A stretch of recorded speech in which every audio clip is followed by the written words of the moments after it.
पढ़ांगे ध्यान दे नाल सुनांगे अफसियां दी किताब 4 अध्याय उहदी 24 आयत पढ़िए ध्यान दे नाल सुनिए। अफसियां दी किताब 4 अध्याय उहदी 24 आयत।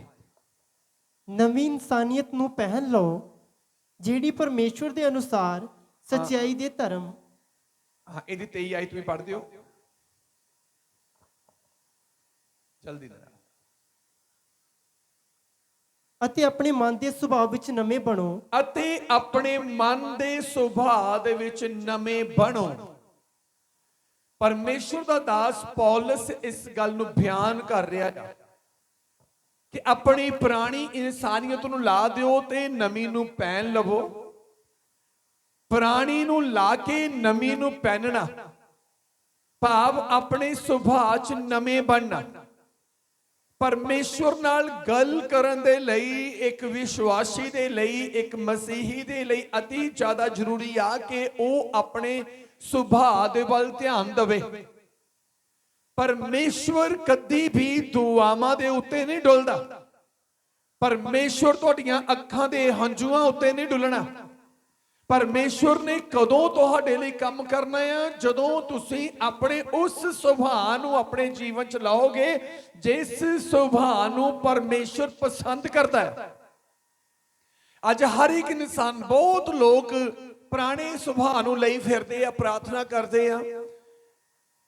उन्हां दा ध्यान लंबियां प्रार्थनावां वाल आ, उन्हां दा ध्यान जिहड़ा आ फास्टिंग प्रेयर दे वाल आ, उन्हां दा ध्यान सब्बत दे वाल आ, उन्हां दा ध्यान मेरे तो बहुत सारियां उन्हां गल्लां दे वाल आ ਜਿਹੜੀਆਂ बाइबल दे विच लिखियां गईयां और एक विश्वासी दे विच होणियां बहुत जरूरी आ। पर इस तो भी ज्यादा होना ये जरूरी आ कि हर एक गल तो पहला इंसान अपने सुभाव दे वाल ध्यान देवे। लिखिया अपने सुभाव दे विच नਵੇਂ ਬਣੋ। ਇਹਦਾ मतलब बाइबल दे विच कुछ होर सुभाव दा भी जिक्र किया गया। दो सुभाव ने बाइबल दे अनुसार। एक सुभाव आ जिहड़ा परमेश्वर नूं पसंद आ, एक सुभाव आ जिहड़ा जगत नूं पसंद आ।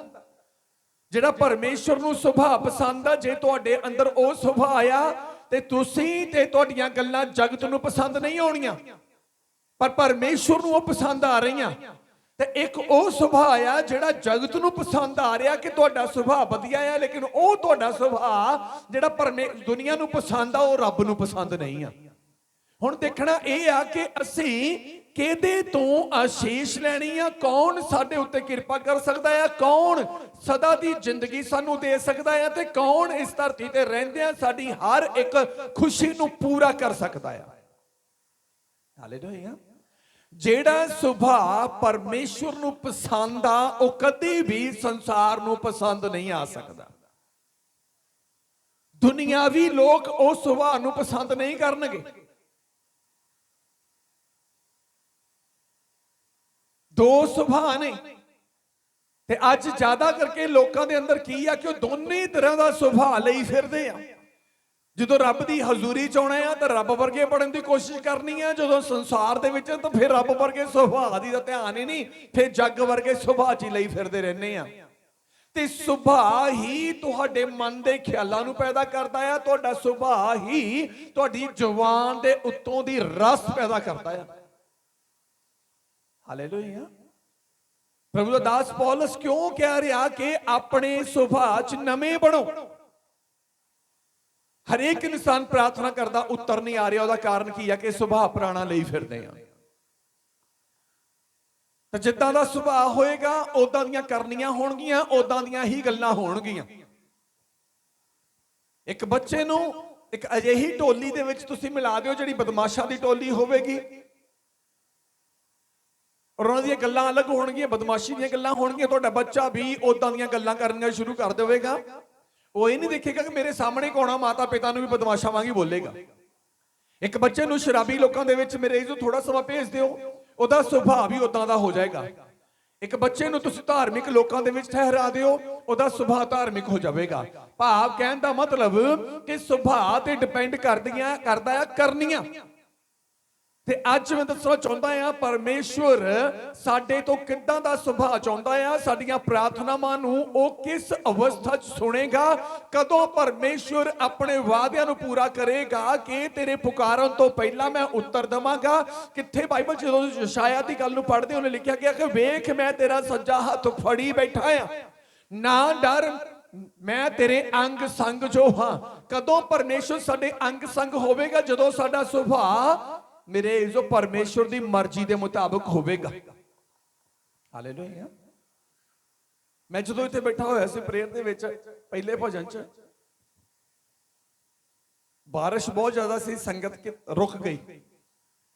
ਮੇਰਾ ਧਿਆਨ ਇਸੇ ਗੱਲ ਦੇ ਵਿੱਚ ਸੀ ਕਿ ਸੰਗਤ ਆ ਜਾਏ, ਸੰਗਤ ਇਕੱਠੀ ਹੋ ਜਾਏ, ਸੰਗਤ ਇਕੱਠੀ ਹੋਵੇ।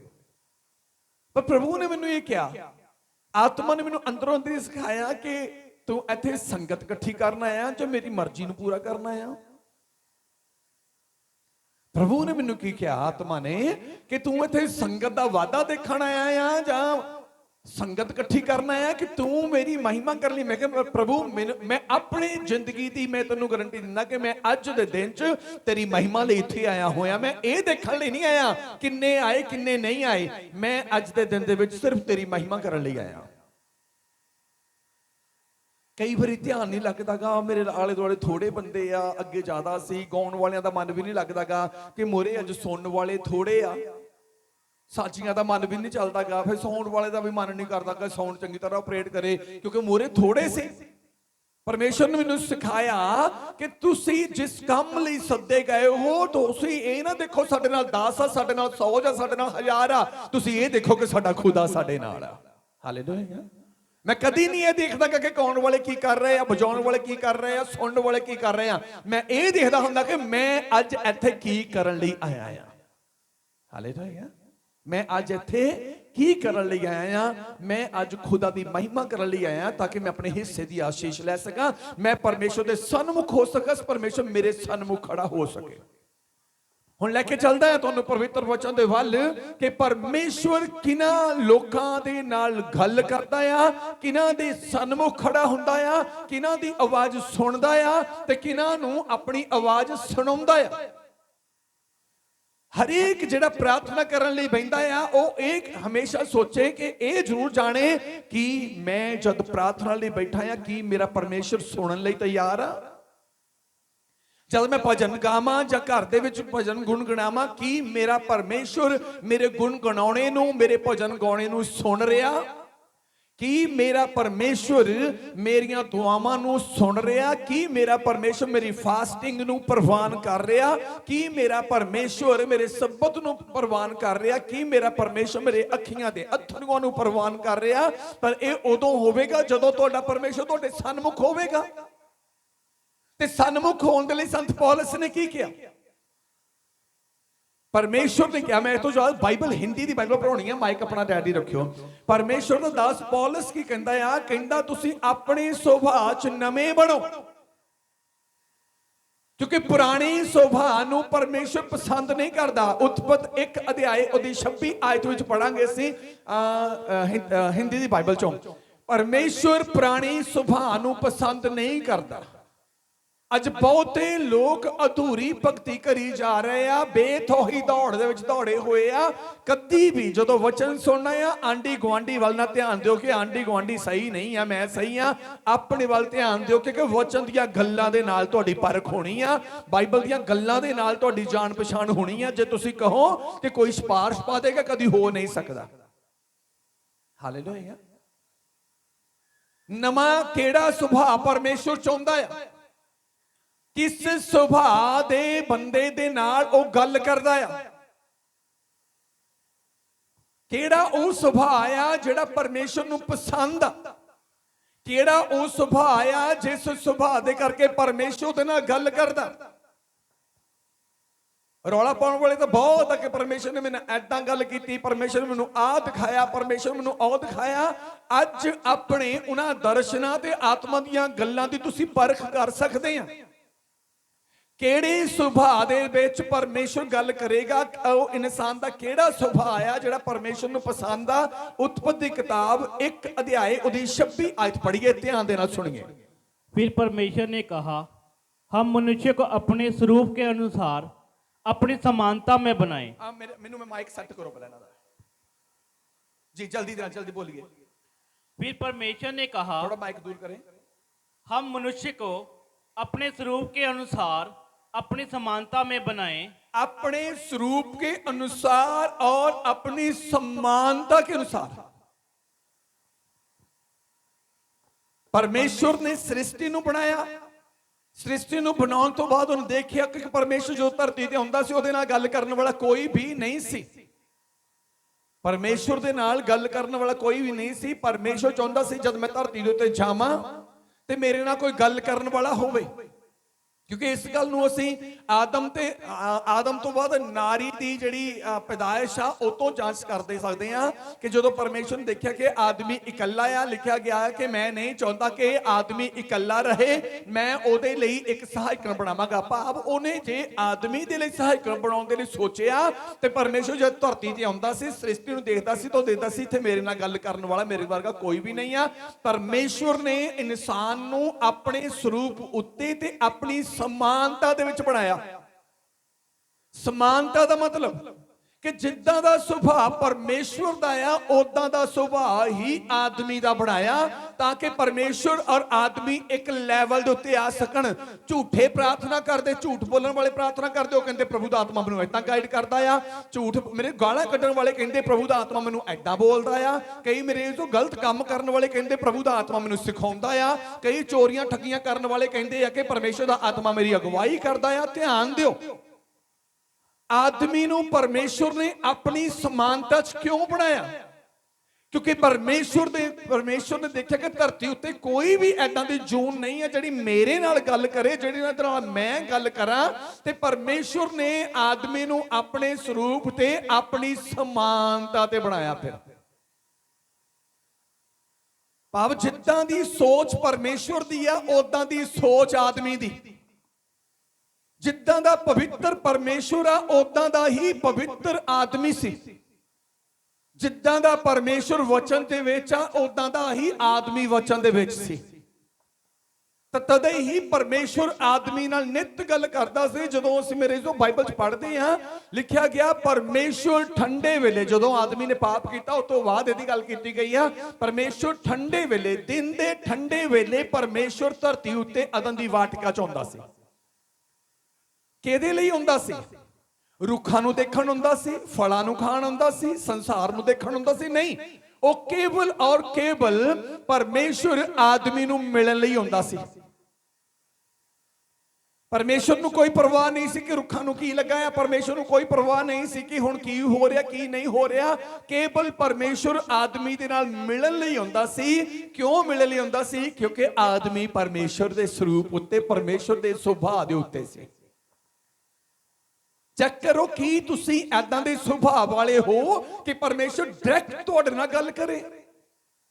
ਕੀ ਤੁਹਾਡੀਆਂ ਕਰਨੀਆਂ, ਕੀ ਤੁਹਾਡੇ ਬੋਲ, ਕੀ ਤੁਹਾਡੀਆਂ ਸੋਚਾਂ, ਕੀ ਤੁਹਾਡੀ ਜੀਭ, ਕੀ ਤੁਹਾਡਾ ਕੰਠ, ਕੀ ਤੁਹਾਡੇ ਕੰਨ, ਕੀ ਤੁਹਾਡੀਆਂ ਅੱਖਾਂ ਪਰਮੇਸ਼ਰ ਦੇ ਵਾਂਗ ਮੇਰੇ ਜੋ ਕੰਮ ਕਰ ਰਹੀਆਂ?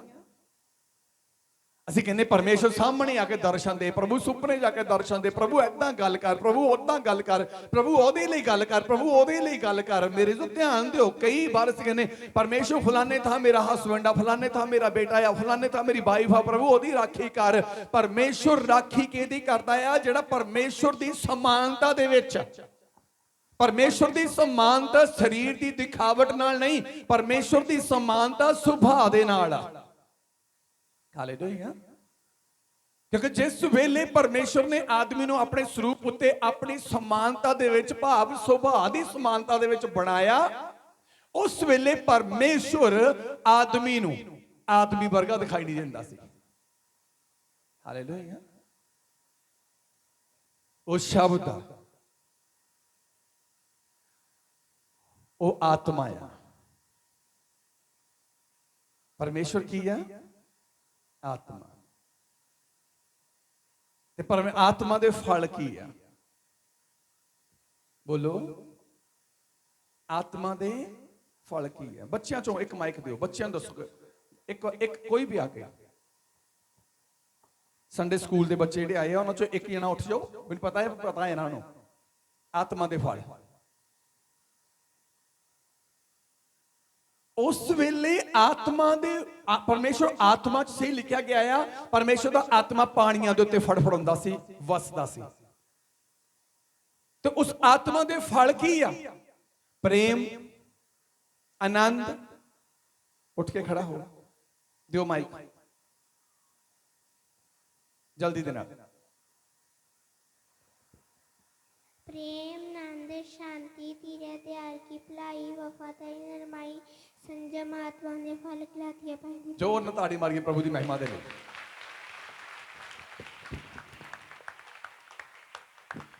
ਕੀ ਆ ਆਤਮਾ ਦੇ ਫਲ? ਪ੍ਰੇਮ, ਆਨੰਦ, ਸ਼ਾਂਤੀ, ਧੀਰਜ, ਦਿਆਲਗੀ, ਭਲਾਈ, ਵਫਾਦਾਰੀ, ਨਰਮਾਈ ਤੇ ਸੰਜਮ। ਪ੍ਰੇਰ ਤੋਂ ਪਹਿਲਾਂ ਕਦੀ ਚੈੱਕ ਕੀਤਾ ਕਿ ਮੇਰੇ ਅੰਦਰ ਇਹ ਹੈਗੇ ਕਿ ਨਹੀਂ ਹੈਗੇ? ਪ੍ਰੇਰ ਤੋਂ ਪਹਿਲਾਂ ਚੈੱਕ ਕਰੋ ਕਿ ਮੇਰੇ ਅੰਦਰ ਇਹ ਸਭ ਹਥਿਆਰ, ਇਹ ਸਭ ਫਲ ਹੈਗੇ ਕਿ ਨਹੀਂ ਹੈਗੇ, ਕਿਉਂਕਿ ਆਤਮਾ ਦੇ ਵਿੱਚ ਇਹ ਫਲ ਆ। ਪਰਮੇਸ਼ਰ ਨੇ ਜਿਸ ਆਦਮੀ ਨੂੰ ਆਪਣੀ ਸਮਾਨਤਾ 'ਚ ਬਣਾਇਆ, ਉਸ ਪਹਿਲੇ ਆਦਮੀ ਦਾ ਸੁਭਾਅ ਐਦਾਂ ਦਾ ਹੀ ਸੀ। ਹਾਲੇਲੂਇਆ। ਅਸੀਂ ਤਾਂ ਬਾਹਰ ਬੂਹੇ ਦੇ ਵਿੱਚ ਲੜਾਈ ਕਰਕੇ, ਗੁਆਂਢੀਆਂ ਨਾਲ ਲੜਾਈ ਕਰਕੇ, ਫੇਰ ਆ ਕੇ ਅੰਦਰ ਬਹਿ ਕੇ ਪ੍ਰਾਰਥਨਾ ਕਰਨੀ ਸ਼ੁਰੂ ਕਰ ਦਿੰਦੇ, ਬੂਹਾ ਭੇੜ ਕੇ। ਫੇਰ ਕੀ ਕਹਿੰਦੇ ਆ? ਪ੍ਰਭੂ ਜੀ, ਜਿਹੜੀ ਇਹ ਇੰਨੀ ਬੋਲੀ ਆ, ਇਹਦਾ ਸਿਰ ਪਾੜ ਜਾਏ, ਇਹਦਾ ਆਦਮੀ ਮੁੜ ਕੇ ਘਰ ਨਾ ਆਵੇ, ਇਹ ਜਦੋਂ ਬਾਹਰ ਜਾਵੇ ਵਾਪਸ ਨਾ ਆਵੇ, ਐਦਾਂ ਹੋ ਜਾਏ, ਓਦਾਂ ਹੋ ਜਾਏ। ਤਾਂ ਮੇਰੇ ਜੋ ਅਸੀਂ ਕਹਿੰਦੇ, ਪ੍ਰਭੂ ਸਾਡੀ ਸੁਣ ਰਿਹਾ? ਬੋਲੋ, ਸੁਣ ਰਿਹਾ? ਪਰਮੇਸ਼ਰ ਕਿਹਦੀ ਸੁਣਦਾ ਆ? ਪਰਮੇਸ਼ਰ ਕਿਹਦੇ ਸਾਹਮਣੇ ਖੜਾ ਹੁੰਦਾ ਆ? ਐਵੇਂ ਹੀ ਨਾ ਦੌੜਾਂ ਲਾਈ ਜਾਓ, ਐਵੇਂ ਹੀ ਪ੍ਰਾਰਥਨਾ 'ਚ 4-4 ਘੰਟੇ 5-5 ਘੰਟੇ ਬਤੀਤ ਕਰੀ ਜਾ ਰਹੇ ਆ। ਉਸ ਤੋਂ ਪਹਿਲਾਂ ਥੋੜੀ ਜਿਹੀ ਸੋਚੀ ਨੂੰ ਇਸਤੇਮਾਲ ਕਰੋ, ਥੋੜੀ ਜਿਹੀ ਸਮਝ ਨੂੰ ਇਸਤੇਮਾਲ ਕਰੋ। ਸੰਤ ਪੌਲਸ ਨੇ ਮੈਂ ਕਿਹਾ, ਕਹਿੰਦਾ ਕੁਝ ਮੈਂ ਵਚਨ ਦੁਆਰਾ, ਕੁਝ ਆਤਮਾ ਦੁਆਰਾ, ਤੇ ਕੁਝ ਮੈਂ ਸਮਝ ਦੁਆਰਾ, ਆਪਣੀ ਸੋਚੀ ਦੁਆਰਾ ਦੌੜਦਾ ਆ। ਸੋਚੀ ਦੁਆਰਾ ਮਤਲਬ ਲੰਬੀਆਂ ਪ੍ਰਾਰਥਨਾ ਤੋਂ ਪਹਿਲੇ, ਪਰਮੇਸ਼ਰ ਦੀ ਹਜ਼ੂਰੀ 'ਚ ਬਹਿਣ ਤੋਂ ਪਹਿਲਾਂ, ਘੁਟਨੇ ਟੇਕਣ ਤੋਂ ਪਹਿਲਾਂ, ਮੇਰੇ ਤੋਂ ਵਿਸ਼ਾ ਰੱਖਣ ਤੋਂ ਪਹਿਲਾਂ ਇਹ ਸੋਚੋ ਸਮਝੋ ਕਿ ਮੈਂ ਪਰਮੇਸ਼ਰ ਦੀ ਸਮਾਨਤਾ ਵਿੱਚ ਹਾਂ। ਜਦ ਮੈਂ ਘੁਟਨੇ ਟੇਕਣੇ ਆ, ਮੇਰੇ ਸਨਮੁਖ ਪਰਮੇਸ਼ਰ ਅੱਗੇ ਖੜਾ ਹੋਵੇਗਾ। ਜਿਹਦੇ ਅੱਗੇ ਮੈਂ ਪ੍ਰੇਅਰ ਕਰਨੀ ਆ, ਕੀ ਉਹ ਸੁਣਨ ਵਾਲਾ ਇੱਥੇ ਆਏਗਾ? ਆਏਗਾ ਕਦੋਂ? ਜਦੋਂ ਮੈਂ ਪਰਮੇਸ਼ਰ ਦੀ ਸਮਾਨਤਾ 'ਚ ਹੋਵਾਂਗਾ। ਪਰਮੇਸ਼ਰ ਆਦਮ ਨੂੰ ਮਿਲਣ ਕਦੋਂ ਆਉਂਦਾ ਸੀ? ਲਿਖਿਆ ਗਿਆ ਦਿਨ ਦੇ ਠੰਡੇ ਵੇਲੇ। ਦਿਨ ਦੇ ਠੰਡੇ ਵੇਲੇ। ਕਿਉਂ ਆਉਂਦਾ ਸੀ ਮਿਲਣ ਵਾਸਤੇ? ਕਿਉਂਕਿ ਆਦਮ ਪਰਮੇਸ਼ਰ ਦੀ ਸਮਾਨਤਾ ਵਿੱਚ ਸੀ। ਆਦਮ ਪਰਮੇਸ਼ਰ ਦੇ ਉਸ ਸੁਭਾਅ ਨੂੰ ਆਪਣੇ ਅੰਦਰ ਬਣਾ ਕੇ ਰੱਖਦਾ ਸੀ, ਜਿਹੜਾ ਸੁਭਾਅ ਪਰਮੇਸ਼ਰ ਨੂੰ ਚੰਗਾ ਲੱਗਦਾ, ਜਿਸ ਸੁਭਾਅ ਨੂੰ ਪਰਮੇਸ਼ਰ ਪਸੰਦ ਕਰਦਾ, ਜਿਸ ਸੁਭਾਅ ਵਾਲੇ ਵਿਅਕਤੀ ਨਾਲ ਪਰਮੇਸ਼ਰ ਰੂਬਰੂ ਗੱਲ ਕਰਦਾ। ਹਾਲੇਲੂਇਆ। ਜਿਸ ਸੁਭਾਅ ਦੇ ਨਾਲ ਪਰਮੇਸ਼ਰ ਰੂਬਰੂ ਗੱਲ ਕਰਦਾ। ਅੱਜ ਤਾਂ ਮੇਰੇ ਜੋ ਸਾਰੇ ਹੀ ਕਹੀ ਜਾਂਦੇ ਆ, ਪਰਮੇਸ਼ਰ ਆ ਗਿਆ, ਮੇਰੇ ਉੱਤੇ ਆ ਗਿਆ, ਪਰਮੇਸ਼ਰ ਆ ਕਰਦਾ, ਪਰਮੇਸ਼ਰ ਉਹ ਕਰਦਾ, ਪਰਮੇਸ਼ਰ ਮੈਨੂੰ ਮੇਰੀ ਆਤਮਾ ਤੋਂ ਅਗਵਾਈ ਕਰਦਾ, ਪਰਮੇਸ਼ਰ ਮੈਨੂੰ ਕਿਹਾ ਸੱਜੇ ਪਾਸੇ ਜਾ, ਮੈਂ ਚਲੀ ਗਈ, ਮੈਨੂੰ ਕਿਹਾ ਖੱਬੇ ਪਾਸੇ ਚੱਲ, ਉਹ ਚਲੀ ਗਈ। ਮੇਰੇ ਜੋ ਧਿਆਨ ਦਿਓ, ਪਰਮੇਸ਼ਰ ਸਭ ਤੋਂ ਪਹਿਲਾਂ ਤੁਹਾਡੇ ਸੁਭਾਅ ਦੇ ਵੱਲ ਧਿਆਨ ਦਿੰਦਾ ਆ। ਹਾਲੇਲੂਇਆ। ਯਿਸੂ ਮਸੀਹ ਦਾ ਇਸ ਧਰਤੀ ਦੇ ਉੱਤੇ ਆਉਣਾ, 33.5 ਸਾਲ ਦੀ ਉਮਰ ਦੇ ਵਿੱਚ ਸਲੀਬ ਦੇ ਉੱਤੇ ਜਾਨ ਦੇਣਾ, ਮੇਰੇ ਜੋ ਸਾਰਾ ਸਿਸਟਮ ਜੋ ਵੀ ਹੋਇਆ ਆ, ਇਹ ਕਾਦੇ ਲਈ ਸੀ? ਪਾਪੀ ਸੁਭਾਅ ਨੂੰ ਧਰਮੀ ਸੁਭਾਅ 'ਚ ਕਨਵਰਟ ਕਰਨਾ। ਉਸ ਸੁਭਾਅ ਨੂੰ ਜਿਹੜਾ ਪਰਮੇਸ਼ਰ ਨੂੰ ਪਸੰਦ ਨਹੀਂ ਆ, ਉਸ ਸੁਭਾਅ ਨੂੰ ਫਿਨਿਸ਼ ਕਰਕੇ ਇੱਕ ਨਵਾਂ ਸੁਭਾਅ ਪੈਦਾ ਕਰਨਾ। ਅਸੀਂ ਬਾਈਬਲ ਸੁਣਦੇ ਵੀ ਆ, ਪੜ੍ਹਦੇ ਵੀ ਆ, ਫਿਰ ਵੀ ਕਦੀ ਆਪਣੇ ਵੱਲ ਧਿਆਨ ਨਹੀਂ ਦਿੱਤਾ ਕਿ ਅਸੀਂ ਕਿਹੜਾ ਸੁਭਾਅ ਲੈ ਕੇ ਚੱਲ ਰਹੇ ਆ, ਕਿੱਦਾਂ ਦਾ ਸੁਭਾਅ ਲੈ ਕੇ ਚੱਲ ਰਹੇ ਆ। ਇੱਕ ਸਮਾਂ ਆਵੇਗਾ ਜਦੋਂ ਅਸੀਂ ਆਪਣੇ ਸੁਭਾਅ ਦਾ ਨਤੀਜਾ ਭੁਗਤਾਂਗੇ। ਇੱਕ ਸਮਾਂ ਆਵੇਗਾ ਜਦੋਂ ਅਸੀਂ ਆਪਣੇ ਸੁਭਾਅ ਦਾ ਰਿਜ਼ਲਟ ਪਾਵਾਂਗੇ। ਇੱਕ ਸਮਾਂ ਆਵੇਗਾ ਜਦੋਂ ਭੋਗਣਾ ਹੀ ਪੈਣਾ ਹੈ। ਚੰਗਾ ਆ ਤੇ ਚੰਗਾ ਹੀ ਭੋਗਾਂਗੇ, ਮਾੜਾ ਆ ਤੇ ਮਾੜਾ ਹੀ ਭੋਗਣਾ ਪੈਣਾ ਆ। ਹਾਲੇਲੂਇਆ। ਪਰਮੇਸ਼ਵਰ ਆਪਣੇ ਸੁਭਾਅ ਵਰਗੇ ਬੰਦੇ ਨਾਲ, ਆਪਣੀ ਸਮਾਨਤਾ ਚ ਰਹਿਣ ਵਾਲੇ ਬੰਦੇ ਨਾਲ ਗੱਲ ਕਰਦਾ ਆ। ਜੇ ਕਹੀਏ ਕਿ ਅਸੀਂ ਉਹਦੇ ਸੁਭਾਅ ਵਰਗੇ ਨਹੀਂ ਆ, ਜੇ ਜਿਹੜਾ ਸੁਭਾਅ ਉਹਨੂੰ ਪਸੰਦ ਆ ਉਸ ਸੁਭਾਅ ਦੇ ਅਨੁਸਾਰ ਨਾ ਚੱਲ ਕੇ ਅਸੀਂ ਆਪਣੀ ਮਰਜ਼ੀ ਨਾਲ ਭਗਤੀ ਕਰਾਂਗੇ, ਹੋ ਨਹੀਂ ਸਕਦਾ। ਹਾਬਲ ਪਰਮੇਸ਼ਵਰ ਦੀ ਸਮਾਨਤਾ ਦੇ ਵਿੱਚ ਮੇਰੇ ਜੋ ਚੜਾਵਾ ਲੈ ਕੇ ਗਿਆ, ਪਰ ਕਾਇਨ ਆਪਣੇ ਮਨ ਦੇ ਵਿੱਚ ਵੈਰ ਤੇ ਵਿਰੋਧ ਲੈ ਕੇ ਗਿਆ। ਕਾਇਨ ਜਿਹੜਾ ਆ ਆਪਣੇ ਭਰਾ ਦੇ ਖਿਲਾਫ ਗਿਆ। ਇਸੇ ਲਈ ਨਵੇਂ ਨੇਮ ਦੇ ਵਿੱਚ ਇਸ ਗੱਲ ਨੂੰ ਬਿਆਨ ਕੀਤਾ ਆ ਕਿ ਪਹਿਲਾਂ ਆਪਣੇ ਭਰਾ ਨਾਲ ਮੇਲ ਕਰ, ਕਿਉਂਕਿ ਪਰਮੇਸ਼ਰ ਮੇਲ ਚਾਹੁੰਦਾ ਆ, ਉਹਦਾ ਸੁਭਾਅ ਇਦਾਂ ਦਾ ਆ। ਹਾਲੇਲੂਇਆ। ਆਦਮ ਨਾਲ ਕਿਉਂ ਗੱਲ ਕਰਦਾ ਸੀ? ਕਿਉਂਕਿ ਆਦਮ ਪਰਮੇਸ਼ਰ ਦੀ ਸਮਾਨਤਾ ਦੇ ਵਿੱਚ ਪਰਮੇਸ਼ਰ ਦੇ ਵੱਲੋਂ ਹੀ ਪੈਦਾ ਕੀਤਾ ਗਿਆ, ਤੇ ਸਾਨੂੰ ਪਰਮੇਸ਼ਰ ਨੇ ਚੁਣ ਲਿਆ, ਤੇ ਯਿਸੂ ਮਸੀਹ ਦੇ ਨਾਮ ਦੇ ਵਸੀਲੇ ਸਾਨੂੰ ਵੀ ਸਮਾਨਤਾ ਦੇ ਵਿੱਚ ਲੈ ਕੇ ਆਉਣਾ ਚਾਹੁੰਦਾ ਆ। ਬਰਾਬਰਤਾ ਦੇ ਵਿੱਚ, ਸੁਭਾਅ ਦੇ ਵਿੱਚ, ਲੈਵਲ ਦੇ ਵਿੱਚ ਨਹੀਂ। ਅਸੀਂ ਪਰਮੇਸ਼ਰ ਦੇ ਤੁਲ ਨਹੀਂ ਬਣ ਸਕਦੇ, ਲੇਕਿਨ ਸੁਭਾਅ ਦੇ ਦੁਆਰਾ ਅਸੀਂ ਪਰਮੇਸ਼ਰ ਦੇ ਲੈਵਲ ਦੇ ਉੱਤੇ ਆ ਸਕਦੇ ਹਾਂ।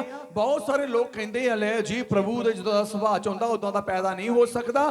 ਬਾਈਬਲ, ਪਰਮੇਸ਼ਰ ਦਾ ਪਵਿੱਤਰ ਵਚਨ ਇਨਸਾਨ ਦੇ ਸੁਭਾਅ ਨੂੰ ਪਰਮੇਸ਼ਰ ਦੀ ਇੱਛਾ ਦੇ ਮੁਤਾਬਕ ਬਣਾਉਣ ਦੀ ਸ਼ਕਤੀ ਰੱਖਦਾ ਆ। ਪ੍ਰਾਰਥਨਾਵਾਂ ਸੁਭਾਅ ਨੂੰ ਬਦਲ ਨਹੀਂ ਸਕਦੀਆਂ, ਧਿਆਨ ਦੇਣਾ। ਫਾਸਟਿੰਗ ਸੁਭਾਅ ਨੂੰ ਬਦਲ ਨਹੀਂ ਸਕਦਾ।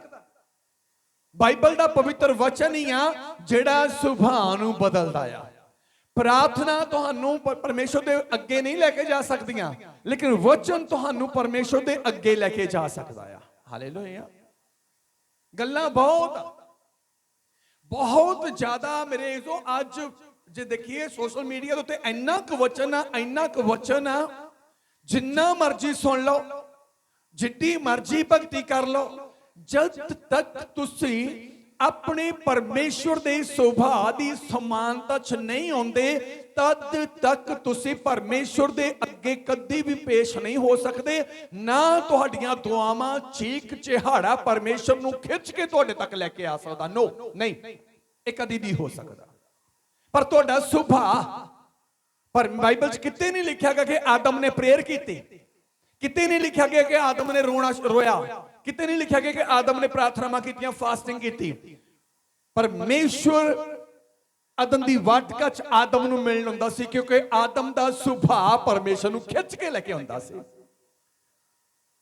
ਆਦਮ ਦਾ ਨੇਚਰ, ਆਦਮ ਦਾ ਸੁਭਾਅ ਪਰਮੇਸ਼ਰ ਨੂੰ ਮਜਬੂਰ ਕਰ ਦਿੰਦਾ ਸੀ ਠੰਡੇ ਵੇਲੇ ਦਿਨ ਦੇ ਵਿੱਚ ਹਰ ਰੋਜ਼ ਆਉਣਾ ਹੀ ਆਉਣਾ ਹੈ ਉਹਨੂੰ ਮਿਲਣ ਵਾਸਤੇ। ਜਿਹਦਾ ਸੁਭਾਅ ਚੰਗਾ ਨਹੀਂ ਲੱਗਦਾ ਤੁਸੀਂ ਉਹਨੂੰ ਮਿਲਣ ਨਹੀਂ ਆਉਂਦੇ ਜਾਂਦੇ। ਕਿ ਜਿਸ ਰਿਸ਼ਤੇਦਾਰ ਦਾ ਸੁਭਾਅ ਨਹੀਂ ਚੰਗਾ ਲੱਗਦਾ ਤੁਸੀਂ ਉਹਦਾ ਫੋਨ ਅਟੈਂਡ ਨਹੀਂ ਕਰਦੇ, ਜਾਂ ਇਹਨੇ ਸੜੀਆਂ ਜੀਆਂ ਗੱਲਾਂ ਕਰਨੀਆਂ, ਘੜੂਸਾਂ ਹੀ ਛੱਡਣੀਆਂ, ਸਾਡੇ ਦਾ ਫੋਨ ਅਟੈਂਡ ਕਰਨਾ ਹੀ ਨਹੀਂ। ਇਦਾਂ ਹੀ ਹੁੰਦੀ ਆ। ਕੀ ਕਹਿੰਦੇ? ਜਿਸ ਬੰਦੇ ਦਾ ਸੁਭਾਅ ਤੁਹਾਡੇ ਨਾਲ ਰਲਦਾ ਹੀ ਨਹੀਂ ਆ, ਜਿਸ ਵਿਅਕਤੀ ਦਾ ਸੁਭਾਅ ਤੁਹਾਡੇ ਨਾਲ ਰਲਦਾ ਹੀ ਨਹੀਂ ਆ, ਕੀ ਤੁਸੀਂ ਉਹਦੇ ਨਾਲ ਬੈਠ ਕੇ ਹੋਟਲ 'ਚ ਕੌਫੀ ਪੀਣਾ ਪਸੰਦ ਕਰੋਗੇ? ਕੀ ਉਹਦੇ ਨਾਲ ਲੌਂਗ ਡਰਾਈਵ ਤੇ ਜਾਣਾ ਪਸੰਦ ਕਰੋਗੇ ਜਿਹਦਾ ਸੁਭਾਅ ਤੁਹਾਡੇ ਨਾਲ ਰਲਦਾ ਹੀ ਨਹੀਂ ਆ? ਬੋਲੋ। ਇਦਾਂ ਦਾ ਸੜਿਆ ਜਿਹਾ ਜਿਹੜਾ ਗੱਲਾਂ ਕਰਨ ਵਾਲਾ ਬੰਦਾ ਨਾ, ਜਦੋਂ ਵਿਆਹ ਕਾਰ ਆ ਜਾਵੇ ਤਾਂ ਤੁਸੀਂ ਪੇਟੀ 'ਚੋਂ ਪੁਰਾਣਾ 10 ਸਾਲ ਪੁਰਾਣਾ ਸੂਟ ਕੱਢ ਕੇ ਦੋਗੇ, ਆਹ ਮੱਥੇ ਮਾਰਨਾ। ਕਿਉਂ? ਕਿਉਂਕਿ ਉਹਦੇ ਨਾਲ ਤੁਹਾਡਾ ਸੁਭਾਅ ਨਹੀਂ ਮਿਲਦਾਗਾ। ਤੁਸੀਂ ਗਲੋਂ ਬੁਲਾ ਲਾਉਣ ਦੀ ਕੋਸ਼ਿਸ਼ ਕਰੋਗੇ, ਬਹਾਨੇ ਪਾਓਗੇ, ਪਰ ਜਿਹਦੇ ਨਾਲ ਤੁਹਾਡਾ ਸੁਭਾਅ ਰਲਦਾ ਆ, ਤੁਸੀਂ ਬਾਜ਼ਾਰੋਂ ਨਵਾਂ ਸੂਟ ਲੈ ਕੇ ਆਓਗੇ ਕਿ ਉਹਦੇ ਜਾਣਾ ਸ਼ਾਦੀ ਤੇ। ਜਿਹਦੇ ਨਾਲ ਤੁਹਾਡਾ ਸੁਭਾਅ ਰਲਦਾ ਹੈ ਨਾ, ਲੌਂਗ ਡਰਾਈਵ ਨੂੰ ਹੋਰ ਲੌਂਗ ਕਰਨ ਦੀ ਕੋਸ਼ਿਸ਼ ਕਰੋਗੇ, ਲੌਂਗ ਡਰਾਈਵ ਨੂੰ ਹੋਰ ਲੌਂਗ ਕਰਨ ਦੀ, ਕਿ ਇਹਦਾ ਮੈਂ ਹੋਰ ਸਮਾਂ ਬਤੀਤ ਕਰਾਂ। ਜਿਹਦਾ ਸੁਭਾਅ ਤੁਹਾਡੇ ਨਾਲ ਰਲਦਾ ਆ, ਉਹਦਾ ਫੋਨ ਨਾ ਵੀ ਆਵੇ ਤੁਸੀਂ ਖੁਦ ਉਹਨੂੰ ਫੋਨ ਕਰੋਗੇ, ਕਿਉਂਕਿ ਤੁਹਾਡਾ ਸੁਭਾਅ ਉਹਦੇ ਨਾਲ ਰਲਦਾ ਆ। ਤੇ ਜੇ ਅੱਜ ਸਾਡਾ ਇਹ ਸੁਭਾਅ ਆ, ਅੱਜ ਸਾਡੀ ਇਹ ਸੋਚ ਆ, ਤੇ ਧਿਆਨ ਦਿਓ ਫਿਰ ਉਸ ਸਰਵ ਸ਼ਕਤੀਮਾਨ ਪਰਮੇਸ਼ਰ ਦੀ ਸੋਚ ਕਿੱਦਾਂ ਦੀ ਹੋਵੇਗੀ। ਕਿਉਂਕਿ ਬਾਈਬਲ ਪ੍ਰੂਫ ਦਿੰਦੀ ਇਹਨਾਂ ਗੱਲਾਂ ਦਾ ਕਿ ਪਰਮੇਸ਼ਰ ਆਪਣੀ ਸਮਾਨਤਾ 'ਚ, ਸੁਭਾਅ ਦੀ ਸਮਾਨਤਾ 'ਚ ਆਏ ਹੋਏ ਵਿਅਕਤੀ ਨਾਲ ਹੀ ਗੱਲ ਕਰਦਾ ਆ, ਉਹਦੀ ਪ੍ਰੇਰਤਾ ਉੱਤਰ ਦਿੰਦਾ ਆ, ਉਹਦੇ ਨਾਲ ਹੀ ਗੱਲ ਕਰਦਾ ਆ, ਉਹਦੀਆਂ ਹੀ ਗੱਲਾਂ ਨੂੰ ਸੁਣਦਾ ਆ। ਤੇ ਜਿਹਦਾ ਸੁਭਾਅ ਪਰਮੇਸ਼ਰ ਨਾਲ ਰਲਦਾ ਨਹੀਂ ਆ, ਕਦੀ ਵੀ ਪਰਮੇਸ਼ਰ ਉਹਦੀ ਸੁਣਦਾ ਨਹੀਂ ਆ। ਲਿਖਿਆ ਬਾਈਬਲ ਦੇ ਵਿੱਚ ਕਿ ਪਰਮੇਸ਼ਰ ਨੇ ਆਦਮ ਦੇ ਲਈ ਕਿੰਨਾ ਸੁੱਖ ਬਣਾਇਆ, ਕਿੰਨਾ ਆਨੰਦ ਬਣਾਇਆ। ਜਦੋਂ ਅਸੀਂ ਬਾਈਬਲ 'ਚ ਪੜ੍ਹਦੇ ਹਾਂ ਉਤਪਤੀ ਕਿਤਾਬ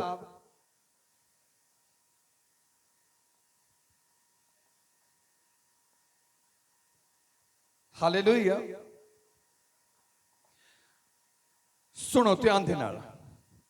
ਪਰਮੇਸ਼ਵਰ ਨੇ ਇਨਸਾਨ ਨੂੰ ਜਦੋਂ ਪੈਦਾ ਕੀਤਾ, ਉਹਨੇ ਆਦਮ ਦੇ ਲਈ ਇੱਕ ਐਦਾਂ ਦਾ ਸਥਾਨ ਤਿਆਰ ਕੀਤਾ ਜਿੱਥੇ ਜ਼ਿੰਦਗੀ ਦੇ ਹਰ ਤਰ੍ਹਾਂ ਦੇ ਸੁੱਖ ਸੀ। 2:9 ਆਇਤ ਵਿੱਚ ਲਿਖਿਆ ਕਿ ਯਹੋਵਾ ਪਰਮੇਸ਼ਵਰ ਨੇ ਜ਼ਮੀਨ ਤੋਂ ਹਰ ਬ੍ਰਿਸ਼ ਜਿਹੜਾ ਵੇਖਣ ਵਿੱਚ ਸੁੰਦਰ ਸੀ ਤੇ ਖਾਣ ਵਿੱਚ ਚੰਗਾ ਸੀ, ਜ਼ਿੰਦਗੀ ਦਾ ਹਰੇਕ ਫਲ ਆਪਣੇ ਆਦਮ ਦੇ ਲਈ, ਆਪਣੇ ਬੰਦੇ ਦੇ ਲਈ ਉਹਨੇ ਅਦਨ ਦੀ ਵਾਟਿਕਾ 'ਚ, ਜਿਹੜਾ ਦੇਖਣ ਨੂੰ ਵੀ ਸੋਹਣਾ ਸੀ, ਜਿਹੜਾ ਖਾਣ ਨੂੰ ਵੀ ਸੋਹਣਾ ਸੀ, ਭਾਵ ਜ਼ਿੰਦਗੀ ਦਾ ਹਰ ਇੱਕ ਸੁੱਖ, ਜ਼ਿੰਦਗੀ ਦੀ ਹਰ ਤਰ੍ਹਾਂ ਦੀ ਸ਼ਾਂਤੀ, ਜ਼ਿੰਦਗੀ ਦਾ ਹਰੇਕ ਆਨੰਦ ਜਿਹੜਾ ਆ ਪਰਮੇਸ਼ਵਰ ਨੇ ਆਦਮ ਲਈ ਤਿਆਰ ਕੀਤਾ। ਕਿਉਂ? ਕਿਉਂਕਿ ਆਦਮ ਪਰਮੇਸ਼ਵਰ ਦੇ ਸੁਭਾਅ ਦੀ ਸਮਾਨਤਾ ਦੇ ਵਿੱਚ ਸੀ। ਹਾਲੇਲੂਇਆ। ਆਦਮ ਜਿੱਦਾਂ ਦਾ ਪਰਮੇਸ਼ਵਰ ਚਾਹੁੰਦਾ ਸੀ, ਆਦਮ ਉਦਾਂ ਦਾ ਹੀ ਸੀ। ਕਦ ਤੱਕ ਉਦਾਂ ਦਾ ਸੀ? ਜਦ ਤੱਕ ਖੁਦਾ ਨੇ ਉਹਨੂੰ ਜਿਹੜੇ ਹੁਕਮ ਦਿੱਤੇ ਆ ਉਹਨਾਂ ਨੂੰ ਪੂਰਾ ਕਰਦਾ ਰਿਹਾ। ਕਦੋਂ ਸੁਭਾਅ ਬਦਲਦਾ ਹੈ?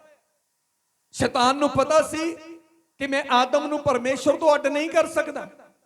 ਇਹ ਜ਼ਿੰਦਗੀ ਦੇ ਸੁੱਖ, ਇਹ ਜ਼ਿੰਦਗੀ ਦੇ ਆਨੰਦ, ਇਹ ਜ਼ਿੰਦਗੀ ਦੀ ਸ਼ਾਂਤੀ ਤੋਂ ਮੈਂ ਆਦਮ ਨੂੰ ਅੱਡ ਨਹੀਂ ਕਰ ਸਕਦਾ। ਮੈਂ ਆਦਮ ਦੀ ਸ਼ਾਂਤੀ ਖੋ ਨਹੀਂ ਸਕਦਾ, ਆਦਮ ਦੀ ਜ਼ਿੰਦਗੀ ਦੇ ਵਿੱਚੋਂ ਸਕੂਨ, ਖੁਸ਼ੀ ਖੋ ਨਹੀਂ ਸਕਦਾਗਾ। ਪਰ ਹਾਂ, ਜੇ ਆਦਮ ਖੁਦ ਪਰਮੇਸ਼ਵਰ ਦੇ ਸੁਭਾਅ ਤੋਂ ਉਲਟ ਚੱਲ ਪਵੇ, ਜਿਸ ਸੁਭਾਅ ਦੇ ਵਿੱਚ ਪਰਮੇਸ਼ਵਰ ਨੇ ਆਦਮੀ ਨੂੰ ਬਣਾ ਕੇ ਆਪਣੇ ਕੋਲ ਸੱਦ ਲਿਆ, ਜੇ ਆਦਮੀ ਖੁਦ ਸੁਭਾਅ ਤੋਂ ਬਦਲ ਦਵੇ, ਫਿਰ ਮੈਂ ਨਹੀਂ, ਫਿਰ ਆਦਮ ਆਪ ਹੀ ਆਪਣੇ ਰਸਤਿਆਂ 'ਚ ਕੰਡੇ ਬੀਜ ਲਵੇਗਾ, ਖਿਲਾਰ ਲਵੇਗਾ। ਹਾਲੇਲੂਇਆ। ਆਦਮ ਨਾਲ, ਔਰਤ ਨਾਲ ਸ਼ੈਤਾਨ ਨੇ ਗੱਲਾਂ ਕੀਤੀਆਂ, ਔਰਤ ਭਰਮਾਈ ਗਈ। ਲਿਖਿਆ ਔਰਤ ਨੇ ਆਪ ਵੀ ਉਹ ਫਲ ਖਾਦਾ ਤੇ ਆਪਣੇ ਪਤੀ ਨੂੰ ਵੀ ਖਿਲਾ ਦਿੱਤਾ। ਇੱਥੇ ਹੁਣ ਜਦ ਤੱਕ ਪਰਮੇਸ਼ਵਰ ਦਾ ਹੁਕਮ ਮੰਨਿਆ ਜਾ ਰਿਹਾ ਸੀ, ਆਦਮ ਪਰਮੇਸ਼ਵਰ ਦੀ ਸਮਾਨਤਾ ਵਿੱਚ ਸੀ। ਆਦਮ ਦਾ ਸੁਭਾਅ ਪਰਮੇਸ਼ਵਰ ਨੂੰ ਚੰਗਾ ਲੱਗਦਾ ਸੀ। ਪਰ ਜਦੋਂ ਉਹਨੇ ਪਰਮੇਸ਼ਵਰ ਦੇ ਵਚਨ ਨੂੰ ਤੋੜਿਆ, ਜਦੋਂ ਪਰਮੇਸ਼ਵਰ ਦੀ ਇੱਛਾ ਤੋਂ ਉਲਟ ਆਪਣੇ ਸੁਭਾਅ ਦੇ ਅਨੁਸਾਰ, ਆਪਣੇ ਸੁਭਾਅ ਦੇ ਅਨੁਸਾਰ, ਆਪਣੀ ਪਤਨੀ ਦੇ ਕਹਿਣ ਦੇ ਉੱਤੇ, ਪਤਨੀ ਦੇ ਸੁਭਾਅ ਦੇ ਅਨੁਸਾਰ, ਸ਼ੈਤਾਨ ਦੇ ਸੁਭਾਅ ਦੇ ਅਨੁਸਾਰ ਉਹਨੇ ਕੀਤਾ, ਉਦੋਂ ਹੀ ਪਰਮੇਸ਼ਵਰ ਨੇ ਕਿਹਾ ਹੁਣ ਤੂੰ ਮੇਰੇ ਯੋਗ ਨਹੀਂ ਆ। ਇਹਦਾ ਮਤਲਬ ਕਿ ਆਦਮ ਕਦ ਤੱਕ ਯੋਗ ਰਿਹਾ? ਜਦ ਤੱਕ ਪਰਮੇਸ਼ਵਰ ਦੇ ਹੁਕਮ 'ਚ ਰਿਹਾ। ਹਾਲੇਲੂਇਆ। ਪਰਮੇਸ਼ਵਰ ਦਾ ਹੁਕਮ ਹੀ ਆਦਮੀ ਨੂੰ ਪਰਮੇਸ਼ਵਰ ਦੇ ਲਾਇਕ ਬਣਾਉਂਦਾ। ਪਰਮੇਸ਼ਵਰ ਦੇ ਹੁਕਮ ਹੀ ਪਰਮੇਸ਼ਵਰ ਦੇ ਲਾਇਕ ਸੁਭਾਅ ਨੂੰ ਪੈਦਾ ਕਰਦੇ ਆ। ਯਿਸੂ ਮਸੀਹ ਪਰਮੇਸ਼ਵਰ ਦਾ ਹੁਕਮ, ਪਰਮੇਸ਼ਵਰ ਦਾ ਵਚਨ ਆ, ਜਿਹਦੇ ਦੁਆਰਾ ਅਸੀਂ ਪਰਮੇਸ਼ਵਰ ਦੇ ਲਾਇਕ ਹੋਏ ਆ। ਲਿਖਿਆ ਗਿਆ ਜਿਨ੍ਹਾਂ ਨੇ ਯਿਸੂ ਮਸੀਹ ਦੇ ਨਾਮ ਨੂੰ ਕਬੂਲ ਕੀਤਾ, ਜਿਨ੍ਹਾਂ ਨੇ ਸ਼ਬਦ ਨੂੰ ਕਬੂਲ ਕੀਤਾ, ਜਿਨ੍ਹਾਂ ਨੇ ਆਪਣੇ ਜੀਵਨ 'ਚ ਵਚਨ ਨੂੰ ਕਬੂਲ ਕੀਤਾ, ਇਸੇ ਵਚਨ ਨੇ ਉਹ ਸਭ ਲੋਕਾਂ ਨੂੰ ਪਰਮੇਸ਼ਵਰ ਦੇ ਬੇਟੇ ਬੇਟੀਆਂ ਹੋਣ ਦਾ ਅਧਿਕਾਰ ਦੇ ਦਿੱਤਾ। ਤੇ ਬੇਟੇ ਬੇਟੀਆਂ ਦੂਰ ਨਹੀਂ ਕੀਤੇ ਜਾਂਦੇ, ਬਲਕਿ ਕੋਲ ਲਿਆਂਦੇ ਜਾਂਦੇ ਆ, ਨਜ਼ਦੀਕ ਲਿਆਂਦੇ ਜਾਂਦੇ ਆ। ਤੇ ਨਜ਼ਦੀਕ ਤਦ ਤੱਕ ਹੀ ਆ ਸਕਦੇ ਆ ਜੇ ਸਾਡਾ ਸੁਭਾਅ ਆਪਣੇ ਬਾਪ ਨਾਲ ਮਿਲਦਾ ਹੋਵੇ। ਜੇ ਸਾਡਾ ਸੁਭਾਅ ਬਾਪ ਨਾਲ ਮਿਲਦਾ ਹੋਵੇ ਤਦ ਹੀ ਬਾਪ ਦੇ ਨੇੜੇ ਰਵਾਂਗੇ। ਤੇ ਜੇ ਆਪਣੇ ਬਾਪ ਦੇ ਅਨੁਸਾਰ ਨਹੀਂ ਹੈ ਸਾਡਾ ਸੁਭਾਅ, ਇੱਕ ਸਮਾਂ ਆਵੇਗਾ ਬਾਪ ਬੇਦਖਲ ਕਰਕੇ ਰੱਖ ਦੇਗਾ। ਹਾਲੇਲੂਇਆ। ਫਿਰ ਨਾ ਜੱਗ ਵੱਲੋਂ ਸੁੱਖ, ਨਾ ਬਾਪ ਵੱਲੋਂ ਸੁੱਖ। ਪਰਮੇਸ਼ਵਰ ਕਦ ਤੱਕ ਆਦਮ ਕੋਲ ਆਉਂਦਾ ਸੀ? ਜਦ ਤੱਕ ਆਦਮ ਨੇ ਆਪਣੀ ਪੋਜੀਸ਼ਨ ਪਰਮੇਸ਼ਵਰ ਦੀ ਸਮਾਨਤਾ 'ਚ ਬਣਾ ਕੇ ਰੱਖੀ। ਜਦ ਤੱਕ ਆਦਮ ਨੇ ਆਪਣੇ ਸੁਭਾਅ ਨੂੰ ਪਰਮੇਸ਼ਵਰ ਦੀ ਮਰਜ਼ੀ ਦੇ ਮੁਤਾਬਕ ਬਣਾ ਕੇ ਰੱਖਿਆ। ਤੇ ਸ਼ੈਤਾਨ ਨਹੀਂ ਚਾਹੁੰਦਾ ਸੀ ਕਿ ਆਦਮ ਦਾ ਸੁਭਾਅ ਪਰਮੇਸ਼ਵਰ ਦੀ ਇੱਛਾ ਦੇ ਮੁਤਾਬਕ ਰਵੇ। ਕਿਉਂਕਿ ਸ਼ੈਤਾਨ ਆਦਮ ਨੂੰ ਛੂ ਨਹੀਂ ਸਕਦਾ ਸੀ, ਛੇੜ ਨਹੀਂ ਸਕਦਾ ਸੀ, ਉਹਨੂੰ ਗੁੰਮਰਾਹ ਕਰ ਨਹੀਂ ਸਕਦਾ ਸੀ। ਪਰ ਇਹ ਸੀ ਕਹਿੰਦਾ ਜੇ ਆਦਮੀ ਆਪ ਆਪਣਾ ਸੁਭਾਅ ਬਦਲੇ ਫਿਰ ਕੁਝ ਹੋ ਸਕਦਾ ਆ। ਤੇ ਅੱਜ ਬਹੁਤੀਆਂ ਜ਼ਿੰਦਗੀਆਂ ਦੁੱਖ ਤਕਲੀਫ ਕਿਉਂ ਸਹਿ ਰਹੀਆਂ? ਕਾਰਨ ਕੀ ਹੈ? ਕਿਉਂਕਿ ਉਹ ਕਦੀ ਆਪਣੇ ਸੁਭਾਅ ਵੱਲ ਧਿਆਨ ਨਹੀਂ ਦਿੰਦੇ। ਉਹ ਹਰ ਇੱਕ ਦੀ ਗੱਲ ਦੇ ਉੱਤੇ ਵਿਸ਼ਵਾਸ ਕਰਕੇ ਤੁਰ ਪੈਂਦੇ ਨੇ। ਔਰਤ ਨੇ ਸ਼ੈਤਾਨ ਦੀਆਂ ਗੱਲਾਂ ਉੱਤੇ ਵਿਸ਼ਵਾਸ ਕਰਕੇ ਗਲਤ ਕੰਮ ਕਰ ਦਿੱਤਾ। ਇਸੇ ਕਰਕੇ ਮੇਰੇ ਇਜ਼ੋ ਜਦੋਂ ਆਦਮ ਨੇ ਉਹ ਫਲ ਖਾਧਾ, ਪਰਮੇਸ਼ਵਰ ਨੇ ਮੇਰੇ ਇਜ਼ੋ ਨੂੰ ਕੁਛ ਨਹੀਂ ਕਿਹਾ। ਪਰਮੇਸ਼ਵਰ ਨੇ ਕੇਵਲ ਇਹ ਗੱਲ ਕੀਤੀ, ਜੋ ਤੈਨੂੰ ਕਰਨ ਤੋਂ ਰੋਕਿਆ ਸੀ ਤੂੰ ਉਹ ਕੀਤਾ। ਇਹਦਾ ਮਤਲਬ ਤੂੰ ਮੇਰੀ ਸੁਭਾਅ ਦੀ ਸਮਾਨਤਾ 'ਚ ਨਹੀਂ ਰਿਹਾ। ਵਚਨ ਇਨਸਾਨ ਨੂੰ ਪਰਮੇਸ਼ਰ ਦੀ ਸਮਾਨਤਾ 'ਚ ਲੈ ਕੇ ਜਾਂਦਾ ਆ। ਵਚਨ ਹੀ ਇਨਸਾਨ ਦੇ ਉਸ ਸੁਭਾਅ ਨੂੰ ਪੈਦਾ ਕਰਦਾ ਆ ਜਿਸ ਸੁਭਾਅ ਦੇ ਨਾਲ ਪਰਮੇਸ਼ਰ ਗੱਲ ਕਰਨੀ ਪਸੰਦ ਕਰਦਾ ਆ। ਹਾਲੇਲੂਇਆ। ਜਿਸ ਸੁਭਾਅ ਦੇ ਨਾਲ ਪਰਮੇਸ਼ਰ ਗੱਲ ਕਰਨੀ ਪਸੰਦ ਕਰਦਾ ਆ। ਜੇ ਸਵੇਰ ਤੋਂ ਸ਼ਾਮ ਤੱਕ ਪਤਨੀ ਘਰ ਦੇ ਵਿੱਚ ਗੁੱਸੇ, ਲੜਾਈ, ਝਗੜੇ, ਕਲੇਸ਼ ਨਾਲ ਭਰੀ ਪਈ ਹੈ ਨਾ, ਜਦੋਂ ਹਸਬੈਂਡ ਘਰ ਆਉਂਦਾ ਨਾ ਦੇਖ ਲੈਂਦਾ ਆਪਣੀ ਪਤਨੀ ਦੇ ਮੱਥੇ ਉੱਤੇ ਤੀੜੀਆਂ, ਉਹ ਫਿਰ ਸਿੱਧਾ ਹੀ ਅੰਦਰ ਚਲ ਜਾਂਦਾ ਆ। ਉਹ ਪਾਣੀ ਵੀ ਰਸੋਈ 'ਚ ਆਪ ਹੀ ਪੀ ਲੈਂਦਾ ਆ। ਜਨਾਨੀ ਉਹ ਤੋਂ ਵੀ ਕਲੂਸ ਕਰਦੀ ਆ। ਕੀ ਗੱਲ ਆ, ਮੈਨੂੰ ਤੈਨੂੰ ਚੰਗੀ ਲੱਗਦੀ ਕਿ ਤੂੰ ਮੇਰੇ ਤੋਂ ਨਹੀਂ ਪਾਣੀ ਮੰਗ ਸਕਦਾ ਸੀ? ਤੂੰ ਆਪ ਆ ਕੇ ਗਲਾਸ ਭਰ ਕੇ ਪਾਣੀ ਪੀਤਾ। ਕੀ ਗੱਲ, ਮੈਂ ਮਰ ਗਈ ਸੀ? ਮੀਨਸ ਹਰ ਗੱਲ ਦੇ ਵਿੱਚ ਉਹਨੇ ਨੁਕਤਾਚੀਨੀ ਕਰਨੀ ਆ। ਜੇ ਉਹ ਅੰਦਰ ਬੈਠ ਕੇ ਕਹਿ ਦਿੰਦਾ ਆਪਣੀ ਪਤਨੀ ਦਾ ਨਾਮ ਲੈ ਕੇ ਕਿ ਮੈਨੂੰ ਪਾਣੀ ਦਾ ਗਲਾਸ ਪਿਲਾ ਦੇ, ਕਿਉਂ ਤੇਰੇ ਹੱਥ ਟੁੱਟੇ ਆ, ਮੈਂ ਵੀ ਸਵੇਰ ਦੀ ਕੰਮ ਕਰਦੀ ਪਈ ਸੀ, ਤੂੰ ਨਹੀਂ ਲੈ ਸਕਦਾ। ਮਤਲਬ ਜੇ ਉਧਰ ਚੱਲਦਾ ਤਦ ਵੀ ਮਾੜਾ, ਜੇ ਇੱਧਰ ਚੱਲਦਾ ਤਦ ਵੀ ਮਾੜਾ। ਤੇ ਜਦੋਂ ਫਿਰ ਇਦਾਂ ਦੀ ਗੱਲ ਹੋਵੇ ਨਾ, ਬੰਦਾ ਪਾਣੀ ਪੀ ਕੇ ਢਿੱਡ ਭਰ ਕੇ ਲੰਮਾ ਪੈ ਜਾਂਦਾ ਆ ਕਿ ਇਹਦੇ ਨਾਲ ਚੰਗਾ ਕਿ ਇਹਦਾ ਅੱਜ ਸੁਭਾਅ ਮੇਰੇ ਨਾਲ ਸੈੱਟ ਨਹੀਂ ਹੈਗਾ, ਆਰਾਮ ਨਾਲ ਸੌਂ ਜਾਓ। ਲੜਾਈ ਨਾਲ ਚੰਗਾ ਸੌਂ ਜਾਓ। ਤਾਂ ਮਤਲਬ ਕਿਤੇ ਨਾ ਕਿਤੇ ਉਹ ਪਤੀ ਨੇ ਕਿਉਂ ਆਪੂ ਪਾਣੀ ਪੀਤਾ ਲੈ ਕੇ? ਕਿਉਂਕਿ ਉਹਨੂੰ ਪਤਾ ਹੈ ਅੱਜ ਪਤਨੀ ਸੜੀ ਪਈ ਆ। ਤੇ ਜੇ ਮੈਂ ਇਹਨੂੰ ਬੁਲਾ ਲਿਆ ਤਦ ਵੀ ਮਾੜੀ ਆ, ਫਿਰ ਲੜਾਈ ਹੋ ਜਾਣੀ ਆ। ਸਾਰੀ ਰਾਤ ਕੁੜ-ਕੁੜ ਚੜ ਹੁੰਦੀ ਰਹਿਣੀ ਆ। ਇਹਦੇ ਨਾਲ ਚੰਗਾ ਭਾਲਾ ਮਾਨਸਿਆ ਪਾਣੀ ਦਾ ਗਲਾਸ ਆਪੇ ਪੀ ਲਾ। ਕਿਉਂ? ਉਹ ਆਪ ਪਾਣੀ ਪੀਂਦਾ। ਉਹਨੂੰ ਪਤਾ ਹੈ ਕਿ ਅੱਜ ਮੇਰੀ ਪਤਨੀ ਦਾ ਸੁਭਾਅ ਮੇਰੇ ਨਾਲ ਮੈਚ ਨਹੀਂ ਕਰਦਾ ਪਿਆ। ਅੱਜ ਇਹਦਾ ਸੁਭਾਅ ਕਿਸੇ ਹੋਰ ਨਾਲ ਮੈਚ ਕਰਦਾ, ਕਿਹਦੇ ਨਾਲ? ਸ਼ੈਤਾਨ ਦੇ ਨਾਲ। ਜੇ ਮੇਰੇ ਇਜ਼ੋ ਪਤੀ ਪਤਨੀ 'ਚ ਆਪਸੀ ਸੁਭਾਅ ਨਹੀਂ ਮਿਲਦਾ ਗਾ, ਇਹਦਾ ਮਤਲਬ ਕਿ ਉਹਨਾਂ ਦੀ ਜ਼ਿੰਦਗੀ ਦੇ ਵਿੱਚ ਕਿਤੇ ਨਾ ਕਿਤੇ ਕੋਈ ਨਾ ਕੋਈ ਰੁਕਾਵਟ ਪੈਦਾ ਹੋ ਜਾਣੀ ਆ, ਕੋਈ ਨਾ ਕੋਈ ਲੜਾਈ ਸ਼ੁਰੂ ਹੋ ਜਾਣੀ ਆ। ਤੇ ਧਿਆਨ ਦਿਓ, ਕਦੀ ਖੁਦਾ ਦੇ ਨਾਲ ਆਪਣਾ ਮੈਚ ਕੀਤਾ ਕਿ ਮੇਰਾ ਸੁਭਾਅ ਪਰਮੇਸ਼ਰ ਨੂੰ ਪਸੰਦ ਆਉਂਦਾ ਕਿ ਨਹੀਂ ਆਉਂਦਾ? ਜੇ ਮੇਰਾ ਸੁਭਾਅ ਪਰਮੇਸ਼ਰ ਨੂੰ ਪਸੰਦ ਨਾ ਆਇਆ ਤਾਂ ਲੜਾਈ ਸਾਡੇ ਤੇ ਸਾਡੇ ਪਰਮੇਸ਼ਰ 'ਚ ਵੀ ਪਈ ਰਹਿਣੀ ਆ। ਜਦੋਂ ਪ੍ਰਾਰਥਨਾ ਕਰਾਂਗੇ ਤਦ ਵੀ ਮਾੜਾ ਆ, ਨਾ ਕਰਾਂਗੇ ਤਦ ਵੀ ਮਾੜਾ ਆ। ਵਰਤ ਰੱਖਾਂਗੇ ਤਦ ਵੀ ਮਾੜਾ ਆ, ਤੇ ਨਾ ਰੱਖਾਂਗੇ ਤਦ ਵੀ ਮਾੜਾ ਆ। ਹੁਣ ਭੈਣਾਂ ਹੱਸਦੀਆਂ ਆ, ਚੱਲਦਾ ਆ।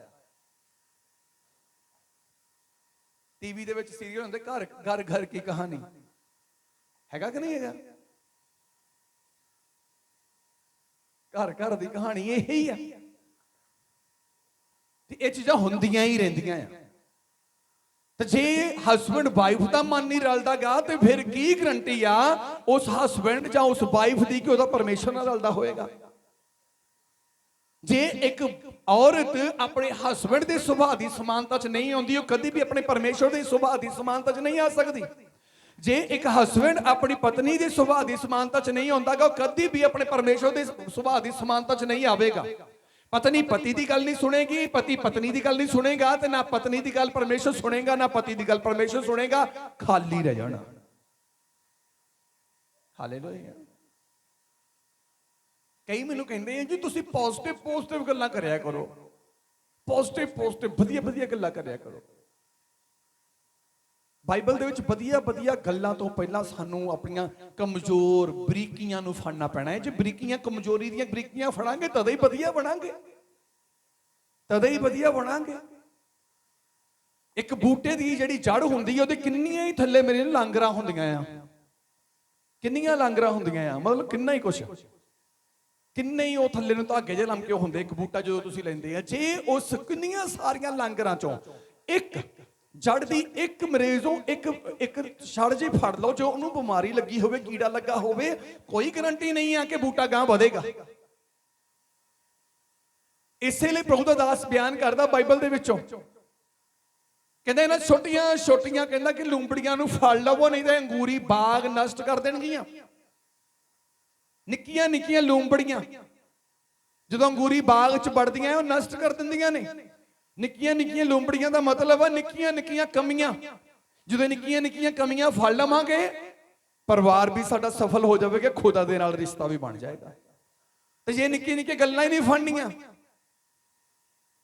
ਅੱਜ ਜ਼ਰੂਰ ਪਾਸਟਰ ਨੂੰ ਕਿਸੇ ਨੇ ਮੇਰੇ ਘਰ ਦਾ ਫੋਨ ਕਰ ਦਿੱਤਾ ਹੋਣਾ, ਮੇਰੇ ਪਤੀ ਨੇ ਫੋਨ ਕੀਤਾ ਹੋਣਾ ਕਿ ਮੇਰੀ ਵਾਈਫ ਅੱਜ ਲੜੀ ਆ।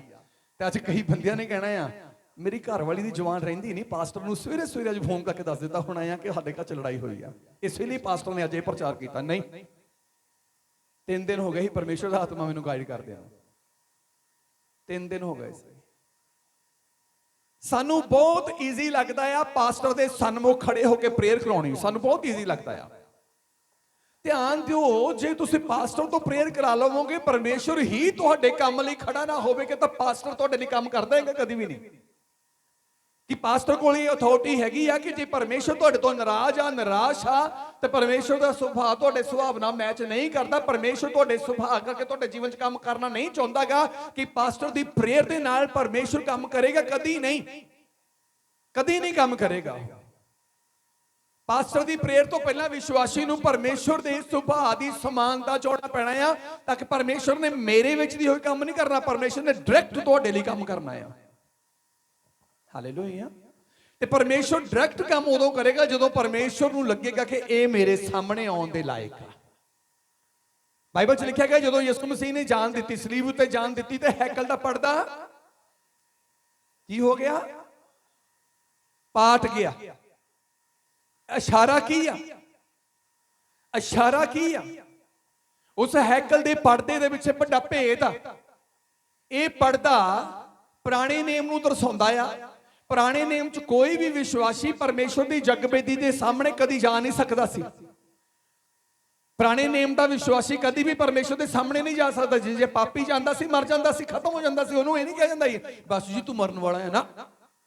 ਪਾਪੀ ਬੰਦਾ ਜਦ ਹੀ ਪਰਮੇਸ਼ਰ ਦੀ ਜਗਵੇਦੀ ਕੋਲ ਜਾਂਦਾ ਸੀ ਉਹ ਖਤਮ ਹੋ ਜਾਂਦਾ ਸੀ। ਪਰਮੇਸ਼ਰ ਉਹਨੂੰ ਟਾਈਮ ਨਹੀਂ ਦਿੰਦਾ ਸੀ ਦੱਸਣ ਦਾ,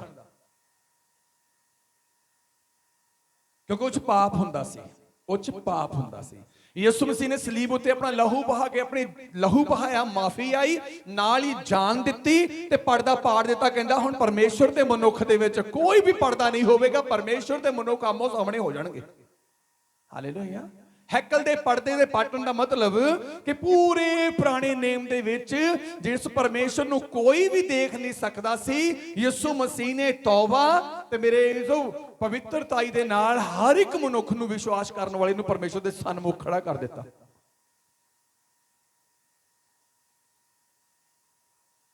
ਕਈ ਵਾਰ ਤਾਂ ਮੈਨੂੰ ਲੱਗਦਾ ਹੁੰਦਾ ਕਿ ਲੋਕ ਕਹਾਣੀਆਂ ਵਾਂਗ ਸੁਣ ਕੇ ਚਲ ਜਾਂਦੇ ਆ, ਕਿਉਂਕਿ ਜਿਹੜਾ ਬੰਦਾ ਵਚਨ ਸੁਣਦਾ ਹੈ ਨਾ, ਉਹ ਵਚਨ ਨੂੰ ਆਪਣੀ ਜ਼ਿੰਦਗੀ 'ਚ ਅਪਲਾਈ ਕਰਦਾ ਹੈ ਕਿ ਮੈਂ ਹੁਣ ਆਪਣੀ ਜ਼ਿੰਦਗੀ 'ਚ ਇਹ ਵਚਨ ਪੂਰਾ ਕਰਨਾ ਆ। ਕਈ ਸੁਣਦੇ ਆ, ਉਹ ਆਪਣੇ ਆਪ ਨੂੰ ਇੰਨਾ ਕੁ ਮਹਾਰਥੀ ਬਣਾ ਰੱਖਦੇ ਆ, ਮਹਾਰਥੀ। ਜੇ ਤੁਸੀਂ ਮਹਾਰਥੀ ਹੁੰਦੇ ਤਾਂ ਰੱਬ ਤੁਹਾਨੂੰ ਇਸਤੇਮਾਲ ਕਰਦਾ। ਜੇ ਕੁਝ ਹੁੰਦੇ ਤਾਂ ਰੱਬ ਇਸਤੇਮਾਲ ਕਰਦਾ। ਕਿਉਂ ਨਹੀਂ ਇਸਤੇਮਾਲ ਕਰ ਰਿਹਾ? ਕਿਉਂਕਿ ਇਸਤੇਮਾਲ ਕਰਨ ਲਈ ਪਹਿਲਾਂ ਜ਼ਰੂਰੀ ਆ ਕਿ ਪਰਮੇਸ਼ਰ ਦਾ ਮਨੁੱਖ ਅੱਗੇ ਤੇ ਮਨੁੱਖ ਦਾ ਪਰਮੇਸ਼ਰ ਦੇ ਅੱਗੇ ਸਾਹਮਣੇ ਖੜੇ ਹੋਣਾ। ਆਦਮੀ ਪਰਮੇਸ਼ਰ ਦੇ ਸੁਭਾਅ ਦੀ ਸਮਾਨਤਾ ਦੇ ਵਿੱਚ ਜੀਵਨ ਬਤੀਤ ਕਰਦਾ ਸੀ। ਆਦਮੀ ਨੇ ਨਹੀਂ ਕਿਹਾ ਕਿ ਮੈਨੂੰ ਸੁੱਖ ਚਾਹੀਦਾ ਆ, ਆਦਮੀ ਨੇ ਨਹੀਂ ਕਿਹਾ ਕਿ ਮੈਨੂੰ ਆਨੰਦ ਚਾਹੀਦਾ ਆ, ਆਦਮੀ ਨੇ ਨਹੀਂ ਕਿਹਾ ਕਿ ਮੈਨੂੰ ਸਹਾਇਕਣ ਚਾਹੀਦੀ ਆ। ਲਿਖਿਆ ਹੋਇਆ ਗਿਆ ਧਰਤੀ, ਜਦੋਂ ਪਰਮੇਸ਼ਰ ਨੇ ਧਰਤੀ ਸ੍ਰਿਸ਼ਟੀ ਬਣਾਈ, ਸਭ ਕੁਝ ਬਣਾਇਆ, ਪਰਮੇਸ਼ਰ ਨੇ ਆਦਮੀ ਨੂੰ ਬਣਾਉਣ ਤੋਂ ਬਾਅਦ ਸਭ ਤੋਂ ਪਹਿਲਾਂ ਕੀ ਕੀਤਾ ਆ? ਧਰਤੀ ਦੇ ਜ਼ਮੀਨ ਦੇ ਸਾਰੇ ਫਲਦਾਰ ਰੁੱਖ ਜਿਹੜੇ ਵੇਖਣ ਤੇ ਖਾਣ ਵਿੱਚ ਸੋਹਣੇ ਸੀ, ਆਦਮੀ ਦੇ ਇਰਦ ਗਿਰਦ ਲਗਾ ਦਿੱਤੇ ਤਾਂ ਕਿ ਇਹਨੂੰ ਦੂਰ ਜਾਣਾ ਨਾ ਪਵੇ, ਇਹਨੂੰ ਦੂਰ ਜਾਣਾ ਨਾ ਪਵੇ। ਆਦਮ ਦੀ ਵਾਟਿਕਾ ਦੇ ਬਣਾਉਣ ਦਾ ਅਸਲ ਮੰਤਵ ਵੀ ਇਹ ਸੀ ਕਿ ਆਦਮ ਨੂੰ ਆਪਣਾ ਸਵਾਦ ਚੱਖਣ ਲਈ ਇੱਥੋਂ ਜਗ੍ਹਾ ਨਾ ਜਾਣਾ ਪਵੇ, ਇਹਨੂੰ ਇੱਥੇ ਹੀ ਸਭ ਕੁਝ ਮਿਲਦਾ ਰਹੇ। ਹਾਲੇਲੂਇਆ। ਇਸ ਗੱਲ ਨੂੰ ਜਦੋਂ ਅਸੀਂ ਪੜ੍ਹਦੇ ਹਾਂ ਨਾ, ਯਿਸੂ ਮਸੀਹ ਪ੍ਰਚਾਰ ਕਰ ਰਹੇ ਸੀ, ਬਹੁਤ ਸਮਾਂ ਹੋ ਗਿਆ ਪ੍ਰਚਾਰ ਕਰਦਿਆਂ ਨੂੰ। ਲਿਖਿਆ ਗਿਆ ਨੌਕਰਾਂ ਨੇ, ਚੇਲਿਆਂ ਨੇ ਇਹ ਕਿਹਾ ਕਿ ਪ੍ਰਭੂ ਇਹਨਾਂ ਨੂੰ, ਇਸ ਸੰਗਤ ਨੂੰ ਹੁਣ ਵਿਦਿਆ ਕਰ ਤਾਂ ਕਿ ਇਹ ਆਪਣੇ ਘਰਾਂ 'ਚ ਜਾ ਕੇ ਕੁਝ ਖਾ ਪੀ ਲੈਣ, ਨਹੀਂ ਤਾਂ ਇੱਥੇ ਹੁੱਸ ਜਾਣਾ। ਯਿਸੂ ਮਸੀਹ ਨੇ ਕੀ ਕਿਹਾ? ਕਹਿੰਦਾ ਇਹਨਾਂ ਨੂੰ नो, इन्हों किते भी जान की लोड़ नहीं आ। लिखिया लिखिया कि नहीं लिखिया? इन्हों किते भी जान की लोड़ नहीं आ। इत्थे जो कुछ हैगा है ना ਉਹਦੇ ਦੁਆਰਾ ਮੈਂ ਰਜਾ ਕੇ ਭੇਜਣੇ ਆ। ਭਾਵ ਉਹ ਦਾਇਰਾ ਆ ਜਿੱਥੇ ਪਰਮੇਸ਼ਰ ਤੁਹਾਡੇ ਆਲੇ ਦੁਆਲੇ ਤੁਹਾਡੀ ਹਰ ਇੱਕ ਜ਼ਰੂਰਤ ਨੂੰ ਪੂਰਾ ਕਰ ਦੇਗਾ। ਇਹ ਉਸ ਪ੍ਰੇਮੀ ਲਈ ਵਾਅਦਾ ਆ ਜਿਹਦੇ ਲਈ ਲਿਖਿਆ ਕਿ ਤੁਸੀਂ ਅਜੇ ਸੋਚਦੇ ਹੀ ਹੋਵੋਗੇ ਮੈਂ ਜਾਣ ਲਵਾਂਗਾ, ਤੁਸੀਂ ਗੱਲਾਂ ਹੀ ਕਰਦੇ ਹੋ ਮੈਂ ਪੂਰੀਆਂ ਕਰ ਦਵਾਂਗਾ। ਕਿਹਦੇ ਲਈ ਆ? ਜਿਹੜਾ ਪ੍ਰੇਮੀ ਪਰਮੇਸ਼ਰ ਦੀ ਸਮਾਨਤਾ ਦੇ ਵਿੱਚ ਭਾਵ ਆਪਣੇ ਸੁਭਾਅ ਨੂੰ ਪਰਮੇਸ਼ਰ ਦੇ ਸੁਭਾਅ 'ਚ ਬਣਾਏ ਰੱਖਦਾ। ਤੇ ਜੇ ਅਸੀਂ ਆਪਣਾ ਸੁਭਾਅ ਪਰਮੇਸ਼ਰ ਦੇ ਸੁਭਾਅ ਦੇ ਵਰਗਾ ਨਹੀਂ ਬਣਾਉਂਦੇ, ਪਰਮੇਸ਼ਰ ਕਦੀ ਵੀ ਨਹੀਂ ਨਾ ਉਹ ਸੁਣੇਗਾ, ਨਾ ਉਹ ਕੰਮ ਕਰੇਗਾ, ਨਾ ਆ ਕੇ ਸਾਡੇ ਹੰਝੂਆਂ ਨੂੰ ਪਹੁੰਚੇਗਾ। ਕੀ ਚਾਹੁੰਦੇ ਆ ਕਿ ਰੋਂਦੇ ਰਹੀਏ? ਕੀ ਚਾਹੁੰਦੇ ਆ ਕੱਲੀਆਂ ਦੁਆਵਾਂ ਹੀ ਕਰਦੇ ਰਹੀਏ ਸੁਣੀਆਂ ਨਾ ਜਾਣ? ਕੀ ਚਾਹੁੰਦੇ ਆ ਕਿ ਘੁਟਨੇ ਟੇਕੇ ਇਕੱਲੇ ਬੈਠੇ ਰਹੀਏ ਸੁਣਨ ਵਾਲਾ ਹੀ ਨਾ ਹੋਵੇ? ਬੋਲੋ। ਇੱਕ ਦੁਕਾਨ ਬਿਲਕੁਲ ਖਾਲੀ ਆ, ਬਿਲਕੁਲ ਖਾਲੀ, ਕਾਊਂਟਰ ਉੱਥੇ ਪਿਆ ਆ, ਦੁਕਾਨ ਤੇ ਕਾਊਂਟਰ ਪਿਆ ਖਾਲੀ ਆ। ਤੁਸੀਂ ਕਰਿਆਨੇ ਦੀ ਲਿਸਟ ਲੈ ਕੇ ਉੱਥੇ ਲਿਸਟ ਪੜ੍ਹੀ ਜਾਵੋ। 4 ਕਿਲੋ ਖੰਡ, ਪਾਈਆ ਪੱਤੀ, 1 ਕਿਲੋ ਛੋਲਿਆਂ ਦੀ ਦਾਲ, 1 ਕਿਲੋ ਮਾਂ, 1 ਕਿਲੋ ਕਾਲੇ ਛੋਲੇ, 1 ਕਿਲੋ ਚਿੱਟੇ ਛੋਲੇ, 1 ਕਿਲੋ ਮੈਦਾ, 1 ਕਿਲੋ ਬੇਸਣ, 1 ਕਿਲੋ ਖੰਡ, 1 ਕਿਲੋ 1 ਲੀਟਰ ਤੇਲ ਦੀ ਬੋਤਲ। ਕੋਈ ਲਾਭ ਹੈਗਾ? ਕੱਲੇ ਕਾਊਂਟਰ ਦੇ ਉੱਤੇ ਖੜੇ ਹੋ ਕੇ, ਕਾਊਂਟਰ ਦੁਕਾਨ ਬੰਦ ਆ, ਦੁਕਾਨ ਖੁੱਲੀ ਆ ਲੇਕਿਨ ਦੁਕਾਨ 'ਚ ਸੌਦਾ ਨਹੀਂ ਹੈ, ਖਾਲੀ ਆ, ਤੁਹਾਡੀ ਲਿਸਟ ਪੜਨ ਦਾ ਕੋਈ ਲਾਭ ਹੈਗਾ? ਕਿਉਂ? ਕਿਉਂਕਿ ਤੁਹਾਡੀ ਸੁਣਨ ਵਾਲਾ ਉੱਥੇ ਨਹੀਂ ਆ। ਇਹੀ ਅੱਜ ਮਸੀਹੀ ਲੋਕਾਂ ਦੀ ਜ਼ਿੰਦਗੀ ਆ। ਰੱਬ ਸਾਹਮਣੇ ਹੁੰਦਾ ਨਹੀਂ ਹੈ, ਪਰਮੇਸ਼ਰ ਸਾਹਮਣੇ ਹੁੰਦਾ ਨਹੀਂ, ਤਾਂ ਲਿਸਟ ਅਸੀਂ ਕਿੱਡੀ ਲੰਬੀ ਕੱਢ ਕੇ ਮੋਰੇ ਬੈਠੇ ਹੁੰਨੇ ਆ। ਤੇ 2 ਘੰਟੇ 'ਚ 3 ਘੰਟੇ 'ਚ ਲਿਸਟ ਪੂਰੀ ਹੁੰਦੀ ਆ। ਫੇਰ ਕਹਿੰਦੇ ਜੀ ਮੈਂ 2 ਘੰਟੇ ਪ੍ਰਾਰਥਨਾ ਕੀਤੀ ਸੁਣੀ ਨਹੀਂ ਗਈ। ਸੁਣਨ ਵਾਲਾ ਹੀ ਹੈ ਨਹੀਂ ਸੀ ਤਾਂ ਸੁਣਨੀ ਕਹਿੰਦੇ ਆ। ਸੁਣਾਉਣ ਦਾ ਲਾਭ ਤਾਂ ਜੇ ਸੁਣਨ ਵਾਲਾ ਕੋਲ ਹੋਵੇ। ਸਮਝੇ ਕਿ ਨਹੀਂ ਸਮਝੇ? ਸੁਣਾਉਣ ਦਾ ਲਾਭ ਤਾਂ ਆ ਜੇ ਸੁਣਨ ਵਾਲਾ ਕੋਲ ਹੋਵੇ। ਤੇ ਸੁਣਨ ਵਾਲਾ ਕਦੋਂ ਕੋਲ ਆਏਗਾ? ਜਦੋਂ ਤੁਹਾਡਾ ਸੁਭਾਅ ਉਹਦੇ ਵਰਗਾ ਹੋਊਗਾ ਜਾਂ ਉਹਦਾ ਸੁਭਾਅ ਤੁਹਾਡੇ ਵਰਗਾ ਹੋਵੇਗਾ। ਬੋਲੋ। ਅਸੀਂ ਕਹਿੰਦੇ ਪ੍ਰਭੂ ਜੀ ਤੂੰ ਮੇਰੇ ਸੁਭਾਅ ਵਰਗਾ ਆ ਕੇ ਬਣ ਕੇ ਬਣ ਜਾ ਕੇ ਆ ਜਾ ਮੇਰੇ ਕੋਲ ਆ ਜਾ। ਅਸੀਂ ਦੋਨੇ ਬੈਠਨੇ ਆ, ਆ ਜਾ ਅਸੀਂ ਦੋਨੇ ਬੈਠਨੇ ਆ ਬੈੱਡ ਦੇ ਉੱਤੇ ਬਹਿ ਕੇ, ਥੱਲੇ ਬਹਿ ਕੇ, ਦਰੀ ਵਿਛਾ ਕੇ, ਚਾਦਰ ਵਿਛਾ ਕੇ, ਗੱਦੀ ਲਾ ਕੇ ਪ੍ਰਾਰਥਨਾ ਕਰਦੇ ਆ ਕਿ ਪ੍ਰਭੂ ਤੂੰ ਮੇਰੇ ਵਰਗਾ ਬਣ ਕੇ ਪ੍ਰਾਰਥਨਾ ਸੁਣ ਮੇਰੀ। ਮੈਂ ਵੀ ਪਾਪ 'ਚ ਪ੍ਰਾਰਥਨਾ ਕਰਦਾ, ਤੂੰ ਪਾਪ 'ਚ ਸੁਣੀ ਜਾ। ਮੈਂ ਝੂਠ ਬੋਲ ਕੇ ਪ੍ਰਾਰਥਨਾ ਕਰਦਾ, ਤੂੰ ਝੂਠ 'ਚ ਹੀ ਸੁਣੀ ਜਾ। ਸੁਣ ਲਏਗਾ? ਕਦੇ ਨਹੀਂ। ਕਦੇ ਵੀ ਪਰਮੇਸ਼ਰ ਕੰਮ ਨਹੀਂ ਕਰੇਗਾ। ਮੇਰੇ ਜੋ ਅੱਜ ਜੇ ਤੁਸੀਂ ਚਾਹੁੰਦੇ ਆ ਕਿ ਸਾਡੇ ਮੁਖ ਚੋਂ ਨਿਕਲਿਆ ਹਰੇਕ ਸ਼ਬਦ ਖੁਦਾ ਦੇ ਕੰਨਾਂ 'ਚ ਪਵੇ ਤੇ ਖੁਦਾ ਦਾ ਤੁਹਾਡੇ ਕੋਲ ਹੋਣਾ ਬਹੁਤ ਜ਼ਰੂਰੀ ਆ। ਉਹ ਉਦੋਂ ਹੋਵੇਗਾ ਜਦੋਂ ਤੁਸੀਂ ਆਪਣੇ ਸੁਭਾਅ ਨੂੰ ਬਦਲੋਗੇ। ਤੁਸੀਂ ਕਿਸੇ ਦੇ ਸੁਭਾਅ ਦਾ ਫਲ ਨਹੀਂ ਖਾ ਸਕਦੇ। ਤੁਸੀਂ ਕਿਸੇ ਦੇ ਸੁਭਾਅ ਦਾ ਫਲ ਨਹੀਂ ਖਾ ਸਕਦੇ। ਇੱਕ ਬਹੁਤ ਕੌੜਾ ਸੁਭਾਅ ਦਾ ਬੰਦਾ ਆ, ਉਹ ਕਿਸੇ ਪਿੰਡ ਦੇ ਵਿੱਚ ਲੜਿਆ, ਲੜਾਈ ਕੀਤੀ, ਬਹੁਤ ਜ਼ਿਆਦਾ ਲੜਾਈ ਵੱਧ ਗਈ। ਤੁਸੀਂ ਮਿੱਠੇ ਸੁਭਾਅ ਦੇ ਆ, ਤੁਸੀਂ ਉੱਥੇ ਜਾਂਦੇ ਆ, ਤੁਸੀਂ ਮਿੱਠੇ ਸ਼ਬਦਾਂ ਨਾਲ ਉਹਨੂੰ ਪਿਘਲਾਉਣ ਦੀ ਕੋਸ਼ਿਸ਼ ਕਰਦੇ ਆ। ਹੋ ਸਕਦਾ ਉਹ 1% ਮੰਨ ਜਾ, ਚਲੋ ਠੀਕ ਹੈ ਜੀ ਮੈਂ ਤੁਹਾਡੇ ਸੁਭਾਅ ਤੁਹਾਡੇ ਕਰਕੇ ਮੈਂ ਮਤਲਬ ਇਹਨੂੰ ਮਾਫ ਕਰ ਦੇਣਾ। ਹੋ ਗਈ ਮਾਫੀ ਮਿਲ ਗਈ, ਮਾਫੀ ਮਿਲ ਗਈ। ਹੁਣ ਧਿਆਨ ਦੇਣਾ, ਤੁਹਾਡੇ ਮਿੱਠੇ ਸੁਭਾਅ ਕਰਕੇ ਉਸ ਕੌੜੇ ਸੁਭਾਅ ਵਾਲੇ ਨੂੰ ਮਾਫੀ ਮਿਲ ਗਈ ਜਿਹਦੇ ਨਾਲ ਉਹਨੇ ਪੰਗਾ ਲਿਆ। ਪਰ ਕੀ ਜਿਹਦੇ ਨਾਲ ਉਹਨੇ ਆਡਾ ਲਿਆ ਕੌੜੇ ਸੁਭਾਅ ਵਾਲਾ ਉਹ ਬਾਅਦ ਚ ਇਕੱਠੇ ਹੋਣਗੇ?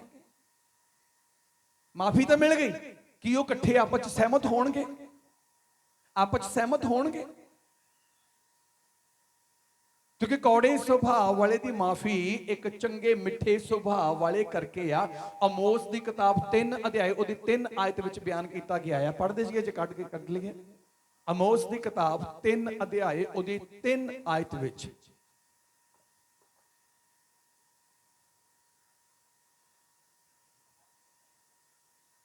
ਸਵਾ 1137 ਮੇਰੇ ਖਿਆਲ ਚ, ਹਾਂਜੀ ਭਲਾ ਦੋ ਜਾਣੇ ਇਕੱਠੇ ਚੱਲਣਗੇ, ਭਲਾ ਦੋ ਜਣੇ ਇਕੱਠੇ ਚੱਲਣਗੇ, ਜੇ ਉਹ ਸਹਿਮਤ ਨਾ ਹੋਣ, ਜੇ ਉਹ ਸਹਿਮਤ ਨਾ ਹੋਣ।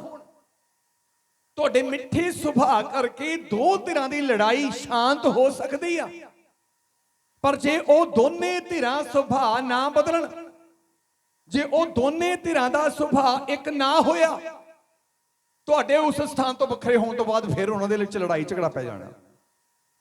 ਹਾਲੇਲੂਇਆ। ਤੇ ਲੜਾਈ ਝਗੜਾ ਹਮੇਸ਼ਾ ਲਈ ਖਤਮ ਕਰਨ ਦੇ ਲਈ ਜ਼ਰੂਰੀ ਆ ਉਹ ਦੋਨੇ ਧਿਰਾਂ ਦਾ ਸੁਭਾਅ ਇੱਕ ਹੋ ਜਾਵੇ। ਐਦਾਂ ਹੀ ਜੇ ਤੁਹਾਡਾ ਤੇ ਪਰਮੇਸ਼ਰ ਦਾ ਇੱਕ ਸੁਭਾਅ ਹੋਵੇਗਾ, ਫਿਰ ਤੁਸੀਂ ਆਪਣੇ ਅਸਲ ਜੀਵਨ ਦੇ ਵਿੱਚ ਸਫਲ ਹੋਵੋਗੇ। ਕੀ ਦੋ ਜਣੇ ਇਕੱਠੇ ਚੱਲਣਗੇ ਜੇ ਉਹ ਸਹਿਮਤ ਨਾ ਹੋਣ, ਸਹਿਮਤ ਨਾ ਹੋਣ। ਇੱਕ ਸਹਿਮਤ ਆ, ਇੱਕ ਸਹਿਮਤ ਨਹੀਂ ਆ। ਮੋਟਰਸਾਈਕਲ ਦੇ ਇੱਕ ਟਾਇਰ ਦੇ ਵਿੱਚ ਹਵਾ ਹੈਗੀ ਆ, ਉਹ ਸਾਨੂੰ ਪਹੁੰਚਾਉਣ ਦੇ ਲਈ ਸਹਿਮਤ ਆ, ਮੰਜ਼ਿਲ ਤੇ ਪਹੁੰਚਾਉਣ ਲਈ ਸਹਿਮਤ ਆ। ਤੇ ਇੱਕ ਟਾਇਰ 'ਚ ਹਵਾ ਨਹੀਂ ਆ, ਉਹ ਸਾਨੂੰ ਮੰਜ਼ਿਲ ਤੇ ਪਹੁੰਚਾਉਣ ਤੋਂ ਰੋਕ ਰਿਹਾ। ਏਦਾਂ ਹੀ ਆ, ਏਦਾਂ ਹੀ ਆ। ਤੇ ਜੇ ਹੁਣ ਲੈ ਕੇ ਤੁਰ ਪਏ, ਜੇ ਲੈ ਕੇ ਤੁਰ ਪਏ ਕਿ ਚਲੋ ਜੀ ਇੱਕ 'ਚ ਹਵਾ ਹੈਗੀ ਆ, ਇਹ ਤਾਂ ਮੇਰਾ ਸਾਥ ਨਿਭਾਏਗਾ ਹੀ, ਦੂਜੇ ਦੀ ਬਸ ਹੋ ਜਾਣੀ ਆ। ਹਾਲੇਲੂਇਆ। ਖੁਦਾ ਸਹਿਮਤ ਆ ਸਾਡੇ ਨਾਲ ਚੱਲਣ ਲਈ, ਪਰਮੇਸ਼ਰ ਸਹਿਮਤ ਆ ਸਾਡੇ ਨਾਲ ਚੱਲਣ ਲਈ, ਲੇਕਿਨ ਅਸੀਂ ਪਰਮੇਸ਼ਰ ਨਾਲ ਚੱਲਣਾ ਨਹੀਂ ਚਾਹੁੰਦੇ। ਬਹੁਤੇ ਲੋਕ ਚੱਲਣਾ ਨਹੀਂ ਚਾਹੁੰਦੇ, ਉਹ ਆਪਣਾ ਸੁਭਾਅ ਬਦਲਣਾ ਨਹੀਂ ਚਾਹੁੰਦੇ। ਆਦਮ ਪਰਮੇਸ਼ਰ ਦੇ ਵਚਨ ਦੇ ਅਨੁਸਾਰ ਸੀ, ਉਹਦੇ ਅੰਦਰ ਵਚਨ ਸੀ, ਵਚਨ ਕਰਕੇ ਹੀ ਆਦਮ ਪਰਮੇਸ਼ਰ ਦੇ ਸੁਭਾਅ ਦੀ ਸਮਾਨਤਾ ਵਿੱਚ ਸੀ। ਇਸੇ ਲਈ ਪਰਮੇਸ਼ਰ ਦਿਨ ਰਾਤ ਉਹਦੇ ਕੋਲ ਹੁੰਦਾ ਸੀ।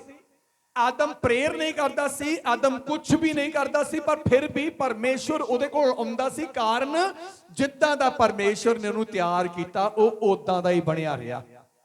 ਇੱਕ ਸਮਾਂ ਆਇਆ, ਆਦਮ ਦੇ ਘਰ ਨੂੰ ਉਜਾੜਨ ਦੀ ਯੋਜਨਾ ਬਣੀ। ਆਦਮ ਦੀ ਫੈਮਿਲੀ ਨੂੰ, ਆਉਣ ਵਾਲੀਆਂ ਪੁਸ਼ਤਾਂ ਨੂੰ ਉਜਾੜਨ ਦੀ ਕੋਸ਼ਿਸ਼ ਕੀਤੀ ਗਈ। 7 ਪੁਸ਼ਤਾਂ ਖਰਾਬ ਕਰਨੀਆਂ, ਇਹ ਸ਼ੈਤਾਨ ਦੀ ਯੋਜਨਾ ਸੀ। ਇਹ ਸ਼ੈਤਾਨ ਦੀ ਯੋਜਨਾ ਸੀ। ਤੇ ਸ਼ੈਤਾਨ ਨੂੰ ਪਤਾ ਸੀ ਨਾ ਮੈਂ ਪਰਮੇਸ਼ਰ ਨਾਲ ਆਡਾ ਲੈ ਸਕਦਾ, ਤੇ ਤਦ ਤੱਕ ਮੈਂ ਆਦਮ ਨਾਲ ਵੀ ਆਡਾ ਨਹੀਂ ਲੈ ਸਕਦਾ ਜਦ ਤੱਕ ਆਦਮ ਦਾ ਸੁਭਾਅ ਪਰਮੇਸ਼ਰ ਦੇ ਅਨੁਸਾਰ ਆ। ਮੈਂ ਫਿਰ ਦੱਸਦਾ ਆ, ਕੋਈ ਵੀ ਭਗਤੀ ਉਠਾ ਦਿਓ ਲਾਗੇ। ਵਲੰਟੀਅਰ ਦਾ ਇਹ ਹਾਲ ਆ। ਉਹ ਦੇਖੋ, ਜਾਗੋ ਸਵੇਰਾ ਹੋ ਗਿਆ। ਵਲੰਟੀਅਰ ਧਿਆਨ ਦਿਆ ਕਰੋ, ਤੁਹਾਡੇ ਟੀਮ ਦੇ ਮੈਂਬਰ ਸੌਂ ਜਾਂਦੇ ਆ। ਵਲੰਟੀਅਰ ਸੁੱਤਰ ਪਏ ਆ, ਵਿਸ਼ਵਾਸੀ ਵਿਚਾਰੇ ਕੀ ਕਰਨਗੇ। ਹਾਲੇਲੂਇਆ। ਇਹ ਆਪਣੇ ਸੁਭਾਅ ਲੈ ਕੇ ਬੈਠੇ ਹੋ ਆ। ਕੋਈ ਗੱਲ ਨਹੀਂ, ਹੁੰਦਾ ਹੈ ਏਦਾਂ। ਸ਼ੈਤਾਨ ਨੂੰ ਪਤਾ ਸੀ ਨਾ ਮੈਂ ਉਹਨੂੰ ਛੇੜ ਸਕਦਾ, ਨਾ ਮੈਂ ਇਹਨੂੰ ਕਿਉਂ ਨਹੀਂ ਛੇੜ ਸਕਦਾ। ਆਦਮ ਨੂੰ ਸ਼ੈਤਾਨ ਕਿਉਂ ਨਹੀਂ ਛੇੜ ਸਕਦਾ ਸੀ। ਜਦੋਂ ਅਸੀਂ ਨਵੇਂ ਨਿਯਮ ਦੇ ਵਿੱਚ ਪ੍ਰਭੂ ਯਿਸੂ ਮਸੀਹ ਨੂੰ ਪੜ੍ਹਦੇ ਆ ਨਾ, ਤੇ ਸ਼ੈਤਾਨ ਮਨੁੱਖ ਦੇ ਪੁੱਤਰ ਭਾਵ ਯਿਸੂ ਮਸੀਹ ਨੂੰ ਛੇੜਨ ਦੇ ਲਈ ਆਇਆ। ਉਹਦੀ ਜ਼ਿੰਦਗੀ ਨੂੰ ਡਿਸਟਰਬ ਕਰਨ ਦੇ ਲਈ, ਖੁਦਾ ਨਾਲ ਤੋੜਨ ਦੇ ਲਈ ਆਇਆ। ਕਹਿੰਦਾ ਇਹਨਾਂ ਪੱਥਰਾਂ ਨੂੰ ਕਿ ਰੋਟੀਆਂ ਬਣ ਜਾਣ। ਯਿਸੂ ਕਹਿੰਦਾ ਨਹੀਂ, ਹੁਕਮ ਸੁਣਾ ਦਿੱਤਾ, ਬਚਨ ਸੁਣਾ ਦਿੱਤਾ। ਫਿਰ ਉਹਨੇ ਕਿਹਾ ਕਿ ਤੂੰ ਆਪਣੇ ਆਪ ਨੂੰ ਇੱਥੋਂ ਸੁੱਟ। ਉਹ ਪ੍ਰਭੂ ਯਿਸੂ ਮਸੀਹ ਨੇ ਹੁਕਮ ਸੁਣਾ ਦਿੱਤਾ। ਫਿਰ ਕਿਹਾ ਇਹ ਸਾਰੀਆਂ ਪਾਤਸ਼ਾਹੀਆਂ ਮੈਂ ਤੈਨੂੰ ਦਵਾਂਗਾ, ਇੱਕ ਵਾਰੀ ਝੁਕ। ਯਿਸੂ ਮਸੀਹ ਨੇ ਹੁਕਮ ਸੁਣਾ ਦਿੱਤਾ। ਸ਼ੈਤਾਨ ਨੇ ਦੇਖਿਆ ਕਿ ਇਹਨੂੰ ਮੈਂ ਸੁੱਟ ਨਹੀਂ ਸਕਦਾ। ਸ਼ੈਤਾਨ ਨੇ ਦੇਖਿਆ ਕਿ ਇਹਨੂੰ ਮੈਂ ਹੁਣ ਸੁੱਟ ਨਹੀਂ ਸਕਦਾ, ਇਹਨੂੰ ਗੁੰਮਰਾਹ ਨਹੀਂ ਕਰ ਸਕਦਾ, ਇਹਨੂੰ ਪਰਮੇਸ਼ਰ ਤੋਂ ਅੱਡ ਨਹੀਂ ਕਰ ਸਕਦਾ। ਕਿਉਂ ਨਹੀਂ ਅੱਡ ਕਰ ਸਕਦਾ?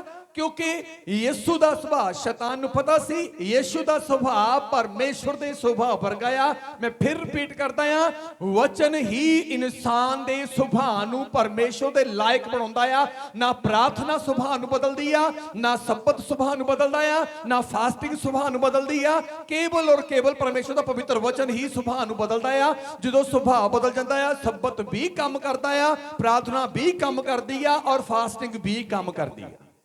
ਹਾਲੇਲੂਇਆ। ਵਚਨ ਤੋਂ ਬਗੈਰ ਕੀਤੀ ਹੋਈ ਹਰ ਇੱਕ ਫਾਸਟਿੰਗ, ਸਬਤ, ਹਰ ਇੱਕ ਜ਼ੀਰੋ ਹੋ ਜਾਂਦਾ ਆ ਜੇ ਸਾਡੇ ਅੰਦਰ ਵਚਨ ਨਹੀਂ ਆ। ਸ਼ੈਤਾਨ ਨੂੰ ਪਤਾ ਸੀ, ਸ਼ੈਤਾਨ ਨੂੰ ਪਤਾ ਸੀ, ਜਿਵੇਂ ਲਿਖਿਆ ਗਿਆ ਕਿ ਮਾਂ ਦੀ ਕੁੱਖ ਚ ਪੈਣ ਤੋਂ ਪਹਿਲਾਂ, ਜਗਤ ਦੀਆਂ ਨੀਆਂ ਧਰਨ ਤੋਂ ਪਹਿਲਾਂ ਹੀ ਪਰਮੇਸ਼ਰ ਨੇ ਸਾਨੂੰ ਚੁਣਿਆ ਹੋਇਆ ਬਲੈਸਿੰਗ ਦੇ ਲਈ। ਹਾਲੇਲੂਇਆ। ਇਹ ਗੱਲ ਸ਼ੈਤਾਨ ਨੂੰ ਭਾਵ ਜਦੋਂ ਉਹ ਪਹਿਲੇ ਹੋਰ ਰੁਤਬੇ ਵਿੱਚ ਸੀ, ਭਾਵ ਉਹ ਲੂਸੀਫਰ ਫਰਿਸ਼ਤੇ ਦੇ ਰੂਪ ਦੇ ਵਿੱਚ ਸੀ, ਪਰਮੇਸ਼ਰ ਦੀ ਇਸ ਗੱਲ ਦੇ ਬਾਰੇ ਉਹਨੂੰ ਪਤਾ ਸੀ। ਉਹ ਆਦਮ ਨੂੰ ਗੁੰਮਰਾਹ ਕਰਨ ਵਾਸਤੇ ਆ ਗਿਆ, ਇਹਦਾ ਸੁਭਾਅ ਬਦਲਣਾ। ਕਿਉਂਕਿ ਜਦ ਤੱਕ ਇਹਦਾ ਸੁਭਾਅ ਪਰਮੇਸ਼ਰ ਨਾਲ ਮੈਚ ਕਰਦਾ, ਤਦ ਤੱਕ ਇਹਨਾਂ ਚ ਦੋਨਾਂ ਚ ਲੜਾਈ ਨਹੀਂ ਪੈਣੀਗੀ। ਲੜਾਈ ਪਾਉਣ ਲਈ ਜ਼ਰੂਰੀ ਆ ਕਿ ਇੱਕ ਦਾ ਸੁਭਾਅ ਬਦਲ ਜਾਵੇ। ਖੁਦਾ ਨੂੰ ਛੂ ਨਹੀਂ ਸਕਦਾ ਸੀ, ਛੇੜ ਨਹੀਂ ਸਕਦਾ ਸੀ, ਗੁੰਮਰਾਹ ਕਰ ਨਹੀਂ ਸਕਦਾ ਸੀ। ਉਹਨੇ ਪਤਨੀ ਛੇੜੀ ਤੇ ਉਸ ਪਤਨੀ ਨੇ ਆਪਣਾ ਪਤੀ ਛੇੜ ਲਿਆ।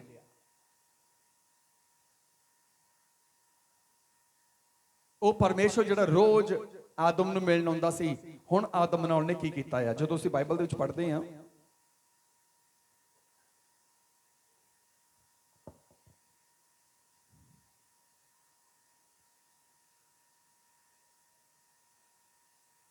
ਤਿੰਨ ਦੀ ਅਸੀਂ ਪੜਾਂਗੇ 23 ਆਇਤ ਪੜ੍ਹੀਏ, ਪੰਜਾਬੀ ਹਿੰਦੀ ਕੋਈ ਵੀ। ਹੋਵਾ ਪਰਮੇਸ਼ਵਰ ਨੇ ਦੇ ਮਾਈਕ ਫੜੋ ਜਲਦੀ ਨਾਲ। ਤਾਂ ਜੋ ਉਸ ਜ਼ਮੀਨ ਨੂੰ ਵਾਹੇ। नो 23 आयत 23 आयत शुरू करो चंगी तरह। इसलिए यहोवा परमेश्वर ने उसको अदन की वाटिका में से निकाल दिया। बस परमेश्वर ने आदम के लिए लिखा, बाइबल च लिखा है, इसलिए यहोवा परमेश्वर ने आदम को अदन की वाटिका से निकाल दिया। कदों कढ़िया? ਜਦੋਂ ਆਦਮ ਨੇ ਪਰਮੇਸ਼ਰ ਦੇ ਵਚਨ ਨੂੰ ਤੋੜਿਆ, ਵਚਨ ਟੁੱਟਦੇ ਸਾਰ ਹੀ ਆਦਮ ਦਾ ਸੁਭਾਅ ਕਨਵਰਟ ਹੋ ਗਿਆ, ਚੰਗੇ ਤੋਂ ਮਾੜੇ ਚ। ਮਾੜੇ ਸੁਭਾਅ ਦਾ ਮਤਲਬ ਜਿਹੜਾ ਇਨਸਾਨ ਪਰਮੇਸ਼ਰ ਦੇ ਵਚਨ ਨੂੰ ਤੋੜਦਾ ਆ। ਤੁਸੀਂ ਕਈ ਲੋਕ ਸਿਫਾਰਿਸ਼ਾਂ ਪਾਉਂਦੇ, ਦਾਸ ਜੀ ਮੈਂ ਤਾਂ ਪ੍ਰਾਰਥਨਾ ਵੀ ਕਰਦੀ ਆ, ਦਾਸ ਜੀ ਮੈਂ ਤਾਂ ਆ ਵੀ ਕਰਦੀ ਆ, ਦਾਸ ਜੀ ਮੈਂ ਤਾਂ ਹੁਣ ਰਾਤ ਰਾਤ ਉੱਠ ਕੇ ਪ੍ਰਾਰਥਨਾ ਕਰਦੀ। ਕਿਉਂ ਨਹੀਂ ਕੰਮ ਹੁੰਦਾਗਾ? ਕੰਮ ਕਿਹਨੇ ਕਰਨਾ ਆ? ਪਰਮੇਸ਼ਰ ਨੇ। ਕਦੋਂ ਕਰਨਾ? ਜਦੋਂ ਤੁਹਾਡੇ ਨਾਲ ਹੋਵੇਗਾ, ਜਦੋਂ ਤੁਹਾਡੇ ਨਾਲ ਹੋਵੇਗਾ। ਤੁਸੀਂ ਕਿਸੇ ਜੌਬ ਦੇ ਲਈ ਅਪਲਾਈ ਕੀਤਾ ਆ, ਤੁਹਾਨੂੰ ਪਤਾ ਕਿ ਇੱਥੇ ਐਮਐਲਏ ਦੀ ਸਿਫਾਰਿਸ਼, ਐਮਪੀ ਦੀ ਸਿਫਾਰਿਸ਼ ਚੱਲ ਜਾਣੀ ਆ। ਜੇ ਤੁਹਾਨੂੰ ਐਮਐਲਏ ਕਹੇ ਜਾਓ ਜਾ ਕੇ ਮੇਰਾ ਨਾਂ ਲੈ ਦਿਓ ਤੇ ਤੁਹਾਨੂੰ ਕੰਮ ਬਣ ਜਾਊਗਾ, ਬਣ ਜਾਊ ਕੰਮ। ਇਦਾਂ ਤਾਂ ਜਣਾ ਖਾਣਾ ਅਨਪੜ੍ਹ ਵੀ ਕਹਿ ਦੋਗੇ ਜਾ ਕੇ ਉੱਥੇ ਕਿ ਮੈਨੂੰ ਫਲਾਣੇ ਐਮਐਲਏ ਨੇ, ਫਲਾਣੇ ਐਮਪੀ ਨੇ ਭੇਜਿਆ ਜੀ, ਮੇਰਾ ਕੰਮ ਕਰ ਦਿਓ, ਹੋ ਜਾਊ। ਜਦ ਤੱਕ ਤੁਸੀਂ ਕੋਈ ਪ੍ਰੂਫ ਨਹੀਂ ਲੈ ਕੇ ਜਾਂਦੇ, ਜਦ ਤੱਕ ਤੁਸੀਂ ਪ੍ਰੂਫ ਨਹੀਂ ਲੈ ਕੇ ਜਾਂਦੇ ਕਿ ਉਹ ਬੰਦਾ ਇਹਦੇ ਨਾਲ ਸਹਿਮਤ ਆ, ਉਹ ਬੰਦਾ ਇਹਦੇ ਨਾਲ ਸਹਿਮਤ ਆ, ਤੁਹਾਡਾ ਸੁਭਾਅ ਪ੍ਰੂਫ ਆ ਤੁਹਾਡੇ ਤੇ ਤੁਹਾਡੇ ਪਰਮੇਸ਼ਰ ਦੀ ਰਿਲੇਸ਼ਨਸ਼ਿਪ ਚ। ਆਤਮਿਕ ਸਪਿਰਚੁਅਲ ਸੁਭਾਅ, ਨੇਚਰ ਸਬੂਤ। ਤੁਸੀਂ ਪ੍ਰਾਰਥਨਾ ਦੁਆਰਾ ਕਹੀ ਜਾਓ, ਪਰਮੇਸ਼ਰ ਮੇਰਾ ਮੈਂ ਪ੍ਰਾਰਥਨਾ ਕਰਦਾ ਹਾਂ, ਪਰਮੇਸ਼ਰ ਮੈਂ ਆ ਮੰਗਦੀ ਹਾਂ, ਪਰਮੇਸ਼ਰ ਮੈਂ ਪ੍ਰਾਰਥਨਾ ਚ ਆ ਮੰਗਦੀ, ਤੂੰ ਕਿਹਾ ਮੰਗੋ ਤਾਂ ਦਿੱਤਾ ਜਾਵੇਗਾ, ਮੰਗਣ ਵਾਲਾ ਪਾ ਲਵੇਗਾ। ਪ੍ਰਭੂ ਮੈਂ ਤਾਂ ਮੰਗਦੀ ਹਾਂ, ਤੂੰ ਦਿੱਤਾ ਨਹੀਂ ਆ। ਇਹਨਾਂ ਪ੍ਰਾਰਥਨਾਵਾਂ ਦਾ ਉੱਤਰ ਕਦੇ ਵੀ ਨਹੀਂ ਆਉਣਾਗਾ ਜਦ ਤੱਕ ਤੁਸੀਂ ਪ੍ਰੂਫ ਨਹੀਂ ਪੇਸ਼ ਕਰਦੇ। ਹਿਜ਼ਕੀਯਾਹ ਨੂੰ ਪਰਮੇਸ਼ਰ ਨੇ ਫਰਮਾਨ ਭੇਜਿਆ, ਜਾ ਵੀ ਇਹਨੂੰ ਕਹਿੰਦੇ ਆਪਣੀ ਸਾਰੀ ਜ਼ਿੰਮੇਵਾਰੀ ਆਪਣੇ ਪਰਿਵਾਰ ਦੇ ਉੱਤੇ ਪਾ, ਤੂੰ ਮਰਨਾਊ ਆ, ਬਚੇਗਾ ਨਹੀਂ। ਫਾਈਨਲ ਗੱਲ, ਬਚੇਗਾ ਨਹੀਂ। ਪ੍ਰੂਫ ਦਿੱਤਾ। ਕੀ ਪ੍ਰੂਫ ਦਿੱਤਾ ਹਿਜ਼ਕੀਯਾਹ ਨੇ? ਕਹਿੰਦਾ ਹੇ ਪਰਮੇਸ਼ਰ ਵੇਖ, ਮੈਂ ਆਪਣੀ ਪੂਰੀ ਜ਼ਿੰਦਗੀ ਕਿਵੇਂ ਤੇਰੇ ਵਚਨ ਦੇ ਅਨੁਸਾਰ ਚੱਲਿਆ। ਇਹ ਪ੍ਰੂਫ ਸੀ। ਅਸੀਂ ਪ੍ਰਾਰਥਨਾ 'ਚ ਵਚਨ ਸੁਣਾਉਂਦੇ ਹਾਂ, ਜਿਹੜੇ ਯਾਦ ਹੋ ਜਾਂਦੇ ਆ। ਪ੍ਰਭੂ ਤੂੰ ਕਿਹਾ ਮੰਗੋ ਤਾਂ ਦਿੱਤਾ ਜਾਵੇਗਾ, ਪ੍ਰਭੂ ਤੁਸੀਂ ਕਿਹਾ ਮੈਂ ਤੈਨੂੰ ਕਦੇ ਵੀ ਇਕੱਲਿਆਂ ਨਹੀਂ ਛੱਡਾਂਗਾ, ਮੈਂ ਤੈਨੂੰ ਸੁਣਾਂਗਾ, ਮੈਂ ਤੈਨੂੰ ਉੱਤਰ ਦੇਵਾਂਗਾ। ਇਸ ਗੱਲ ਨੂੰ ਪੂਰਾ ਕਰਾਉਣ ਲਈ ਪ੍ਰਭੂ ਪ੍ਰੂਫ ਮੰਗਦਾ ਕਿ ਮੈਂ ਪੂਰਾ ਕਰਨ ਨੂੰ ਤਿਆਰ ਆ, ਪਹਿਲਾਂ ਤੂੰ ਪ੍ਰੂਫ ਦੇ ਕਿ ਤੇਰੀ ਜ਼ਿੰਦਗੀ ਆਤਮਿਕ ਹੈਗੀ ਆ, ਤੇਰਾ ਸੁਭਾਅ ਐਦਾਂ ਦਾ ਹੈਗਾ ਕਿ ਮੈਂ ਵਿੱਚ ਕੰਮ ਕਰ ਸਕਾਂ, ਤੇਰਾ ਸੁਭਾਅ ਐਦਾਂ ਦਾ ਹੈਗਾ ਕਿ ਮੈਂ ਤੇਰੇ ਕੋਲ ਆ ਕੇ ਕੰਮ ਕਰ ਸਕਾਂ। ਪਰਮੇਸ਼ਰ ਨੂੰ ਕਿਹੜਾ ਸੁਭਾਅ ਪਸੰਦ ਆ? ਜਿਹੜਾ ਪਰਮੇਸ਼ਰ ਦੀ ਆਗਿਆਕਾਰੀ ਦੇ ਵਿੱਚ ਰਹਿੰਦਾ ਆ। ਹਾਲੇਲੂਇਆ। ਇੱਕ ਗੱਲ ਵੀ ਮੈਂ ਬੜੀ ਵਾਰ ਪਹਿਲਾਂ ਦੱਸਿਆ, ਪਰ ਹੁਣ ਮੈਂ ਫਿਰ ਦੱਸਦਾ ਆ ਨਵੇਂ ਸਿਰਿਓਂ। ਸਾਈਕਲ ਨੂੰ ਚੇਨ ਹੁੰਦੀ ਆ, ਮੋਟਰਸਾਈਕਲ ਨੂੰ ਵੀ ਚੇਨ ਹੁੰਦੀ ਆ। ਜੇ ਵਿੱਚੋਂ ਇੱਕ ਕੜੀ ਟੁੱਟ ਜਾਏ, ਘੱਟੋ ਘੱਟ ਨਹੀਂ 1.5 ਤੋਂ ਪੌਣੇ 200 ਕੜੀਆਂ ਹੁੰਦੀਆਂ ਜੁੜੀਆਂ ਆ ਚੇਨ ਦੀਆਂ। ਜੇ ਇੱਕ ਕੜੀ ਟੁੱਟ ਜਾਏ, ਅੱਗੇ ਵਧੋਗੇ? ਬੋਲੋ ਕਿਉਂ? ਮੋਟਰਸਾਈਕਲ ਸਟਾਰਟ ਆ, ਟੈਂਕੀ ਫੁੱਲ ਆ, ਮੋਟਰਸਾਈਕਲ ਸਟਾਰਟ ਆ, ਟੈਂਕੀ ਫੁੱਲ ਆ, ਬ੍ਰੇਕਾਂ ਫੁੱਲ ਵਧੀਆ ਆ, ਨਵੇਂ ਨਵੇਂ ਕੀ ਕਹਿੰਦੇ ਹੁੰਦੇ ਆ, ਸਭ ਕੁਝ ਨਵਾਂ ਪਵਾਇਆ ਆ। ਪਰ ਇੱਕ ਕੜੀ ਟੁੱਟ ਗਈ, ਕੀ ਹੋਏਗਾ ਫਿਰ? ਜਿੱਥੇ ਹੈਗੇ ਉੱਥੇ ਰੁਕ ਜਾਣਾ। ਪਹਿਲਾਂ ਉਹਦੀ ਕਮੀ ਲੱਭਣੀ, ਕਮਜ਼ੋਰੀ ਲੱਭਣੀ ਕਿ ਤੁਰਿਆ ਕਿਉਂ ਨਹੀਂ। ਕਦੀ ਕਮਜ਼ੋਰੀ ਲੱਭੀ ਆ ਕਿਸੇ ਅੱਗੇ ਵਧ ਨਹੀਂ ਰਹੇ? ਕਦੀ ਲੱਭੀ ਕਮਜ਼ੋਰੀ?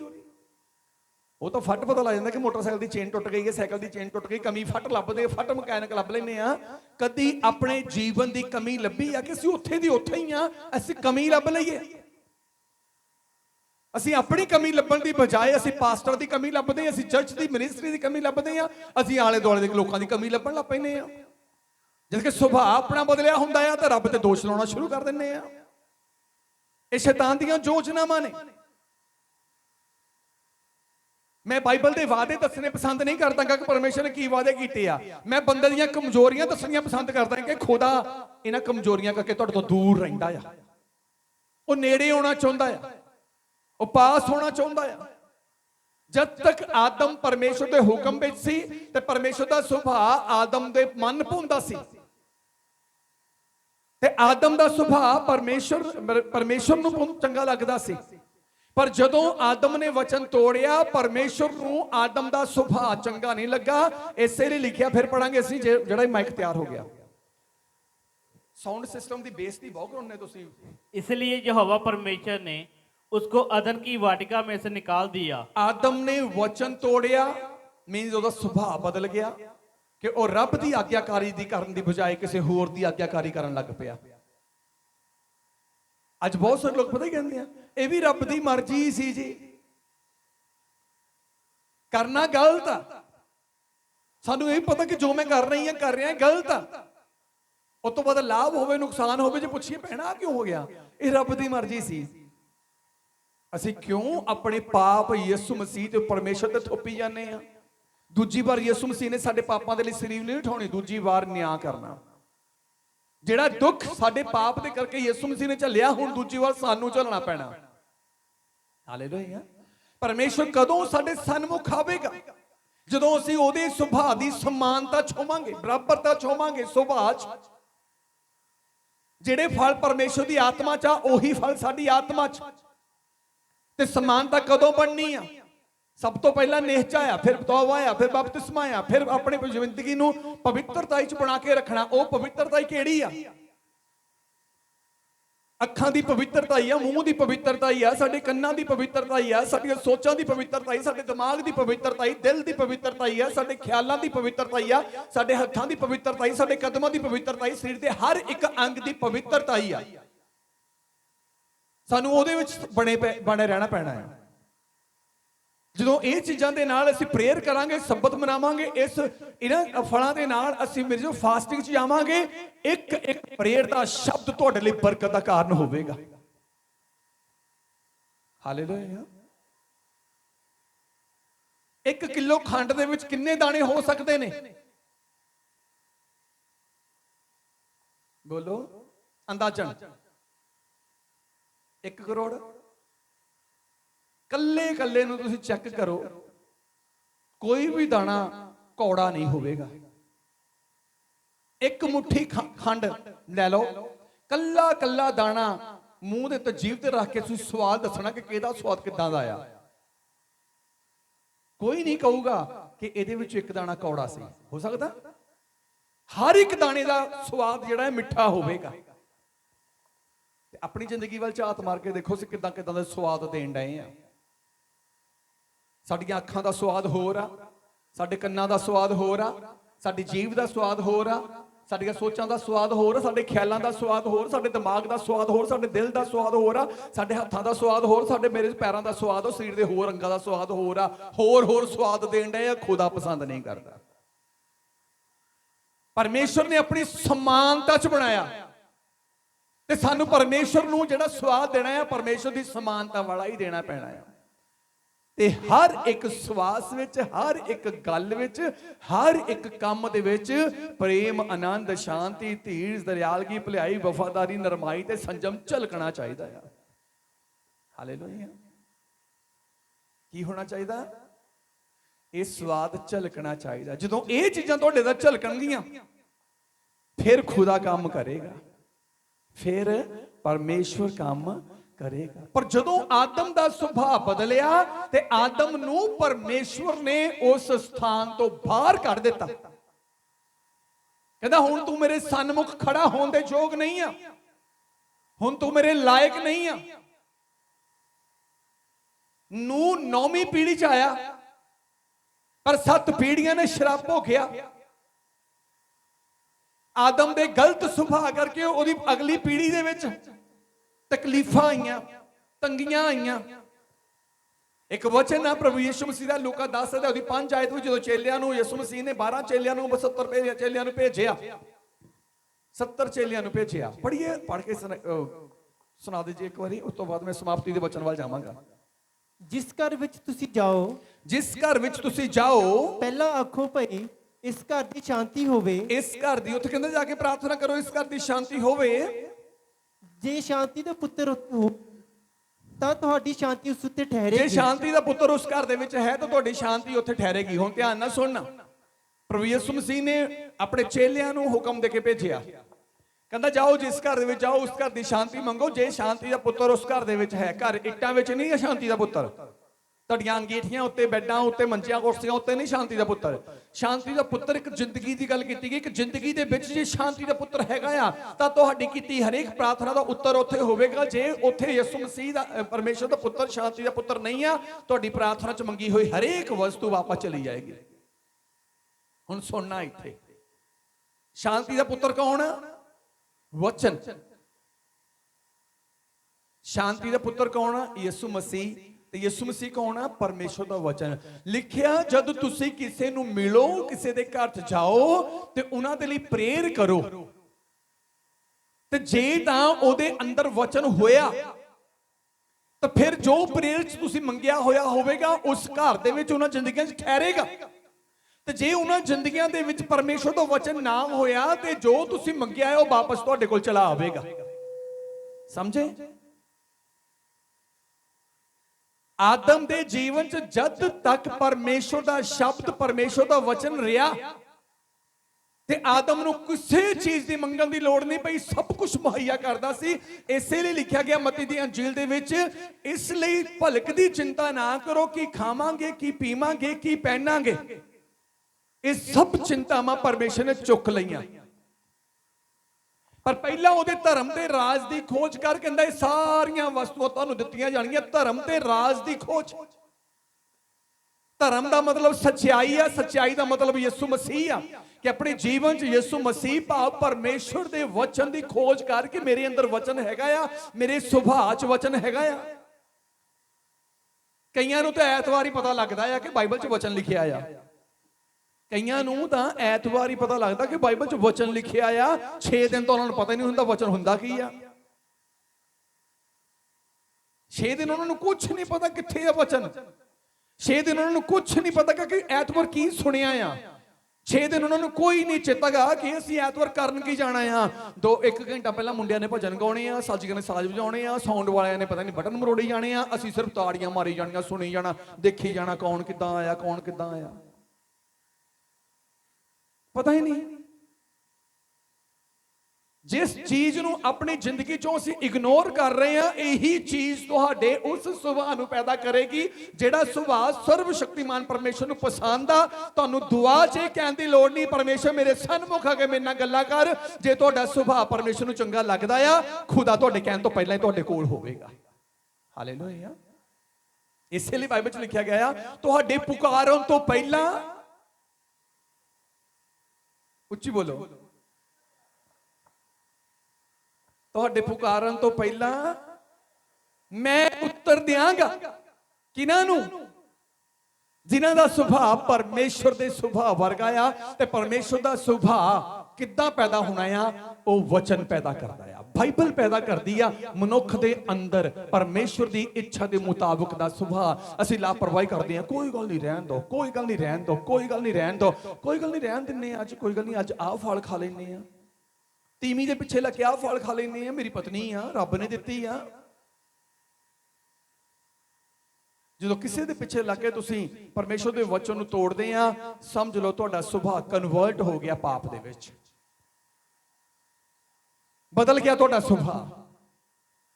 ਜਦੋਂ ਸੁਭਾਅ ਪਰਮੇਸ਼ਰ ਦਾ ਵਰਗਾ ਸੀ ਤੇ ਬਾਈਬਲ ਲਿਖਦੀ ਹੈ ਪਰਮੇਸ਼ਰ ਖੁਦ ਚੱਲ ਕੇ ਆਉਂਦਾ ਸੀ ਆਦਮ ਦੀ ਵਾਟਕਾ ਦੇ ਵਿੱਚ, ਪਰ ਜਦੋਂ ਸੁਭਾਅ ਬਦਲਿਆ ਪਰਮੇਸ਼ਰ ਨੇ ਆਦਮ ਨੂੰ ਕੱਢ ਗਿਆ, ਉਹ ਮਾਰਿਆ, ਕਹਿੰਦਾ ਚੱਲ ਪਰੇ ਹੋ, ਤੇਰੇ ਵਰਗੇ ਸੁਭਾਅ ਮੈਨੂੰ ਨਹੀਂ ਚਾਹੀਦੇ। ਅੱਜ ਪ੍ਰਾਰਥਨਾ ਕਰਾਉਣ ਤੋਂ ਪਹਿਲਾਂ ਇਹ ਸੋਚ ਲਿਓ ਕਿ ਕੀ ਮੇਰਾ ਸੁਭਾਅ ਪਰਮੇਸ਼ਰ ਵਰਗਾ ਹੈਗਾ ਆ। ਜੇ ਹੈਗਾ ਆ, ਜੇ ਨਹੀਂ ਹੈਗਾ ਫਿਰ ਪ੍ਰਾਰਥਨਾ ਕਰਾਉਣ ਦਾ ਕੋਈ ਲਾਭ ਨਹੀਂ ਆ। ਤੇ ਜੇ ਸੁਭਾਅ ਹੈਗਾ ਆ ਫਿਰ ਵੀ ਪ੍ਰਾਰਥਨਾ ਕਰਾਉਣ ਦਾ ਲਾਭ ਨਹੀਂ, ਫਿਰ ਉਦਾਂ ਹੀ ਤੁਹਾਡੀ ਖੁਦਾ ਨੇ ਸੁਣ ਲੈਣੀ ਆ। ਆਮੀਨ। ਫਿਰ ਉਦਾਂ ਹੀ ਪਰਮੇਸ਼ਰ ਨੇ ਤੁਹਾਡੀ ਸੁਣ ਲੈਣੀ ਆ। ਜਦੋਂ ਆਦਮ ਦਾ ਸੁਭਾਅ ਬਦਲਿਆ, ਖਤਮ ਹੋ ਗਈ ਗੱਲ। ਜਦੋਂ ਆਦਮ ਨੇ ਵਚਨ ਤੋੜਿਆ ਤਾਂ ਮਤਲਬ ਪਰਮੇਸ਼ਰ ਤੇ ਕੀ ਸ਼ੋਅ ਹੋਇਆ। ਪਰਮੇਸ਼ਰ ਅੱਗੇ ਸ਼ੋਅ ਹੋਇਆ ਕਿ ਤੇਰਾ ਸੁਭਾਅ ਹੁਣ ਮੇਰੇ ਲਾਇਕ ਨਹੀਂ ਆ। ਲੂਸੀਫਰ ਕਿੱਥੇ ਰਹਿੰਦਾ ਸੀ? ਦੱਸ ਸਕਦਾ ਲੂਸੀਫਰ ਕਿੱਥੇ ਰਹਿੰਦਾ ਸੀ? ਬੈਠੇ ਬੈਠੇ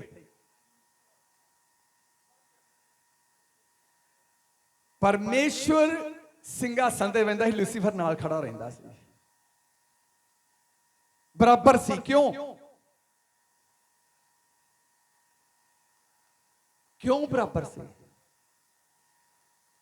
ਕਿਉਂਕਿ ਜੋ ਪਰਮੇਸ਼ਰ ਕਹਿੰਦਾ ਸੀ ਲੂਸੀਫਰ ਸਭ ਕੁਝ ਕਰੀ ਜਾਂਦਾ ਸੀ। ਪਰਮੇਸ਼ਰ ਨੂੰ ਲੂਸੀਫਰ ਦਾ ਸੁਭਾਅ ਚੰਗਾ ਲੱਗਦਾ ਸੀ, ਉਹਨੇ ਬਰਾਬਰ ਲੈ ਆਂਦਾ, ਕਹਿੰਦਾ ਤੂੰ ਬਰਾਬਰ ਰਹਿ। ਤੇ ਹੁਣ ਲੂਸੀਫਰ ਦਾ ਸੁਭਾਅ ਬਦਲਣਾ ਸ਼ੁਰੂ ਹੋਇਆ, ਕਹਿੰਦਾ ਕਿਉਂ ਨਾ ਮੈਂ ਵੱਡਾ ਸਿੰਘਾਸਨ ਬਣਾਵਾਂ। ਮਨ ਚ ਸੋਚਿਆ, ਖੁਦਾ ਕਹਿੰਦਾ ਤੇਰਾ ਸੁਭਾਅ ਬਦਲ ਗਿਆ, ਹੁਣ ਤੂੰ ਇੱਥੇ ਸਿੰਘਾਸਨ ਤਾਂ ਕੀ ਬਣਾਏਗਾ, ਤੈਨੂੰ ਮੈਂ ਜ਼ਮੀਨ ਤੇ ਵੀ ਨਹੀਂ, ਕਹਿੰਦਾ ਜ਼ਮੀਨ ਦੇ ਉੱਤੇ ਸੁੱਟਾਂਗਾ, ਤੂੰ ਜ਼ਮੀਨ ਦੀਆਂ ਗਹਿਰਾਈਆਂ 'ਚ ਜਾਏਗਾ। ਭਾਵ ਤੈਨੂੰ ਧਰਤੀ ਉੱਤੇ ਜਿੱਥੇ ਮੈਂ ਆਦਮ ਬਣਾਇਆ ਮੈਂ ਉੱਥੇ ਵੀ ਨਹੀਂ ਰਹਿਣ ਦੇਣਾ, ਤੈਨੂੰ ਉਹ ਤੋਂ ਵੀ ਥੱਲੇ ਭੇਜ ਦੇਣਾ।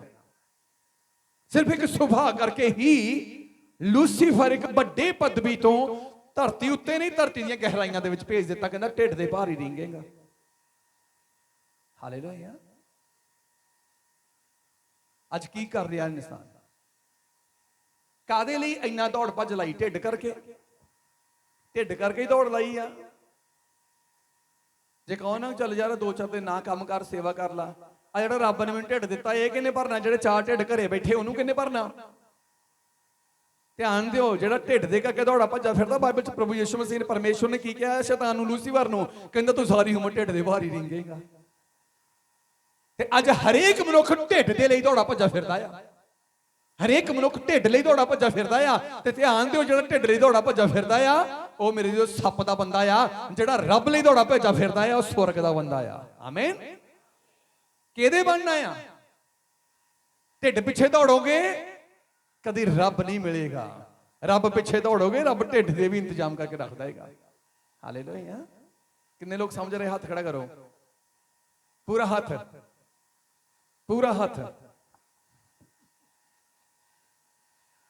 ਮੈਂ ਹੱਸਦਾ ਤਾਂ ਹੁੰਦਾ ਤੁਹਾਡੇ ਹੱਥ ਦੇਖ ਕੇ, ਤੁਹਾਡੇ ਚ ਕਮਜ਼ੋਰੀਆਂ ਚ ਦੱਸਣੀਆਂ ਸ਼ੁਰੂ ਕਰਾਂ ਨਾ ਮੈਂ ਬਾਈਬਲ ਦੇ ਅਨੁਸਾਰ। ਤੁਸੀਂ ਅਗਲੇ ਹਫ਼ਤੇ ਹੱਥ ਖੜਾ ਹੀ ਨਹੀਂ ਕਰਨਾ। ਤੁਸੀਂ ਤਾਂ ਇਹ ਕਹਿਣਾ ਪ੍ਰਭੂ ਜੀ ਨਟਾਂ ਵਾਲੇ ਹੱਥ ਹੁੰਦੇ ਮੈਂ ਘਰੇ ਲਾ ਕੇ ਹੀ ਆਉਣਾ ਸੀ। ਨਾ ਹੱਥ ਹੋਵੇ ਤੇ ਨਾ ਖੜਾ ਕਰੀਏ ਕਿ ਰੱਬਾ ਨਟ ਵਾਲੇ ਹੱਥ ਦੇ, ਨਟਾਂ ਨਾਲ ਲਾ ਲਈਏ, ਨਟਾਂ ਨਾਲ ਲਾ ਲਈਏ। ਹਾਲੇਲੂਇਆ। ਜਦ ਤੱਕ ਆਦਮ ਦਾ ਸੁਭਾਅ ਪਰਮੇਸ਼ਵਰ ਦੇ ਅਨੁਸਾਰ ਸੀ, ਆਦਮ ਦਾ ਸੁਭਾਅ ਕਲੀਅਰ ਕਰਦਾ ਆ ਪਰਮੇਸ਼ਵਰ ਦੇ ਅਨੁਸਾਰ ਕਦੋਂ ਸੀ? ਜਦੋਂ ਵਚਨ ਚ ਸੀ।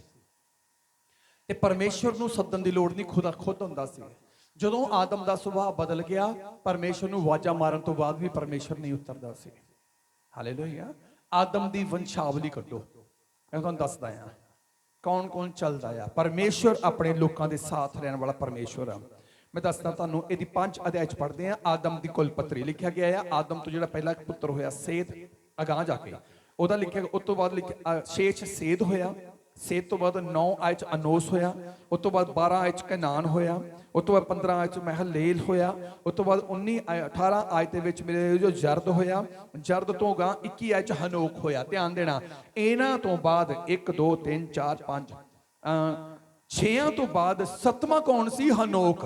ਇਹਦੇ ਬਾਰੇ ਇੱਕ ਗੱਲ ਲਿਖੀ ਗਈ ਆ, ਲਿਖਿਆ ਬਾਈਬਲ ਦੇ ਵਿੱਚ, ਹਨੋਕ 300 ਵਰਿਆਂ ਤੱਕ ਪਰਮੇਸ਼ਵਰ ਦੇ ਸੰਗ ਚੱਲਦਾ ਰਿਹਾ ਤੇ ਉਹਦੇ ਧੀਆਂ ਪੁੱਤਰ ਹੋਏ। ਹਨੋਕ ਸਾਰੀ ਉਮਰ 365 ਵਰਿਆਂ ਦੀ ਸੀ। ਹਨੋਕ ਪਰਮੇਸ਼ਵਰ ਦੇ ਸੰਗ ਚੱਲਦਾ ਸੀ। ਚੱਲਦਾ ਚੱਲਦਾ ਅਲੋਪ ਹੋ ਗਿਆ, ਜਿੰਦਾ ਹੀ ਚੁੱਕ ਲਿਆ ਗਿਆ। ਆਦਮ, ਸੇਤ, ਅਨੋਸ, ਕਨਾਨ, ਮਹਲੇਲ ਤੇ ਯਰਦ। 6 ਤੋਂ ਬਾਅਦ 7ਵਾਂ ਇਹ ਚੁੱਕ ਲਿਆ ਗਿਆ। ਇਹਨਾਂ 6 ਦੀ ਕਿਸੇ ਦੀ ਪ੍ਰਾਰਥਨਾ ਨਹੀਂ ਸੁਣੀ ਗਈ। ਇਹਨਾਂ 6 ਚੋਂ 7ਵਾਂ ਜਿਹੜਾ ਸੀ ਰੱਬ ਦੇ ਯੋਗ ਸੀ। ਰੱਬ ਨੇ ਉਹਨੂੰ ਉਠਾ ਲਿਆ, ਕਹਿੰਦਾ ਪਾਪੀਆਂ ਲੋਕਾਂ 'ਚ ਤੈਨੂੰ ਰਹਿਣ ਨਹੀਂ ਦੇਣਾ। ਉਸ ਤੋਂ ਬਾਅਦ ਮਥੂਸਲਾ ਹੋਇਆ, ਉਸ ਤੋਂ ਬਾਅਦ ਲਾਮਕ ਹੋਇਆ, ਉਸ ਤੋਂ ਗਾ ਫਿਰ ਮੇਰੇ ਤੋਂ ਨੂਹ ਹੋਇਆ।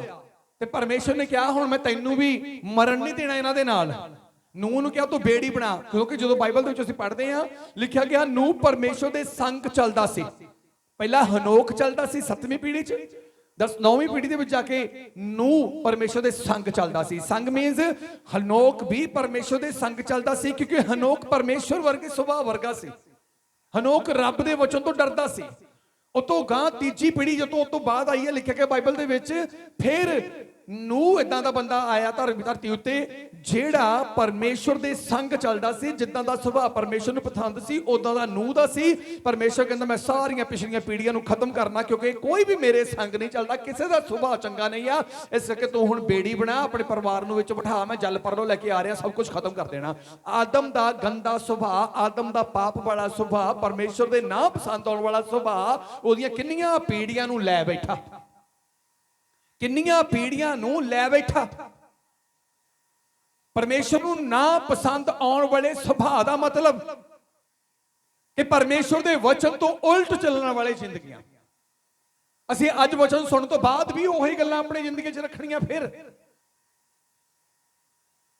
ਤੁਸੀਂ ਇਹ ਝੂਠ ਬੋਲ ਕੇ ਕੀ ਤੁਸੀਂ ਪਰਮੇਸ਼ਰ ਦੇ ਸਨਮੁਖ ਖੜੇ ਹੋ ਸਕਦੇ ਆ? ਕੀ ਇਹ ਕਹਿ ਸਕਦੇ ਆ ਕਿ ਮੈਂ ਅੱਜ ਜੇ ਝੂਠ ਬੋਲਿਆ ਆ, ਆਪਣੇ ਮੈਨੂੰ ਪਤਾ ਕਿ ਮੈਂ ਕਿੰਨਾ ਝੂਠ ਬੋਲਿਆ, ਫਿਰ ਕਹਾਂ ਪਰਮੇਸ਼ਰ ਮੇਰੀ ਆਵਾਜ਼ ਸੁਣੇਗਾ? ਤੁਸੀਂ ਆਪਣੇ ਗੁਆਂਢੀ ਨੂੰ ਵੈਰ ਕਰਕੇ, ਤੁਸੀਂ ਆਪਣੇ ਗੁਆਂਢੀ ਨਾਲ ਵੈਰ ਕਮਾ ਕੇ ਤੁਸੀਂ ਫਿਰ ਕਹਿੰਦੇ ਪ੍ਰਭੂ ਮੇਰੀ ਸੁਣਦਾ ਆ। ਇਹ ਸਾਰੇ ਜਿਹੜੇ ਆਤਮੇ ਉਤਰਦੇ ਆ ਤਾੜੀਆਂ ਦੇ, ਇਹ ਉਹ ਆਤਮੇ, ਮੈਂ ਤੁਹਾਨੂੰ ਦੱਸਦਾ ਆ ਇਹ ਆਤਮੇ ਸ਼ੈਤਾਨ ਦੇ ਵੱਲੋਂ ਵੀ ਹੋ ਸਕਦੇ। ਜੇ ਤੁਸੀਂ ਆਪਣੇ ਗੁਆਂਢੀ ਨਾਲ ਵੈਰ ਰੱਖਦੇ, ਤੁਹਾਡੇ ਤੇ ਆਤਮਾ ਉਤਰੇ ਹੋਇਆ, ਉਹ ਸਮਝ ਲਓ, ਅਲਰਟ ਹੋ ਜਾਓ ਕਿ ਸ਼ੈਤਾਨ ਦਾ ਆਤਮਾ ਮੈਨੂੰ ਬਹੁਤ ਵੱਡੀ ਖਾਈ 'ਚ ਲੈ ਕੇ ਜਾ ਰਿਹਾ। ਜੇ ਤੁਸੀਂ ਝੂਠ ਬੋਲ ਕੇ ਤਾੜੀਆਂ ਮਾਰਦੇ ਆ ਤਾਂ ਸਮਝ ਲਓ ਕਿ ਸ਼ੈਤਾਨ ਦਾ ਆਤਮਾ ਤੁਹਾਨੂੰ ਕਿਸੇ ਬਹੁਤ ਵੱਡੀ ਖਾਈ 'ਚ ਲੈ ਕੇ ਜਾ ਰਿਹਾ, ਤੁਹਾਡੀਆਂ ਆਉਣ ਵਾਲੀਆਂ ਪੁਸ਼ਤਾਂ ਨੂੰ ਖਰਾਬ ਕਰਨ ਜਾ ਰਿਹਾ। ਜੇ ਤੁਸੀਂ ਹੇਰਾ ਫੇਰੀ ਕਰਨ ਤੋਂ ਬਾਅਦ ਕਹਿੰਦੇ ਆ ਕਿ ਪਰਮੇਸ਼ਰ ਮੇਰੇ ਨਾਲ ਗੱਲਾਂ ਕਰਦਾ, ਸਮਝ ਲਓ ਕਿ ਤੁਹਾਡੇ ਕੰਨਾਂ 'ਚ ਪਰਮੇਸ਼ਰ ਦੀ ਆਵਾਜ਼ ਨਹੀਂ ਆ ਰਹੀ, ਬਲਕਿ ਸ਼ੈਤਾਨ ਦੀ ਆਵਾਜ਼ ਆ ਰਹੀ ਆ। ਜੇ ਤੁਸੀਂ ਉਸੇ ਆਤਮਾ ਦੀ ਅਗਵਾਈ ਤੇ ਆਵਾਜ਼ ਦੀ ਅਗਵਾਈ ਚੱਲ ਰਹੇ ਆ ਤਾਂ ਤੁਸੀਂ ਤੇ ਤੁਹਾਡੀਆਂ ਆਉਣ ਵਾਲੀਆਂ ਪੀੜ੍ਹੀਆਂ ਖਤਮ ਹੋ ਸਕਦੀਆਂ ਆ। ਸਮਝ ਰਹੇ ਕਿ ਨਹੀਂ ਸਮਝ ਰਹੇ? ਕਿਉਂਕਿ ਪਰਮੇਸ਼ਰ ਉਹਦੀ ਅਗਵਾਈ ਕਰੇਗਾ ਜਿਹੜਾ ਪਰਮੇਸ਼ਰ ਦੇ ਸੁਭਾਅ ਵਰਗਾ ਹੋਵੇਗਾ। ਜਿਹੜਾ ਹੁਣ ਤੱਕ ਵਚਨ ਤੋੜਦਾ ਆਇਆ, ਪਰਮੇਸ਼ਰ ਉਹਦੀ ਆਤਮਾ ਦੀ ਅਗਵਾਈ ਕੀ ਕਰੇਗਾ ਕਿ ਆ ਲੈ ਮੇਰੇ ਪੁੱਤਰ ਮੈਂ ਤੈਨੂੰ ਵਚਨ ਦਿੰਨਾ, ਤੂੰ ਤੋੜ ਦੇ। ਆ ਲੈ ਮੈਂ ਤੈਨੂੰ ਵਚਨ ਦਿੰਨਾ, ਤੂੰ ਤੋੜ ਦੇ। ਪਰਮੇਸ਼ਰ ਵਚਨ ਤੋੜਨ ਵਾਸਤੇ ਸਾਨੂੰ ਅਗਵਾਈ ਕਰੇਗਾ। ਬੋਲੋ, ਪਰਮੇਸ਼ਰ ਵਚਨ ਤੋੜਨ ਦੇ ਲਈ ਸਾਡੀ ਅਗਵਾਈ ਕਰੇਗਾ। ਅੱਜ ਸੀਰੀਅਸ ਹੋਵੋ ਆਪਣੀ ਜ਼ਿੰਦਗੀ ਦੇ ਪ੍ਰਤੀ, ਤੇ ਸੀਰੀਅਸ ਇਸ ਰੂਪ ਚ ਕਿ ਮੈਂ ਆਪਣੇ ਸੁਭਾਅ ਤੋਂ ਪਰਮੇਸ਼ਰ ਦੇ ਮਨ ਭੁੰਦਾ ਬਣਨਾ ਹੈ, ਸਰੀਰ ਤੋਂ ਨਹੀਂ। ਸੋਹਣੇ ਕੱਪੜੇ ਪਾ ਕੇ, ਵਧੀਆ ਡਰੈਸ ਪਾ ਕੇ ਅਸੀਂ ਲੋਕਾਂ ਨੂੰ ਦਿਖਾਉਂਦੇ ਆ ਕਿ ਲਓ ਜੀ ਮੈਂ ਪਰਮੇਸ਼ਰ ਦਾ ਭਗਤ ਹਾਂ, ਮੈਂ ਭਗਤ ਹਾਂ ਨਾ। ਨਹੀਂ, ਤੁਹਾਡਾ ਸੁਭਾਅ ਤੁਹਾਨੂੰ ਸੁੰਦਰ ਬਣਾਏਗਾ ਪਰਮੇਸ਼ਰ ਦੇ ਕੇ। ਤੇ ਉਸ ਸੁਭਾਅ ਨੂੰ ਮੇਨਟੇਨ ਕੌਣ ਕਰੇਗਾ? ਪਵਿੱਤਰ ਵਚਨ। ਤੇ ਜਦ ਤੱਕ ਤੁਸੀਂ ਪਵਿੱਤਰ ਵਚਨ ਦੁਆਰਾ ਆਪਣੇ ਆਪ ਨੂੰ ਤਿਆਰ ਨਹੀਂ ਕਰਦੇ, ਤੁਸੀਂ ਕਦੀ ਵੀ ਪਰਮੇਸ਼ਰ ਨੂੰ ਦੇਖ ਨਹੀਂ ਸਕਦੇ, ਨਾ ਪਰਮੇਸ਼ਰ ਤੁਹਾਨੂੰ ਦੇਖੇਗਾ। ਹਾਲੇਲੂਇਆ। ਬਾਈਬਲ 'ਚ ਲਿਖਿਆ ਗਿਆ ਕਿ ਜਦ ਆਦਮ ਨੇ ਪਾਪ ਕੀਤਾ, ਪਰਮੇਸ਼ਰ ਨੇ ਉਹਨੂੰ ਆਪਣੀ ਹਜ਼ੂਰੀ 'ਚੋਂ ਕੱਢ ਦਿੱਤਾ। ਕਹਿੰਦਾ ਹੁਣ ਨਹੀਂ ਲੋੜ।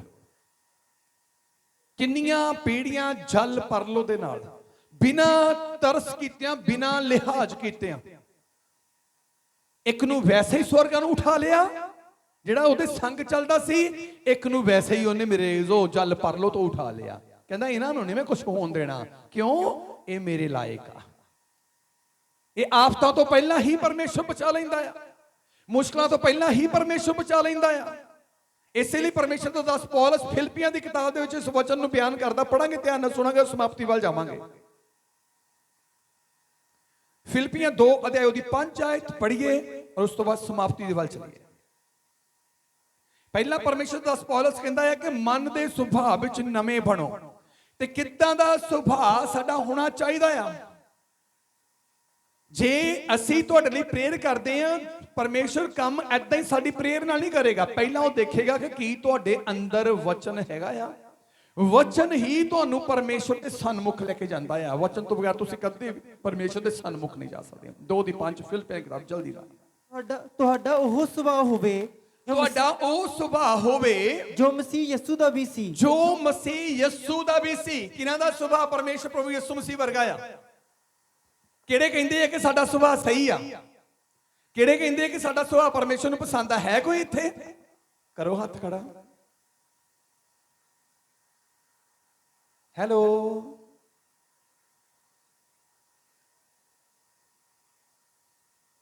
ਉਦਾਂ ਤਾਂ ਪਤਾ ਨਹੀਂ ਲੱਗਦਾ ਕਿ ਇੰਨੀਆਂ ਗੱਲਾਂ ਸੁਣਾਉਂਦੇ ਆ ਕਿ ਰੱਬ ਮੈਨੂੰ ਏਦਾਂ ਕਹਿੰਦਾ, ਰੱਬ ਮੈਨੂੰ ਏਦਾਂ ਕਹਿੰਦਾ, ਆਤਮਾ ਨੇ ਮੇਰੀ ਅਗਵਾਈ ਕੀਤੀ, ਆਤਮਾ ਨੇ ਮੇਰੇ ਨਾਲ ਗੱਲਾਂ ਕੀਤੀਆਂ, ਮੈਨੂੰ ਸੁਪਨੇ 'ਚ ਐਂ ਕੀਤੀ, ਮੇਰੇ ਨਾਲ ਏਦਾਂ ਕੀਤੀ, ਮੇਰੇ ਨਾਲ ਉਦਾਂ ਕੀਤੀ, ਮੈਨੂੰ ਉਹਦੇ ਲਈ ਦੱਸਿਆ, ਮੈਨੂੰ ਉਹਦੇ ਲਈ ਦੱਸਿਆ, ਮੈਨੂੰ ਉਹਦੇ ਲਈ ਦੱਸਿਆ, ਮੇਰੀ ਪ੍ਰਾਰਥਨਾ ਨਾਲ ਉਹਦੇ ਕੰਮ ਕੀਤੇ, ਮੇਰੀ ਪ੍ਰਾਰਥਨਾ ਉਹਦੇ ਕੰਮ ਕੀਤੇ। ਹੁਣ ਖੜੇ ਕਰੋ ਹੱਥ। ਮਸੀਹ ਯਿਸੂ ਦਾ ਸੁਭਾਅ ਕੀ ਆ?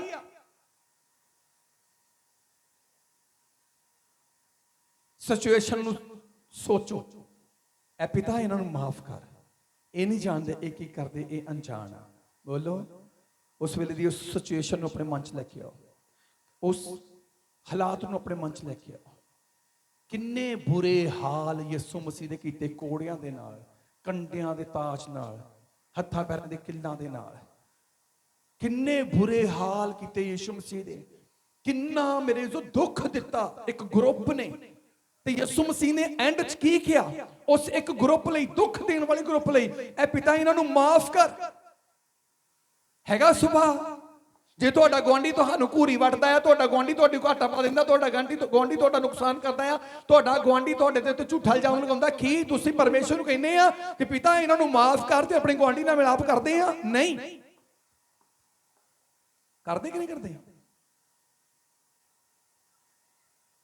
ਇੱਕ ਭੈਣ ਨੇ ਮੈਨੂੰ ਹੁਣ ਥੋੜੇ ਦਿਨਾਂ ਦੀ ਪ੍ਰਾਰਥਨਾ ਕਰਵਾਉਣ ਲਈ ਫੋਨ ਕੀਤਾ। ਮੈਨੂੰ ਕਹਿੰਦੇ ਭੈਣ ਭਾਜੀ ਪਾਸਟਰ ਮੇਰੇ ਲਈ ਪ੍ਰਾਰਥਨਾ ਕਰੋ। ਮੈਂ ਕਿਹਾ ਭੈਣ ਬੜੀ ਹੜਬੜਾਈ ਦੇ ਵਿੱਚ ਕੀ ਗੱਲ ਆ? ਭਾਜੀ ਥਾਣੇ ਚੱਲੇ, ਜਲਦੀ ਜਲਦੀ ਗੱਲ ਕਰੋ, ਫੋਨ ਤੇ ਪ੍ਰਾਰਥਨਾ ਕਰ ਦਿਓ। ਮੈਂ ਕਿਹਾ ਤਸੱਲੀ ਨਾਲ ਮੇਰੇ ਨਾਲ ਗੱਲ ਕਰ, ਪ੍ਰਾਰਥਨਾ ਤਸੱਲੀ ਨਾਲ ਭੈਣ ਹੁੰਦੀ ਆ। ਹੋਇਆ ਕੀ ਆ? ਭਾਜੀ ਮੇਰੇ ਕੱਪੜੇ ਪਾੜ ਦਿੱਤੇ, ਮੇਰੇ ਘਰ ਵੜ ਗਿਆ ਆ ਕੇ, ਮੇਰੇ ਕੱਪੜੇ ਪਾੜ ਦਿੱਤੇ, ਮੇਰਾ ਗੁਆਂਢੀ ਉਹ ਮੇਰੇ ਤੇ ਪਹਿਲਾਂ ਹੀ ਬੁਰੀ ਅੱਖ ਰੱਖਦਾ ਹੁੰਦਾ ਸੀ, ਹੁਣ ਮੈਂ ਥਾਣੇ ਚੱਲੀ ਆ। ਮੈਂ ਕਿਹਾ ਭੈਣ ਕੋਈ ਨਹੀਂ, ਪ੍ਰਾਰਥਨਾ ਕਰਦੇ ਆ। ਮੈਂ ਪ੍ਰਾਰਥਨਾ ਕੀਤੀ, ਮੈਂ ਪਰਮੇਸ਼ਵਰ ਕਿਰਪਾ ਕਰੀ, ਦਇਆ ਕਰ, ਇਸ ਬੱਚੀ ਨੂੰ ਜਿੱਤ ਦਵਾ। ਉਹ ਚਲੇ ਗਏ। ਫੋਨ ਕੱਟਣ ਤੋਂ ਬਾਅਦ ਮੈਨੂੰ ਕਹਿੰਦੀ ਭਾਜੀ ਸਾਡੇ ਲਈ ਦੁਆ ਕਰਦੇ ਰਹੇ ਹੋ। ਮੈਂ ਵੀ ਉਦਾਂ ਦਾ ਬਹਿ ਗਿਆ ਪ੍ਰਾਰਥਨਾ ਕਰਨ ਵਾਸਤੇ। ਪਰਮੇਸ਼ਵਰ ਨੇ ਮੈਨੂੰ ਕੀ ਦਿਖਾਇਆ? ਉਸ ਔਰਤ ਦੇ ਪਤੀ ਨੇ ਉਹਦੇ ਕੱਪੜੇ ਪਾੜੇ। ਜਿਹੜਾ ਘਰ ਬੜਿਆ ਸੀ ਉਹਨੇ ਨਹੀਂ ਪਾੜੇ, ਜਿਹੜਾ ਘਰ ਆ ਗਿਆ ਸੀ ਉਹਨੇ ਨਹੀਂ ਪਾੜੇ, ਕਿਉਂਕਿ ਜਿਹੜਾ ਘਰ ਬੜਿਆ ਉਹਦਾ ਨੁਕਸਾਨ ਕੀਤਾ ਸੀ, ਪੈਸੇ ਮਾਰ ਲਏ ਸੀ। ਉਹ ਘਰੇ ਆ ਕੇ ਬੋਲਿਆ ਚਲਿਆ, ਉਹ ਵਿਚਾਰਾ ਚਲਾ ਗਿਆ। ਬੰਦਾ ਕਹਿੰਦਾ ਇਦਾਂ ਨਹੀਂ ਪਿੱਛੇ ਲੱਥਣਾ, ਭਗਵਾਨ ਨੇ ਇਦਾਂ ਕਰ, ਮੈਂ ਤੇਰੇ ਥੋੜੇ ਜਿਹੇ ਕੱਪੜੇ ਲੀੜੇ ਪਾੜ ਦਿੰਦਾ ਆ, ਚੱਲ ਥਾਣੇ ਚਲੀਏ, ਉੱਥੇ ਜਾ ਕੇ ਬੰਦਾ ਬਣਾਉਂਗਾ ਇਹਨਾਂ ਨੂੰ। ਆਪੇ ਹੀ ਉਹਦੇ ਘਰ ਵਾਲੇ ਨੇ ਕੱਪੜੇ ਪਾੜ ਦਿੱਤੇ, ਥਾਣੇ ਲੈ ਗਿਆ। ਐਵੇਂ ਹੀ ਉੱਥੇ ਥਾਣੇਦਾਰ ਸਾਹਿਬ ਮੇਰੇ ਘਰ ਵੜ ਗਿਆ, ਮੇਰੀ ਤੀਮੀ ਦੇ ਕੱਪੜੇ ਹਾਲ ਦੇਖੋ, ਆਹ ਦੇਖੋ, ਆਹ ਦੇਖੋ। ਉੱਥੇ ਫੇ ਮੂੰਹ ਦੀ ਜਦੋਂ ਖਾਣੀ ਪਈ, ਮੈਨੂੰ ਕਹਿੰਦੇ ਪਾਸਟਰ ਜੀ ਗੱਲ ਨਹੀਂ ਹੋਈ, ਉਹ ਧਿਰ ਪੈਸੇ ਵਾਲੀ ਸੀ, ਉਹਨਾਂ ਨੇ ਪੈਸਾ ਚਾੜਤਾ, ਇਦਾਂ ਹੋ ਗਈ, ਉਦਾਂ ਹੋ ਗਈ। ਮੈਂ ਕਿਹਾ ਭੈਣ ਮੈਨੂੰ ਪ੍ਰਭੂ ਦੀ ਆਤਮਾ ਦਿਖਾਇਆ, ਤੇਰੇ ਪਤੀ ਨੇ ਤੇਰੇ ਕੱਪੜੇ ਪਾੜੇ, ਗੁਆਂਢੀ ਨੇ ਨਹੀਂ ਪਾੜੇ ਸੀ।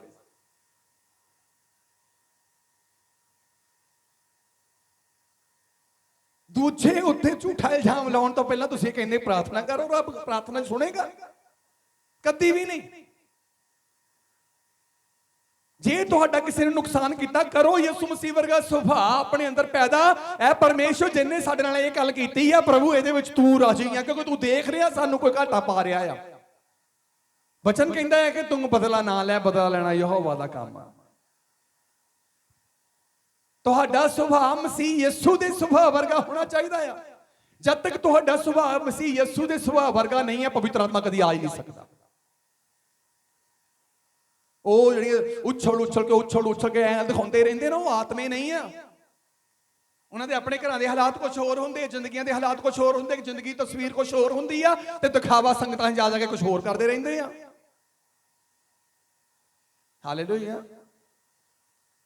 ਉਹ ਜੋ ਇਸ ਭੈਣ ਨੇ ਉਹਨੇ ਮੈਨੂੰ ਇਹ ਗੱਲ ਫੋਨ ਤੇ ਕੀਤਾ ਸੀ, ਉਸ ਭੈਣ ਨੇ ਆ ਕੇ, ਉਹ ਭੈਣ ਵੀ ਜਿਸ ਚਰਚ ਜਾਂਦੀ ਆ ਨਾ, ਉਸ ਚਰਚ 'ਚ ਵੀ ਬੜੀ ਧਮਾਲ ਪਾਉਂਦੀ ਆ ਆਤਮਾ 'ਚ। ਮੈਨੂੰ ਕਹਿੰਦੀ ਭਾਜੀ ਇਹ ਕਿਸੇ ਦਿਨ ਤੁਹਾਡੀ ਚਰਚ ਵਿੱਚ ਅਸੀਂ ਆਉਣਾ ਹੈ। ਮੈਂ ਕਿਹਾ ਭੈਣ ਹੱਥ ਜੋੜੇ ਨਾ ਆਈ, ਪਤਾ ਲੱਗੇ ਤੇਰੇ ਵਾਲਾ ਆਤਮਾ ਮੇਰੀ ਸੰਗਤ 'ਚ ਵੀ ਉਤਰ ਗਿਆ।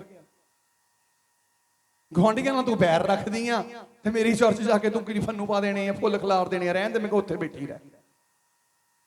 ਆਪਣੇ ਪਾਸਟਰ ਨੂੰ ਪਤਾ ਕਹਿੰਦੀ, ਉਹ ਪਾਸਟਰ ਦਾ ਬੜਾ ਖਰੂਸ ਆ, ਬੜਾ ਸੁਭਾਅ ਉਹਦਾ ਉਦਾਂ ਦਾ ਆ, ਉਹ ਬਣ ਗਿਆ ਪਾਸਟਰ ਬਣ ਗਿਆ, ਪਰ ਆਕੜ ਤਾਂ ਉਹਦੀ ਬੜੀ ਆ। ਉਹਦੇ ਪਾਸਟਰ ਨੇ ਮੈਨੂੰ ਫੋਨ ਕੀਤਾ, ਮੈਂ ਭਾਜੀ ਤੁਸੀਂ ਦੱਸੋ ਇਸ ਔਰਤ ਦੇ ਪਤੀ ਨੇ ਇਹਦੇ ਕੱਪੜੇ ਪਾੜੇ, ਪਰ ਇਸ ਔਰਤ ਨੇ ਕਿਹਾ ਗੁਆਂਢੀ ਨੇ ਪਾੜੇ। ਉਹ ਪਾਸਟਰ ਪਤਾ ਕਹਿੰਦਾ ਪਾਸਟਰ ਜੀ ਮੈਂ ਤੁਹਾਨੂੰ ਕੀ ਦੱਸਾਂ, ਮੈਂ ਵੀ ਇਹਨਾਂ ਨੂੰ ਕੱਢਣਾ ਚਾਹੁੰਦਾ ਹਾਂ। ਜੇ ਮੈਂ ਇਹ ਕਹਿੰਦਾ ਹਾਂ ਕਿ ਜੇ ਮੈਂ ਇਹਨੂੰ ਕੱਢ ਦਿੱਤਾ 9 ਮੈਂਬਰ ਇਹਦੇ ਨਾਲ ਚੱਲ ਜਾਣੇ ਆ। ਉਹ 9 ਮੈਂਬਰ ਬਚਾਉਣ ਦਾ ਮਾਰਾ ਹੀ ਘਰੇ ਬੈਠਾ, ਉਹਨੂੰ ਲੈ ਕੇ ਬੈਠਾ ਆ। ਐ ਸੇਵਕਾਈਆਂ ਚੱਲਦੀਆਂ ਪਈਆਂ। ਕਲੀਅਰ ਕਰੋ ਕਿ ਤੁਹਾਡੇ ਅੰਦਰ ਕਮਜ਼ੋਰੀ ਕੀ ਆ, ਤੁਹਾਡੇ ਅੰਦਰ ਘਾਟ ਕੀ ਆ। ਤੁਹਾਡੀ ਕਮਜ਼ੋਰੀ, ਤੁਹਾਡੀ ਘਾਟ, ਤੁਹਾਡਾ ਸੁਭਾਅ ਹੈ ਜਿਹੜਾ ਪਰਮੇਸ਼ਰ ਦੇ ਵਚਨ ਅਨੁਸਾਰ ਨਹੀਂ ਬਣ ਪਾ ਰਿਹਾ। ਸ਼ੈਤਾਨ ਤੁਹਾਨੂੰ ਢਿੱਡ ਦੇ ਭਾਰ ਰੰਗਾਉਣਾ ਚਾਹੁੰਦਾ, ਜਿੱਦਾਂ ਆਪ ਰਿੰਗ ਰਿਹਾ ਆ, ਉਹ ਚਾਹੁੰਦਾ ਕਿ ਇਹ ਵੀ ਰਿੰਗਣ। ਜਿਵੇਂ ਉਹ ਢਿੱਡ ਦੇ ਭਾਰ ਰਹਿੰਦਾ ਆ, ਵਿਸ਼ਵਾਸੀ ਵੀ ਅਜੇ ਢਿੱਡ ਦੇ ਭਾਰ ਹੀ ਰਹਿੰਦੇ ਆ। ਹਾਲੇਲੂਇਆ। ਕੋਈ ਹੈਗਾ ਇਦਾਂ ਦਾ ਜਿਹੜਾ ਢਿੱਡ ਦੇ ਭਾਰ ਨਹੀਂ ਆ? ਕੋਈ ਹੈਗਾ ਇਦਾਂ ਦਾ ਜਿਹੜਾ ਢਿੱਡ ਦੇ ਭਾਰ ਨਹੀਂ ਆ? ਹੱਥ ਖੜਾ ਕਰੋ। ਹਾਂ, ਜਿਹੜਾ ਢਿੱਡ ਦੇ ਭਾਰ ਹੈ ਨਹੀਂਗਾ। ਸਭ ਨੂੰ ਢਿੱਡ ਦੀ ਚਿੰਤਾ ਆ, ਬਚਨ ਦੀ ਕਿਸੇ ਨੂੰ ਚਿੰਤਾ ਨਹੀਂ ਆ। ਤੇ ਡਾਕਟਰ ਭਾਵੇਂ ਕਹਿ ਦੇਣ ਜੀ ਦਾਲ ਫੁਲਕਾ ਹੀ ਖਾਇਆ ਕਰ, ਪਤਲਾ ਜਾ ਬਸ। ਤੇ ਕਈ ਵਾਰੀ ਤਾਂ ਇਦਾਂ ਦੇ ਹਾਲਾਤ ਹੋ ਜਾਂਦੇ, ਕਹਿੰਦੇ ਜੂਸ ਹੀ ਪੀਆ ਕਰੋ, ਹੋਰ ਕੁਛ ਨਹੀਂ ਪੀਣਾ। ਇੱਕ ਇਨਸਾਨ ਨੇ ਬੜਾ ਪੈਸਾ, ਬੜਾ ਕੁਛ ਕਮਾਇਆ, ਢਿੱਡ ਲਈ ਬੜਾ ਕੁਛ ਕੀਤਾ, ਵਚਨ ਵੀ ਤੋੜ ਦੇਣੇ, ਝੂਠ ਵੀ ਬੋਲੀ ਜਾਣਾ। ਇੱਕ ਸਮਾਂ ਇਦਾਂ ਦਾ ਆਇਆ, ਉਹਨੂੰ ਕੋਈ ਪ੍ਰੋਬਲਮ ਹੋ ਗਈ। ਡਾਕਟਰ ਨੇ ਪਤਾ ਕੀ ਉਹਨੂੰ ਪੀਣ ਨੂੰ ਦਿੱਤਾ? ਡਾਕਟਰ ਕਹਿੰਦਾ ਚੌਲਾਂ ਦੀ ਪੇਸ਼ ਪੀਆ ਕਰ, ਨਮਕ ਪਾ ਕੇ ਜਾਂ ਖੰਡ ਪਾ ਕੇ, ਹੋਰ ਕੁਛ ਨਹੀਂ ਖਾਣਾ ਪੀਣਾ। ਜਦ ਤੱਕ ਤੂੰ ਇਹ ਪੀਣਾ ਹੈ ਤਦ ਤੱਕ ਤੇਰੀ ਸਿਹਤ ਆ, ਬਾਕੀ ਨਹੀਂ ਤੂੰ ਖਤਮ ਹੋ ਜਾਣਾ। ਕੀ ਪੀਆ ਕਰ? ਪੀਂਦੇ ਆ ਨਾ ਚੌਲਾਂ ਦੀ ਪੇਸ਼ ਕੱਢ ਕੇ। ਡਾਕਟਰ ਨੇ ਉਹਨੂੰ ਕੀ ਕਿਹਾ? ਡਾਕਟਰ ਕਹਿੰਦਾ ਚੌਲਾਂ ਦੀ ਪੇਸ਼ ਕੱਢ ਕੇ ਪੀਆ ਕਰ। ਤੇ ਚੌਲ ਕਿਹੜੇ? ਬਾਸਮਤੀ ਦੇ ਨਹੀਂ ਕਹਿੰਦਾ ਪੀਣੇ, ਮੋਟੇ ਚੌਲ ਪਰਮਲ ਦੇ ਜਾਂ ਝੋਨੇ ਦੇ, ਉਹਦੀ ਪੇਸ਼ੀ ਪੀਣੀ ਆ। ਉਹ ਤੇਰੇ ਲਈ ਸਹੀ ਆ। ਉਹਨੇ ਤੇਰਾ ਅੰਦਰ ਜਿਹੜਾ ਹੈ ਨਾ ਸਿਸਟਮ ਜਿਹੜਾ ਉਹ ਸੈੱਟ ਰੱਖਣਾ ਆ, ਬਸ ਉਹੀ ਪੀਣੇ। ਤੇ ਇਹ ਚੀਜ਼ ਨੂੰ ਲੋਕ ਪਤਾ ਅੱਜ ਕੱਲ ਕੀ ਕਰਦੇ ਆ? ਨਾਲੀ 'ਚ ਰੋੜ ਦਿੰਦੇ ਆ। ਵਰਤਦੇ ਆ? ਨਹੀਂ ਵਰਤਦੇ। ਜਿਹੜੀ ਚੀਜ਼ ਨਾਲੀ 'ਚ ਰੋੜਨ ਵਾਲੀ, ਡਾਕਟਰ ਨੇ ਉਹਨੂੰ ਉਹ ਕਿਹਾ, ਕਹਿੰਦਾ ਤੂੰ ਇਹੀ ਪੀਣੀ ਕਰਨੀ ਆ। ਮੈਨੂੰ ਬੜੀ ਹੈਰਾਨਗੀ ਹੋਈ। ਮੈਂ ਕਿਹਾ ਯਾਰ ਕਮਾਲ ਦੀ ਗੱਲ ਆ, ਜਿਹੜੀ ਚੀਜ਼ ਨਾਲੀ 'ਚ ਡੋਲਦੇ ਆ ਉਹ। ਤੇ ਫਿਰ ਮੈਨੂੰ ਪ੍ਰਭੂ ਨੇ ਕਿਹਾ, ਕਹਿੰਦਾ ਇਹ ਵੀ ਨਾਲੀ 'ਚ ਰੋੜਦਾ ਸੀ ਮੇਰਾ ਵਚਨ, ਇਹ ਵੀ ਐਂ ਹੀ ਜਾਣ ਦਿੰਦਾ ਸੀ ਮੇਰਾ ਵਚਨ।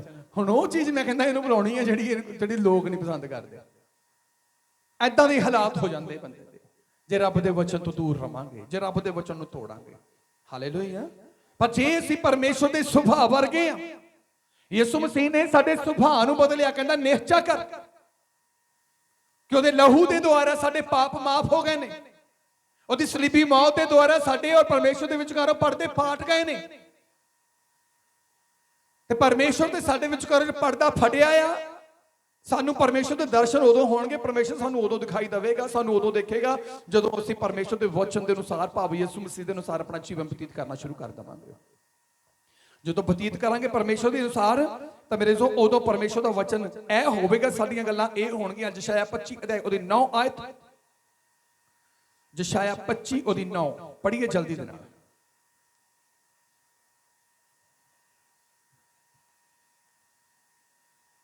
ਇੱਕ ਵਿਸ਼ਵਾਸੀ ਜਿਹੜਾ ਪਰਮੇਸ਼ਰ ਦੇ ਵਚਨ ਦੇ ਅਨੁਸਾਰ ਪਹਿਲੇ ਆਦਮ ਵਰਗਾ ਸੁਭਾਅ, ਵਚਨ 'ਚ ਰਹਿਣ ਵਾਲਾ ਸੁਭਾਅ ਪੈਦਾ ਕਰ ਲਵੇਗਾ, ਵਚਨ ਦੇ ਅਨੁਸਾਰ ਆਪਣੇ ਸੁਭਾਅ ਦਾ ਤੋਲ ਮੋਲ ਕਰੇਗਾ, ਪਰਮੇਸ਼ਰ ਮੇਰੇ ਜੋ ਉਸ ਵਿਸ਼ਵਾਸੀ ਦੀਆਂ ਇਹ ਗੱਲਾਂ ਹੋਣਗੀਆਂ। ਪੜ੍ਹੀਏ। ਉਸ ਦਿਨ ਆਖਿਆ ਜਾਵੇਗਾ, ਉਸ ਦਿਨ ਆਖਿਆ ਜਾਵੇਗਾ ਜਦੋਂ ਤੁਸੀਂ ਪਰਮੇਸ਼ਰ ਦੀ ਇੱਛਾ ਦੇ ਅਨੁਸਾਰ ਸੁਭਾਅ ਪੈਦਾ ਕਰ ਲਵੋਗੇ, ਪਰਮੇਸ਼ਰ ਦੀ ਸਮਾਨਤਾ ਦੇ ਵਿੱਚ ਸੁਭਾਅ ਲੈ ਆਓਗੇ। पहले आदम वर्गा लिखा गया, परमेश्वर लिखा गया कि परमेश्वर ने आदम को अपने स्वरूप अनुसार और अपने जैसा अपनी समानता में पैदा किया।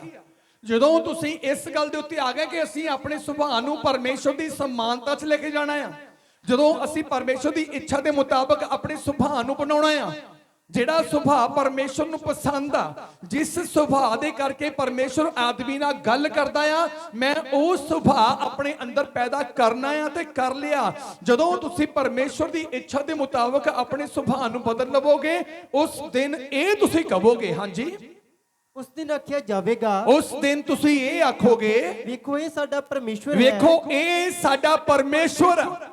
ਹਾਂਜੀ, ਅਸੀਂ ਉਹਨੂੰ ਉਡੀਕਦੇ ਸਾਂ, ਅਸੀਂ ਉਹਨੂੰ ਉਡੀਕਦੇ ਸਾਂ, ਉਹ ਸਾਨੂੰ ਬਚਾਵੇਗਾ। ਉਹ ਸਾਨੂੰ ਬਚਾਵੇਗਾ। ਇਹ ਯਹੋਵਾ ਹੈ। ਇਹ ਯਹੋਵਾ ਹੈ। ਇੱਕ ਜਣਾ ਆਈਏ ਉੱਠ ਕੇ ਜਲਦੀ ਨਾਲ। ਉਸ ਦਿਨ ਇਹ ਆਖਿਆ ਜਾਵੇਗਾ, ਯਹੋਵਾ ਹੈ। ਇਹ ਯਹੋਵਾ ਹੈ। ਉਹ ਯਹੋਵਾ ਹੈ ਨਹੀਂ, ਉਹ ਉੱਥੇ ਯਹੋਵਾ ਆ ਇਹ ਨਹੀਂ, ਉਹ ਉੱਥੇ ਪਰਮੇਸ਼ਰ ਉਹ ਨਹੀਂ, ਉਹਦੇ ਨਾਲ ਪਰਮੇਸ਼ਰ ਇਹ ਨਹੀਂ। ਜਿਸ ਦਿਨ ਤੁਸੀਂ ਆਪਣਾ ਸੁਭਾਅ ਬਦਲ ਲਿਆ, ਤੁਸੀਂ ਇਹ ਕਹੋਗੇ ਇਹ ਯਹੋਵਾ ਆ, ਕਿਉਂਕਿ ਜਿਹੜਾ ਨੇੜੇ ਆ ਉਹਨੂੰ ਕਹੋਗੇ। ਹਾਲੇਲੂਇਆ। ਅੱਜ ਤੱਕ ਇੰਨੀ ਆ ਉਹਦੀ ਜ਼ਿੰਦਗੀ 'ਚ ਕੰਮ ਹੋ ਗਿਆ, ਉਹਦੀ ਜ਼ਿੰਦਗੀ 'ਚ ਰੱਬ ਨੇ ਕੰਮ ਕੀਤਾ, ਉਹਦੀ ਜ਼ਿੰਦਗੀ 'ਚ ਰੱਬ ਨੇ ਕੰਮ ਕੀਤਾ। ਜਿਸ ਦਿਨ ਤੁਹਾਡਾ ਸੁਭਾਅ ਬਦਲ ਜਾਵੇਗਾ, ਤੁਸੀਂ ਕਹੋਗੇ ਇਹ ਯਹੋਵਾ ਆ। ਉਸ ਦਿਨ ਯਹੋਵਾ ਖੁਦ ਤੁਹਾਡੇ ਨਾਲ ਗੱਲ ਕਰੇਗਾ, ਜਦੋਂ ਆਦਮ ਦੇ ਨਾਲ ਗੱਲ ਕਰਦਾ ਸੀ। ਹਾਲੇਲੂਇਆ। ਆਦਮ ਦੇ ਨਾਲ ਗੱਲ ਕਰਦਾ ਸੀ, ਜਿਹਨੂੰ ਅਸੀਂ ਉਡੀਕਦੇ ਸੀ, ਪਰ ਸਾਡੇ ਸੁਭਾਅ ਕਰਕੇ ਸਾਡੇ ਨੇੜੇ ਨਹੀਂ ਆ ਰਿਹਾ ਸੀ, ਸਾਡੇ ਕੋਲ ਨਹੀਂ ਆ ਰਿਹਾ ਸੀ। ਪਰ ਉਹ ਹੁਣ ਕੀ ਹੋਇਆ? ਅਸੀਂ ਉਡੀਕਦੇ ਸੀ ਕਿ ਉਹ ਸਾਨੂੰ ਬਚਾਵੇਗਾ। ਅਸੀਂ ਉਹਦੀ ਮੁਕਤੀ ਵਿੱਚ। ਇਤੋਂ ਉਤਲੀਆਂ ਦੋ ਲਾਈਨਾਂ ਚੱਲਦੀ। ਇਹ ਯਹੋਵਾ ਹੈ। ਇਹ ਯਹੋਵਾ ਹੈ। ਅਸੀਂ ਉਹਨੂੰ ਉਡੀਕਦੇ ਸਾਂ ਜੀ, ਅਸੀਂ ਉਹਦੀ ਮੁਕਤੀ ਵਿੱਚ।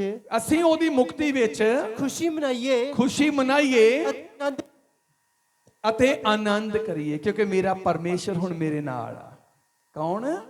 ਮੇਰਾ ਪਰਮੇਸ਼ਰ ਹੁਣ ਮੇਰੇ ਨਾਲ ਆ। ਮੈਂ ਇਹ ਨਹੀਂ ਕਹੂੰਗਾ ਕਿ ਪਰਮੇਸ਼ਰ ਫਲਾਣੇ ਦੇ ਨਾਲ ਆ, ਫਲਾਣੇ ਦੇ ਨਾਲ ਆ, ਫਲਾਨੀ ਚਰਚ ਚ, ਫਲਾਨੀ ਚਰਚ ਵਿੱਚ ਆ। ਅੱਜ ਮੇਰਾ ਸੁਭਾਅ ਇਦਾਂ ਦਾ ਹੋਵੇ ਕਿ ਫਿਰ ਪਰਮੇਸ਼ਰ ਮੇਰੇ ਸਾਹਮਣੇ ਖੜਾ ਹੋਵੇਗਾ ਤਾਂ ਮੈਂ ਇਹ ਕਹਾਂਗਾ ਇਹ ਮੇਰਾ ਪਰਮੇਸ਼ਰ ਆ। ਕਿਉਂਕਿ ਜਦੋਂ ਸਾਹਮਣੇ ਹੋਏਗਾ ਫੇਰ ਹੀ ਕਹਾਂਗੇ। ਉਹ ਤਾਂ ਜਿਹਦੇ ਸਾਹਮਣੇ ਫੇਰ ਕਹਾਂਗੇ ਭਾਈ ਉਹ ਰਿੰਪੀ ਦਾ ਪਰਮੇਸ਼ਰ ਆ, ਉਹ ਫਲਾਣੇ ਦਾ ਪਰਮੇਸ਼ਰ, ਉਹ ਫਲਾਣੇ ਦਾ ਪਰਮੇਸ਼ਰ ਖੜਾ ਆ। ਤੇ ਮੇਰਾ ਕਦੋਂ ਉਹਨੇ ਬਣਨਾ? ਜਦੋਂ ਮੈਂ ਪਰਮੇਸ਼ਰ ਦੀ ਸਮਾਨਤਾ 'ਚ ਆਪਣਾ ਸੁਭਾਅ ਲੈ ਕੇ ਆਵਾਂਗਾ। ਜਿਸ ਸੁਭਾਅ 'ਚ ਪਰਮੇਸ਼ਰ ਨੇ ਮੈਨੂੰ ਪੈਦਾ ਕੀਤਾ, ਜਦ ਮੈਂ ਉਸੇ ਸੁਭਾਅ ਨੂੰ ਆਪਣੇ ਅੰਦਰ ਲੈ ਕੇ ਆਵਾਂਗਾ ਤੇ ਇਹ ਸੁਭਾਅ ਯਿਸੂ ਮਸੀਹ ਦੀ ਸਲੀਬੀ ਮੌਤ ਤੋਂ ਬਾਅਦ, ਲਹੂ ਦੇ ਬਹਾਏ ਜਾਣ ਤੋਂ ਬਾਅਦ ਪੈਦਾ ਹੋਇਆ ਆ। ਪਰਦਾ ਤਦੇ ਹੀ ਫਟਿਆ ਸੀ, ਕਹਿੰਦਾ ਹੁਣ ਸੁਭਾਅ ਬਦਲ ਗਏ ਨੇ। ਹਾਲੇਲੂਇਆ। ਦੂਸਰਾ ਗ੍ਰੰਥੀਆਂ 6 ਅਧਿਆਏ ਉਹਦੀ 16 ਆਇਤ ਪੜ੍ਹੀਏ, ਧਿਆਨ ਨਾਲ ਸੁਣਿਓ, ਸਮਾਪਤ ਕਰੀਏ, ਖੜੇ ਰਹੋ। ਜਿਸ ਨੂੰ ਅਸੀਂ ਉਡੀਕਦੇ ਸੀ, ਕਹਿੰਦਾ ਇਹ ਮੇਰਾ ਪਰਮੇਸ਼ਵਰ ਆ। ਜਦੋਂ ਨਾਲ ਹੋਏਗਾ ਫੇਰ ਹੀ ਕਵਾਂਗੇ ਮੇਰਾ ਪਰਮੇਸ਼ਵਰ ਆ। ਜਦੋਂ ਕੋਲ ਹੋਏਗਾ ਫੇਰ ਹੀ ਕਵਾਂਗੇ ਮੇਰਾ ਪਰਮੇਸ਼ਵਰ ਆ। ਤੁਹਾਡੀ ਜੇਬ ਦੇ ਵਿੱਚ ਜਿਹੜਾ ਪੈਸਾ, ਮੈਂ ਇਹੀ ਕਹੂੰਗਾ ਕਿ ਤੁਹਾਡੀ ਜੇਬ ਦਾ ਪੈਸਾ ਤੇਰਾ ਆ। ਜਦੋਂ ਮੇਰੀ ਜੇਬ 'ਚ ਹੋਵੇਗਾ ਫੇਰ ਹੀ ਕਹੂੰਗਾ ਵੀ ਇਹ ਮੇਰਾ ਆ। ਤੁਹਾਡੇ ਬੈਂਕ ਬੈਲੈਂਸ ਨੂੰ ਮੈਂ ਇਹ ਨਹੀਂ ਕਹਿ ਸਕਦਾ ਕਿ ਮੇਰਾ, ਇਹ ਕਹੂੰਗਾ ਕਿ ਤੁਹਾਡਾ ਬੈਂਕ ਬੈਲੈਂਸ ਵੱਡਾ ਆ। ਜਦੋਂ ਮੇਰੇ ਬੈਂਕ 'ਚ ਆ ਜਾਣਗੇ ਮੈਂ ਕਹਾਂਗਾ ਮੇਰਾ ਬੈਂਕ ਬੈਲੈਂਸ ਵੱਡਾ ਆ। ਅੱਜ ਤਾਂ ਅਸੀਂ ਕਹਿੰਦੇ ਆ ਕਿ ਫਲਾਣੇ ਦਾ ਪਰਮੇਸ਼ਰ, ਫਲਾਣੇ ਦਾ ਪਰਮੇਸ਼ਰ, ਫਲਾਣੇ ਦਾ ਪਰਮੇਸ਼ਰ। ਉਹ ਫਲਾਣੇ ਦਾ ਕਿਉਂ ਬਣਿਆ? ਕਿਉਂਕਿ ਫਲਾਣਾ ਪਰਮੇਸ਼ਰ ਦੇ ਸੁਭਾਅ ਦੇ ਅਨੁਸਾਰ ਬਦਲ ਗਿਆ ਆ ਤੇ ਅੱਜ ਸਾਨੂੰ ਵੀ ਬਦਲਣ ਦੀ ਜ਼ਰੂਰਤ ਆ। ਲਿਖਿਆ ਗਿਆ ਬਾਈਬਲ ਦੇ ਵਿੱਚ, ਜਿਹਨੂੰ ਅਸੀਂ ਉਡੀਕਦੇ ਸੀ, ਮੇਰੇ ਸੁਭਾਅ ਦੇ ਬਦਲਣ ਦੇ ਨਾਲ ਹੀ ਉਹ ਮੇਰੇ ਕੋਲ ਆ ਗਿਆ। ਇਸ ਲਈ ਇਹ ਮੇਰਾ ਪਰਮੇਸ਼ਰ ਆ। ਤੇ ਫਿਰ ਪਰਮੇਸ਼ਰ ਕੀ ਕਹੇਗਾ ਜੀ? ਅਤੇ ਪਰਮੇਸ਼ਰ ਦੀ ਹੈਕਲ ਨੂੰ ਮੂਰਤੀਆਂ ਨਾਲ ਕੀ ਵਾਸਤਾ? ਅਸੀਂ ਤਾਂ ਅਕਾਲ ਪੁਰਖ ਦੀ ਹੈਕਲ ਹਾਂ, ਜਿਵੇਂ ਪਰਮੇਸ਼ਰ ਦੇ ਬਚਨ ਕੀਤਾ। 16 ਆਇਤ ਪੜ੍ਹਦੇ ਹਾਂ। ਹਾਂਜੀ 16 ਜੀ। ਮੈਂ ਉਹਨਾਂ ਵਿੱਚ ਵਾਸ ਕਰਾਂਗਾ, ਮੈਂ ਉਹਨਾਂ ਦੇ ਵਿੱਚ ਵਾਸ ਕਰਾਂਗਾ ਅਤੇ ਫਿਰਿਆ ਕਰਾਂਗਾ, ਅਤੇ ਫਿਰਿਆ ਕਰਾਂਗਾ। ਮੈਂ ਉਹਨਾਂ ਦਾ ਪਰਮੇਸ਼ਰ ਹੋਵਾਂਗਾ। ਪਰ ਹੁਣ ਇਹ ਪਰਮੇਸ਼ਰ ਦੇ ਪੁਆਇੰਟ ਆਫ ਵਿਊ ਤੋਂ ਆ ਕਿ ਮੈਂ ਉਹਨਾਂ ਦਾ ਪਰਮੇਸ਼ਰ ਹੋਵਾਂਗਾ। ਜੇ ਇਹ ਮੇਰੇ ਸਨਮੁਖ ਮੇਰਾ ਪਰਮੇਸ਼ਰ ਆ ਗਿਆ ਤੇ ਪਰਮੇਸ਼ਰ ਵੀ ਮੇਰੀ ਗਰੰਟੀ ਲਵੇਗਾ, ਜਿਵੇਂ ਮੈਂ ਕਹਿੰਦਾ ਕਿ ਇਹ ਮੇਰਾ ਪਰਮੇਸ਼ਰ ਆ, ਪਰਮੇਸ਼ਰ ਵੀ ਮੈਨੂੰ ਕਹੇਗਾ ਕਿ ਇਹ ਮੇਰੀ ਪਰਜਾ ਆ, ਮੈਂ ਇਹਦੇ ਕੋਲ ਆਵਾਂਗਾ, ਇਹਦੇ ਵਿੱਚ ਫਿਰਿਆ ਕਰਾਂਗਾ। ਸਾਡੇ ਤੇ ਘਰ ਦੇ ਲਾਗਿਓਂ ਦੀ ਨਹੀਂ ਲੰਘਦਾ ਪਰਮੇਸ਼ਰ। ਸਾਡੇ ਤੇ ਘਰ ਦੇ ਲਾਗਿਓਂ ਦੀ ਨਹੀਂ ਲੰਘਦਾ। ਕਿਉਂ ਨਹੀਂ ਲੰਘਦਾ? ਸਾਡੇ ਵਿੱਚ ਤਾਂ ਕੀ, ਸਾਡੀ ਫੈਮਿਲੀ 'ਚ, ਸਾਡੇ ਘਰ 'ਚ ਨਹੀਂ ਪਰਮੇਸ਼ਰ ਵਰਗਾ ਸੁਭਾਅ।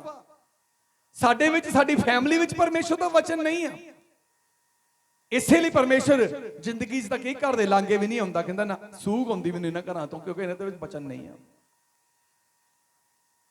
ਪਰ ਜਦੋਂ ਸੁਭਾਅ ਬਦਲੇਗਾ, ਉਦੋਂ ਤੁਸੀਂ ਆਪਣੀਆਂ ਅੱਖਾਂ ਨਾਲ ਆਪਣੇ ਪਰਮੇਸ਼ਰ ਨੂੰ ਆਪਣੇ ਸਨਮੁਖ ਵੇਖੋਗੇ, ਜਿਵੇਂ ਆਦਮ ਆਪਣੇ ਪਰਮੇਸ਼ਰ ਨੂੰ ਆਪਣੀਆਂ ਅੱਖਾਂ ਨਾਲ ਵੇਖਦਾ ਸੀ। ਫਿਰ ਕਹੋਗੇ ਤੁਸੀਂ ਕਿ ਇਹ ਮੇਰਾ ਪਰਮੇਸ਼ਰ ਆ। ਜਿਹੜਾ ਮੇਰੇ ਲਈ ਵੱਡੇ ਵੱਡੇ ਕੰਮ ਕਰ ਰਿਹਾ, ਜਿਹੜਾ ਮੇਰੇ ਲਈ ਅਥਾਹ ਕੰਮ ਕਰ ਰਿਹਾ, ਜਿਹੜਾ ਅਨਹੋਣੇ ਕੰਮ ਮੇਰੇ ਲਈ ਕਰ ਰਿਹਾ, ਜਿਹੜਾ ਮੈਨੂੰ ਬਾਹਰ ਦੌੜਨ ਦੀ ਜ਼ਰੂਰਤ ਨਹੀਂ ਪੈਣ ਦੇ ਰਿਹਾ ਬਲਕਿ ਮੇਰੀ ਜ਼ਿੰਦਗੀ ਦੇ ਵਿੱਚ ਹੀ ਕੰਮ ਕਰ ਰਿਹਾ, ਜਿਹੜਾ ਮੈਨੂੰ ਆਪਣੇ ਕੋਲ ਨਹੀਂ ਬੁਲਾ ਰਿਹਾ ਬਲਕਿ ਖੁਦ ਮੇਰੇ ਕੋਲੋਂ ਆ ਰਿਹਾ। ਹਾਲੇਲੂਇਆ। ਫਿਰ ਕਹਿੰਦਾ, ਹਾਂਜੀ ਪੜ੍ਹੀਏ, ਮੈਂ ਉਹਨਾਂ ਵਿੱਚ ਵਾਸ ਕਰਾਂਗਾ। ਮੈਂ ਉਹਨਾਂ ਵਿੱਚ ਵਾਸ ਕਰਾਂਗਾ। ਕਿਹਨਾਂ 'ਚ? ਜਿਹੜੇ ਮੇਰੇ ਸੁਭਾਅ ਵਰਗੇ ਹੋਣਗੇ, ਜਿਹੜੇ ਮੇਰੇ ਸੁਭਾਅ ਵਰਗੇ ਹੋਣਗੇ। ਕਿਸੇ ਦਾ ਜਵਾਈ ਸ਼ਰਾਬੀ ਹੋਵੇ ਨਾ, ਸਹੁਰਿਆਂ ਨੇ ਰੱਖਿਆ ਹੋਵੇ, ਵਿਆਹ ਸ਼ਾਦੀ ਕੋਈ ਪਾਰਟੀ ਫੰਕਸ਼ਨ ਰੱਖਿਆ ਹੋਵੇ, ਉਹ ਕਹਿੰਦੇ ਉਹਨੂੰ ਨਹੀਂ ਸੱਦਣਾ ਇੱਥੇ, ਉਹਨੇ ਆ ਕੇ ਖਲਾਰਾ ਹੀ ਪਾਉਣਾ। ਏਦਾਂ ਹੀ ਹੁੰਦੀ ਆ, ਇਹਨੇ ਖਲਾਰਾ ਹੀ ਪਾਉਣਾ, ਕਿ ਰਹਿਣ ਦੋ ਉਹਨੂੰ, ਉੱਥੇ ਹੀ ਰਹਿਣ ਦੋ ਜਿੱਥੇ ਬੈਠਾ ਆ। ਕਿਉਂ? ਕਿਉਂਕਿ ਉਹ ਆਪਣੇ ਪਰਿਵਾਰ ਨਾਲ ਰਲਦਾ ਨਹੀਂ ਆ। ਇੱਕ ਭਰਾ ਆਪਣੇ ਘਰ ਦੇ ਵਿੱਚ ਫੰਕਸ਼ਨ ਕਰ ਰਿਹਾ ਹੈ, ਦੂਜੇ ਭਰਾ ਨੂੰ ਬੁਲਾ ਨਹੀਂ ਰਿਹਾ। ਕਿਉਂ ਨਹੀਂ ਬੁਲਾ ਰਿਹਾ? ਕਿਉਂਕਿ ਉਹ ਕਹਿੰਦਾ ਇਹਨੇ ਲੜਾਈ ਪਾਉਣੀ, ਇੱਕ ਪੈਗ ਲਾਉਣਾ, ਇਹਨੇ ਆ ਕੇ ਰੌਲਾ ਹੀ ਪਾਉਣਾ, ਇਹਨੂੰ ਉੱਥੇ ਹੀ ਰਹਿਣ ਦਿਓ। ਫਿਰ ਸੱਦਾ ਵੀ ਉਦਾਂ ਦੇ ਦਿੰਦੇ ਆ, ਦੂਜਿਆਂ ਨੂੰ ਤਾਂ ਕਾਰਡ ਦੇ ਨਾਲ ਡੱਬਾ ਦਿੰਦੇ, ਉਹਨੂੰ ਇਕੱਲਾ ਹੀ ਉੱਤੇ ਕਹਿ ਦਿੰਦੇ ਆ ਜੇ ਵਿਆਹ ਰੱਖਿਆ, ਆ ਜੇ ਪਾਰਟੀ ਰੱਖੀ। ਉਹ ਭਰਾ ਵੀ ਫਿਆਕੜ ਜਾਂਦਾ, ਕਹਿੰਦਾ ਮੈਨੂੰ ਸੱਦਾ ਦਿੱਤਾ, ਉੱਤੇ ਮੂੰਹ ਨਾ ਕੀਤਾ, ਸੱਦਾ ਦਿੱਤਾ, ਮੈਂ ਨਹੀਂ ਜਾਣਾ। ਘਰ ਦੇ ਤਾਂ ਪਹਿਲਾਂ ਹੀ ਚਾਹੁੰਦੇ ਹੁੰਦੇ ਨਾ ਆਵੇ, ਤੇ ਜੇ ਡੱਬੇ ਨਾ ਦਿੱਤਾ ਹੋਵੇ ਤਾਂ ਫਿਰ ਤਾਂ ਪਤਾ ਹੀ ਆਉਣਾ ਹੀ ਆਉਣਾ ਆ। ਕਹਿੰਦੇ ਮੂੰਹ ਨਾਲ ਹੀ ਕਹਿ ਦਿਓ, ਫੋਨ ਹੀ ਕਰ ਦਿਓ ਜੀ, ਆ ਜਾਈ, ਪ੍ਰੋਗਰਾਮ ਰੱਖਿਆ ਆ। ਤੇ ਗੱਲ ਉਹਨਾਂ ਦੀ ਸੋਚ ਕੀ ਹੁੰਦੀ ਆ ਕਿ ਇਹ ਆਵੇ ਨਾ। ਕਿਉਂ ਨਾ ਆਵੇ? ਕਿਉਂਕਿ ਸਾਡੀ ਫੈਮਿਲੀ ਨਾਲ ਮੈਚ ਨਹੀਂ ਕਰਦਾ ਪਿਆ। ਤੇ ਜੇ ਐਦਾਂ ਅਸੀਂ ਸੋਚ ਕੇ ਉਹਨਾਂ ਤੋਂ ਆਪਣੇ ਆਪ ਨੂੰ ਦੂਰ ਰੱਖਦੇ ਆ ਜਿਹੜੇ ਸਾਡੇ ਨਾਲ ਸੁਭਾਅ ਮੈਚ ਨਹੀਂ ਕਰਦੇ, ਤਾਂ ਮੇਰੇ ਜੋ ਧਿਆਨ ਦਿਓ, ਫਿਰ ਖੁਦਾ ਜਿਹਦੇ ਨਾਲ ਸਾਡਾ ਸੁਭਾਅ ਮੈਚ ਨਹੀਂ ਕਰੇਗਾ, ਕੀ ਸਾਨੂੰ ਆਪਣੀ ਹਜ਼ੂਰੀ ਚ ਆਉਣ ਦੇਵੇਗਾ? ਕੀ ਸਾਨੂੰ ਆਪਣੀ ਹਜ਼ੂਰੀ ਚੋਂ ਕੁਝ ਦਵੇਗਾ? ਉਹ ਕਹਿੰਦਾ ਇਹਨਾਂ ਨੇ ਆਉਣਾ ਹੈ ਸੁਣਨਾ, ਫੇਰ ਖਿਲਾਰਾ ਹੀ ਪਾਉਣਾ। ਇਹਨਾਂ ਨੇ ਆਉਣਾ ਹੈ ਸੁਣਨਾ ਤਾਂ ਫਿਰ ਗੰਦ ਖਿਲਾਰਨਾ ਇਹਨਾਂ ਨੇ। ਇਸ ਲਈ ਕਹਿੰਦਾ ਆਤਮਿਕ ਹਜ਼ੂਰੀ ਚ ਨਹੀਂ ਆ ਸਕਦੇ। ਪਰਮੇਸ਼ਰ ਤੁਹਾਡੇ ਸਨਮੁਖ ਹੋਣਾ ਚਾਹੁੰਦਾ ਆ, ਪਰਮੇਸ਼ਰ ਰਹਿਣਾ ਚਾਹੁੰਦਾ ਆ, ਪਰ ਉਦੋਂ ਆਵੇਗਾ ਜਦੋਂ ਤੁਸੀਂ ਆਪਣੇ ਸੁਭਾਅ ਨੂੰ ਨਾ ਦੇਖੋ, ਖੱਬੇ ਸੱਜੇ ਵਾਲੇ ਨੂੰ ਨਾ ਦੇਖੋ, ਮੇਰੇ ਨਾਲ ਇੰਨੇ ਕੀ ਕੀਤਾ, ਉਹਨੇ ਕੀਤਾ, ਇੰਨੇ ਕੀਤਾ, ਨਾ ਦੇਖੋ। ਇਹ ਦੇਖੋ ਕਿ ਮੇਰਾ ਖੁਦਾ ਮੇਰੇ ਨਾਲ ਕੀ ਕਰਨਾ ਚਾਹੁੰਦਾ ਆ। ਇਹ ਦੇਖੋ ਕਿ ਮੇਰਾ ਪਰਮੇਸ਼ਰ ਜਿਹਨੇ ਮੈਨੂੰ ਸੱਦਿਆ ਉਹ ਮੇਰੇ ਨਾਲ ਕੀ ਕਰਨਾ ਚਾਹੁੰਦਾ ਆ। ਮੈਂ ਇਹਨਾਂ ਦੇ ਮੁਤਾਬਕ ਆਪਣਾ ਸੁਭਾਅ ਨਹੀਂ ਬਦਲਾਂਗਾ, ਮੈਂ ਬਾਈਬਲ ਦੇ ਅਨੁਸਾਰ ਆਪਣਾ ਸੁਭਾਅ ਬਦਲਣਾ, ਕਿਉਂਕਿ ਬਾਈਬਲ ਦੇ ਅਨੁਸਾਰ ਜੇ ਸੁਭਾਅ ਬਦਲਾਂਗਾ, ਖੁਦਾ ਸਾਰੀ ਕਾਇਨਾਤ ਮੇਰੇ ਕੋਲ ਲੈ ਕੇ ਆਵੇਗਾ। ਹਾਲੇਲੂਇਆ। ਸਭ ਕੁਝ ਜਦੋਂ ਆਦਮ ਪਰਮੇਸ਼ਰ ਦੇ ਸੁਭਾਅ ਉੱਤੇ ਚੱਲਦਾ ਸੀ, ਧਰਤੀ ਦੀ ਸਾਰੇ ਫਲਦਾਰ ਰੁੱਖ ਖੁਦਾ ਨੇ ਆਦਮ ਲਈ ਲੈ ਆਂਦੇ। ਪਰ ਜਦੋਂ ਆਦਮ ਖੁਦਾ ਦੇ ਸੁਭਾਅ ਤੋਂ ਉਲਟ ਚੱਲਿਆ, ਲਿਖਿਆ ਬਾਈਬਲ 'ਚ ਪਰਮੇਸ਼ਰ ਨੇ ਕਿਹਾ ਹੁਣ ਤੂੰ ਜ਼ਮੀਨ 'ਚ ਬੀਜ ਬੀਜੇਗਾ, ਜ਼ਮੀਨ ਤੇਰੇ ਲਈ ਕੰਡਿਆਲੇ ਤੇ ਝਾੜੀਆਂ ਉਗਾਵੇਗੀ। ਕਿੱਥੇ ਖੁਦਾ ਦੇ ਹੁਕਮ 'ਚ ਰਹਿ ਕੇ ਪਰਮੇਸ਼ਰ ਸਭ ਕੁਝ ਦੇ ਰਿਹਾ ਸੀ, ਕਿੱਥੇ ਹੁਕਮ ਤੋੜਨ ਤੋਂ ਬਾਅਦ, ਸੁਭਾਅ ਨੂੰ ਬਦਲਣ ਤੋਂ ਬਾਅਦ ਮੇਰੇ ਜੋ ਝਾੜੀਆਂ ਤੇ ਕੰਡਿਆਂ 'ਚ ਹੀ ਫਸਿਆ ਰਹਿ ਗਿਆ ਆਦਮ। ਅੱਜ ਕਿਉਂ ਘਰ ਘਰ ਦੇ ਵਿੱਚ ਝਾੜੀਆਂ ਕੰਡੇ ਆ? ਕਿਉਂ ਘਰ ਘਰ ਦੇ ਵਿੱਚ ਰੋਣੇ ਆ? ਤਾਂ ਕਿਉਂ ਅੱਜ ਦੁੱਖ ਆ? ਉਹਦਾ ਕਾਰਨ ਕੀ ਆ? ਤੇ ਖੁਦਾ ਅਜੇ ਤੱਕ ਸਾਡੇ ਸਨਮੁਖ ਨਹੀਂ ਆ ਰਿਹਾ। ਕਿਉਂ ਨਹੀਂ ਆ ਰਿਹਾ? ਕਿਉਂਕਿ ਸਾਡਾ ਸੁਭਾਅ ਉਹਨੂੰ ਆਉਣ ਤੋਂ ਰੋਕਦਾ ਆ। ਲਓ ਜੀ, ਪਾਸਟਰ ਸਾਡੇ ਘਰ ਨਹੀਂ ਆਏ, ਦਾਸ ਸਾਡੇ ਲਈ ਪ੍ਰਾਰਥਨਾ ਨਹੀਂ ਕਰਦੇ, ਬਹਿ ਜਾਾਂਗੇ, ਦਾਸ ਸਾਡੇ ਲਈ ਪ੍ਰਾਰਥਨਾ ਨਹੀਂ ਕਰਦੇ। ਕਰਦੇ ਆ ਦਾਸ ਪ੍ਰਾਰਥਨਾ, ਰਾਤ ਉੱਠ ਪ੍ਰਾਰਥਨਾ ਕਰਦੇ ਆ। ਉਹਨਾਂ ਪ੍ਰਾਰਥਨਾ ਦਾ ਉੱਤਰ ਕਿਉਂ ਨਹੀਂ ਆ ਰਿਹਾ? ਕਿਉਂਕਿ ਤੁਹਾਡਾ ਸੁਭਾਅ ਪਰਮੇਸ਼ਵਰ ਦੀ ਆਸ਼ੀਸ਼ ਨੂੰ ਰਿਸੀਵ ਕਰਨ ਦੇ ਯੋਗ ਨਹੀਂ ਆ। ਪਰਮੇਸ਼ਵਰ ਦੀ ਬਰਕਤ ਨੂੰ ਰਿਸੀਵ ਕਰਨ ਦੇ ਯੋਗ ਬਣਨਾ ਆ। ਬਹੁਤਿਆਂ ਨੂੰ ਕਮੀਆਂ ਬਚਨ ਚੋਂ ਲੱਭ ਪੈਂਦੀਆਂ ਕਿ ਹਾਂ ਮੇਰੇ 'ਚ ਇਹ ਕਮੀ ਹੈ ਜੋ ਵਚਨ ਹੋਇਆ, ਪਰ ਉਹ ਫਿਰ ਵੀ ਪੁਰਾਣੇ ਸੁਭਾਅ ਦੇ ਵਿੱਚ ਹੀ ਰਹਿਣਗੇ, ਨਵਾਂ ਨਹੀਂ ਬਣਦੇ, ਬਦਲਦੇ ਨਹੀਂ ਆਪਣੇ ਆਪ ਨੂੰ। ਮੈਂ ਕਹਿੰਦਾ ਜਦੋਂ ਮੈਂ ਬਾਈਬਲ ਪੜ੍ਹਦਾ ਆ, ਮੈਂ ਰੋਜ਼ ਬਦਲਦਾ ਆ, ਰੋਜ਼ ਮੇਰਾ ਸੁਭਾਅ ਬਦਲਦਾ ਆ। ਉਹ ਸੁਭਾਅ ਜਿਹੜਾ ਮੈਨੂੰ ਬਿਲਕੁਲ ਪਰਮੇਸ਼ਰ ਦੇ ਨੇੜੇ ਲੈ ਕੇ ਚੱਲ ਜਾਂਦਾ। ਰੋਜ਼ ਹਾਲੇਲੂਇਆ। ਮੈਨੂੰ ਰੋਜ਼ ਪਰਮੇਸ਼ਰ ਦਾ ਵਚਨ ਬਦਲਦਾ, ਔਰ ਰੋਜ਼ ਮੈਨੂੰ ਉਹ ਨਵੇਂ ਤੋਂ ਨਵਾਂ ਬਣਾਉਂਦਾ ਤਾਂ ਕਿ ਮੈਂ ਨਵੀਆਂ ਬਰਕਤਾਂ ਲੈ ਸਕਾਂ, ਨਵੀਆਂ ਗੱਲਾਂ ਰੱਬ ਤੋਂ ਲੈ ਸਕਾਂ, ਨਵੇਂ ਪਰਮੇਸ਼ਰ ਦੇ ਰੂਪ ਦੇਖ ਸਕਾਂ। ਹਾਲੇਲੂਇਆ। ਪਤਰਸ, ਯਾਕੂਬ ਤੇ ਯਹੋਨਾ ਨੇ ਕਿੰਨੇ ਰੂਪ ਪ੍ਰਭੂ ਯਿਸੂ ਮਸੀਹ ਦੇ ਦੇਖੇ, ਕਿੰਨੇ ਰੂਪ ਦੱਸ ਸਕਦੇ ਆ? ਕਿੰਨੇ ਰੂਪ, ਅਨੇਕਾਂ ਹੀ ਰੂਪ। ਕਿੱਦਾਂ ਦੇ? ਇਹਦਾ ਇੱਕ ਏਦਾਂ ਦਾ ਰੂਪ ਆ ਕਿ ਜਿੱਥੇ ਮੱਛੀ ਹੈ ਹੀ ਨਹੀਂ ਉੱਥੇ ਜਾਲ ਪਵਾ ਕੇ ਮੱਛੀਆਂ ਫੜਵਾ ਦਿੰਦਾ। ਇੱਕ ਐਦਾਂ ਦਾ ਰੂਪ ਆ ਜਿੱਥੇ ਇੱਕ ਘੁੰਡੀ ਦੇ ਨਾਲ ਸਿੱਕੇ ਵਾਲੀ ਮੱਛੀ ਕਢਵਾ ਦਿੰਦਾ। ਐਦਾਂ ਦਾ ਰੂਪ ਆ 5 ਰੋਟੀਆਂ 2 ਮੱਛੀਆਂ ਤੋਂ ਹਜ਼ਾਰਾਂ ਨੂੰ ਰੁਝਾ ਕੇ ਵਾਧੂ ਬਚਾ ਦਿੰਦਾ ਆ। ਇਹ ਐਦਾਂ ਦਾ ਰੂਪ ਆ ਕਿ ਇਹ ਸੀੜੀ ਨੂੰ ਹੱਥ ਲਾਉਂਦਾ ਤੇ ਮਰਿਆ ਹੋਇਆ ਬੱਚਾ ਜਿੰਦਾ ਹੋ ਜਾਂਦਾ ਆ। ਇਹਦਾ ਇੱਕ ਐਦਾਂ ਦਾ ਰੂਪ ਆ ਮਰੀ ਹੋਈ ਲੜਕੀ ਦਾ ਹੱਥ ਫੜਦਾ ਉਹਨੂੰ ਠਾਲ ਕੇ ਜਿੰਦਾ ਕਰ ਦਿੰਦਾ ਆ। ਇਹਦਾ ਇੱਕ ਐਦਾਂ ਦਾ ਰੂਪ ਆ ਇਹ ਲਾਜ਼ਰ ਕਬਰ ਚੋਂ ਬਾਹਰ ਆਇਆ 4 ਦਿਨ ਦਾ ਮਰਿਆ ਹੋਇਆ ਬਾਹਰ ਆ ਜਾਂਦਾ ਆ। ਇੱਕ ਐਦਾਂ ਦਾ ਰੂਪ ਆ ਜਿਹੜਾ ਅਧਰੰਗੀ ਨੂੰ ਕਹਿੰਦਾ ਉੱਠ ਮੰਜੀ ਚੋਂ ਘਰ ਨੂੰ ਚਲਾ ਜਾ। ਐਦਾਂ ਦੇ ਕਿੰਨੇ ਰੂਪ ਪਰਮੇਸ਼ਵਰ ਦੇ ਚੇਲਿਆਂ ਨੇ ਦੇਖੇ ਆ। ਐਦਾਂ ਦਾ ਪਰਮੇਸ਼ਵਰ ਰੂਪ ਤੁਹਾਨੂੰ ਦਿਖਾਉਣਾ ਚਾਹੁੰਦਾ ਆ। ਹਾਲੇਲੂਇਆ। ਜੋ ਕੁਝ ਤੁਹਾਡੇ ਕੋਲ ਨਹੀਂ ਹੁੰਦਾ ਖੁਦਾ ਉਸ ਰੂਪ ਦੇ ਵਿੱਚ ਕੰਮ ਕਰਕੇ ਦਿਖਾ ਦੇਵੇਗਾ ਤੁਹਾਨੂੰ। ਤੁਸੀਂ ਰੋਜ਼ ਯਿਸੂ ਮਸੀਹ ਦਾ ਨਵਾਂ ਰੂਪ ਦੇਖੋਗੇ ਆਪਣੀ ਜ਼ਿੰਦਗੀ 'ਚ। ਨਵੀਂ ਆਸ਼ੀਸ਼ ਨਵਾਂ ਰੂਪ ਨੂੰ ਦਰਸਾਉਂਦੀ ਆ। ਆਮੀਨ ਆਮੀਨ। ਲਿਖਿਆ ਜਿਹੜੇ ਆਪਣੇ ਸੁਭਾਅ ਨੂੰ ਬਦਲ ਲੈਂਦੇ ਨੇ, ਆਪਣੇ ਸੁਭਾਅ 'ਚ ਨਵੇਂ ਬਣੋ। ਜਿਹੜੇ ਬਦਲ ਲੈਂਦੇ ਨੇ ਬਾਈਬਲ ਬਿਆਨ ਕਰਦੀ ਆ ਕਿ ਫਿਰ ਤੁਸੀਂ ਇਹ ਨਹੀਂ ਕਹੋਗੇ ਕਿ ਯਿਸੂ ਮਸੀਹ ਫਲਾਣੇ ਦਾ, ਯਿਸੂ ਮਸੀਹ ਫਲਾਣੇ ਦਾ। ਤੁਸੀਂ ਇਹ ਕਹੋਗੇ ਯਿਸੂ ਮਸੀਹ ਮੇਰਾ ਆ, ਜਿਹਨੂੰ ਮੈਂ ਬਹੁਤ ਸਮੇਂ ਤੋਂ ਉਡੀਕਦਾ ਸੀ ਪਰ ਅੱਜ ਉਹ ਮੇਰੇ ਨਾਲ ਆ। ਉਡੀਕ ਦਾ ਕਾਰਨ ਕੀ ਸੀ? ਉਹ ਆ ਕਿਉਂ ਨਹੀਂ ਰਿਹਾ ਸੀ? ਉਹਦਾ ਕਾਰਨ ਕੀ ਸੀ? ਅਸੀਂ ਅਜੇ ਆਪਣਾ ਸੁਭਾਅ ਬਦਲਿਆ ਨਹੀਂ ਸੀ। ਬਾਈਬਲ 'ਚ ਸੰਤ ਯਸ਼ਾਇਆ ਨੇ ਇਸ ਗੱਲ ਨੂੰ ਲਿਖਿਆ ਆ, ਇਸ ਲਈ ਯਹੋਵਾ ਉਡੀਕਦਾ ਆ ਭਾਈ ਤੁਹਾਡੇ ਉੱਤੇ ਕੀ ਕਰੇ? ਕਿਰਪਾ ਕਰੇ। ਹਾਲੇਲੂਇਆ। ਇਸ ਲਈ ਯਹੋਵਾ ਉਡੀਕਦਾ ਆ। ਕਿੱਦਾਂ ਉਡੀਕਦਾ ਆ? ਕਿੱਦਾਂ? ਕਿ ਤੁਸੀਂ ਆਪਣਾ ਸੁਭਾਅ ਬਦਲੋ, ਮੈਂ ਕਿਰਪਾ ਕਰਾਂ। ਕਿਉਂ? ਕਿਉਂਕਿ ਲਿਖਿਆ ਗਿਆ ਤੁਸੀਂ ਮੇਰੇ ਲਈ ਆਦਰਵੰਤ ਤੇ ਬਹੁਮੁੱਲੇ ਹੋ। ਤੁਹਾਨੂੰ ਬਹੁਮੁੱਲਾ ਪਰਮੇਸ਼ਰ ਦੇ ਅੱਗੇ ਕੌਣ ਬਣਾਉਂਦਾ? ਪਰਮੇਸ਼ਰ ਦਾ ਵਚਨ। ਜਦੋਂ ਤੁਸੀਂ ਪਰਮੇਸ਼ਰ ਦੇ ਵਚਨ ਦੇ ਅਨੁਸਾਰ ਆਪਣੇ ਸੁਭਾਅ ਨੂੰ ਰੱਖਦੇ ਆ, ਤੁਸੀਂ ਪਰਮੇਸ਼ਰ ਦੀਆਂ ਨਜ਼ਰਾਂ ਦੇ ਵਿੱਚ ਆਦਰਵੰਤ ਤੇ ਬਹੁਮੁੱਲੇ ਬਣ ਜਾਂਦੇ ਆ। ਇਸੇ ਲਈ ਕਹਿੰਦਾ ਜਦੋਂ ਤੁਸੀਂ ਬਹੁਮੁੱਲੇ ਹੋ, ਆਦਰਵੰਤ ਹੋ, ਯਸ਼ਾਇਆ ਕਹਿੰਦਾ ਕਿ ਮੈਂ ਉਡੀਕਦਾ ਆ ਤੇ ਭਾਈ ਮੇਰਾ ਉੱਤੇ ਕਿਰਪਾ ਕਰਾਂ।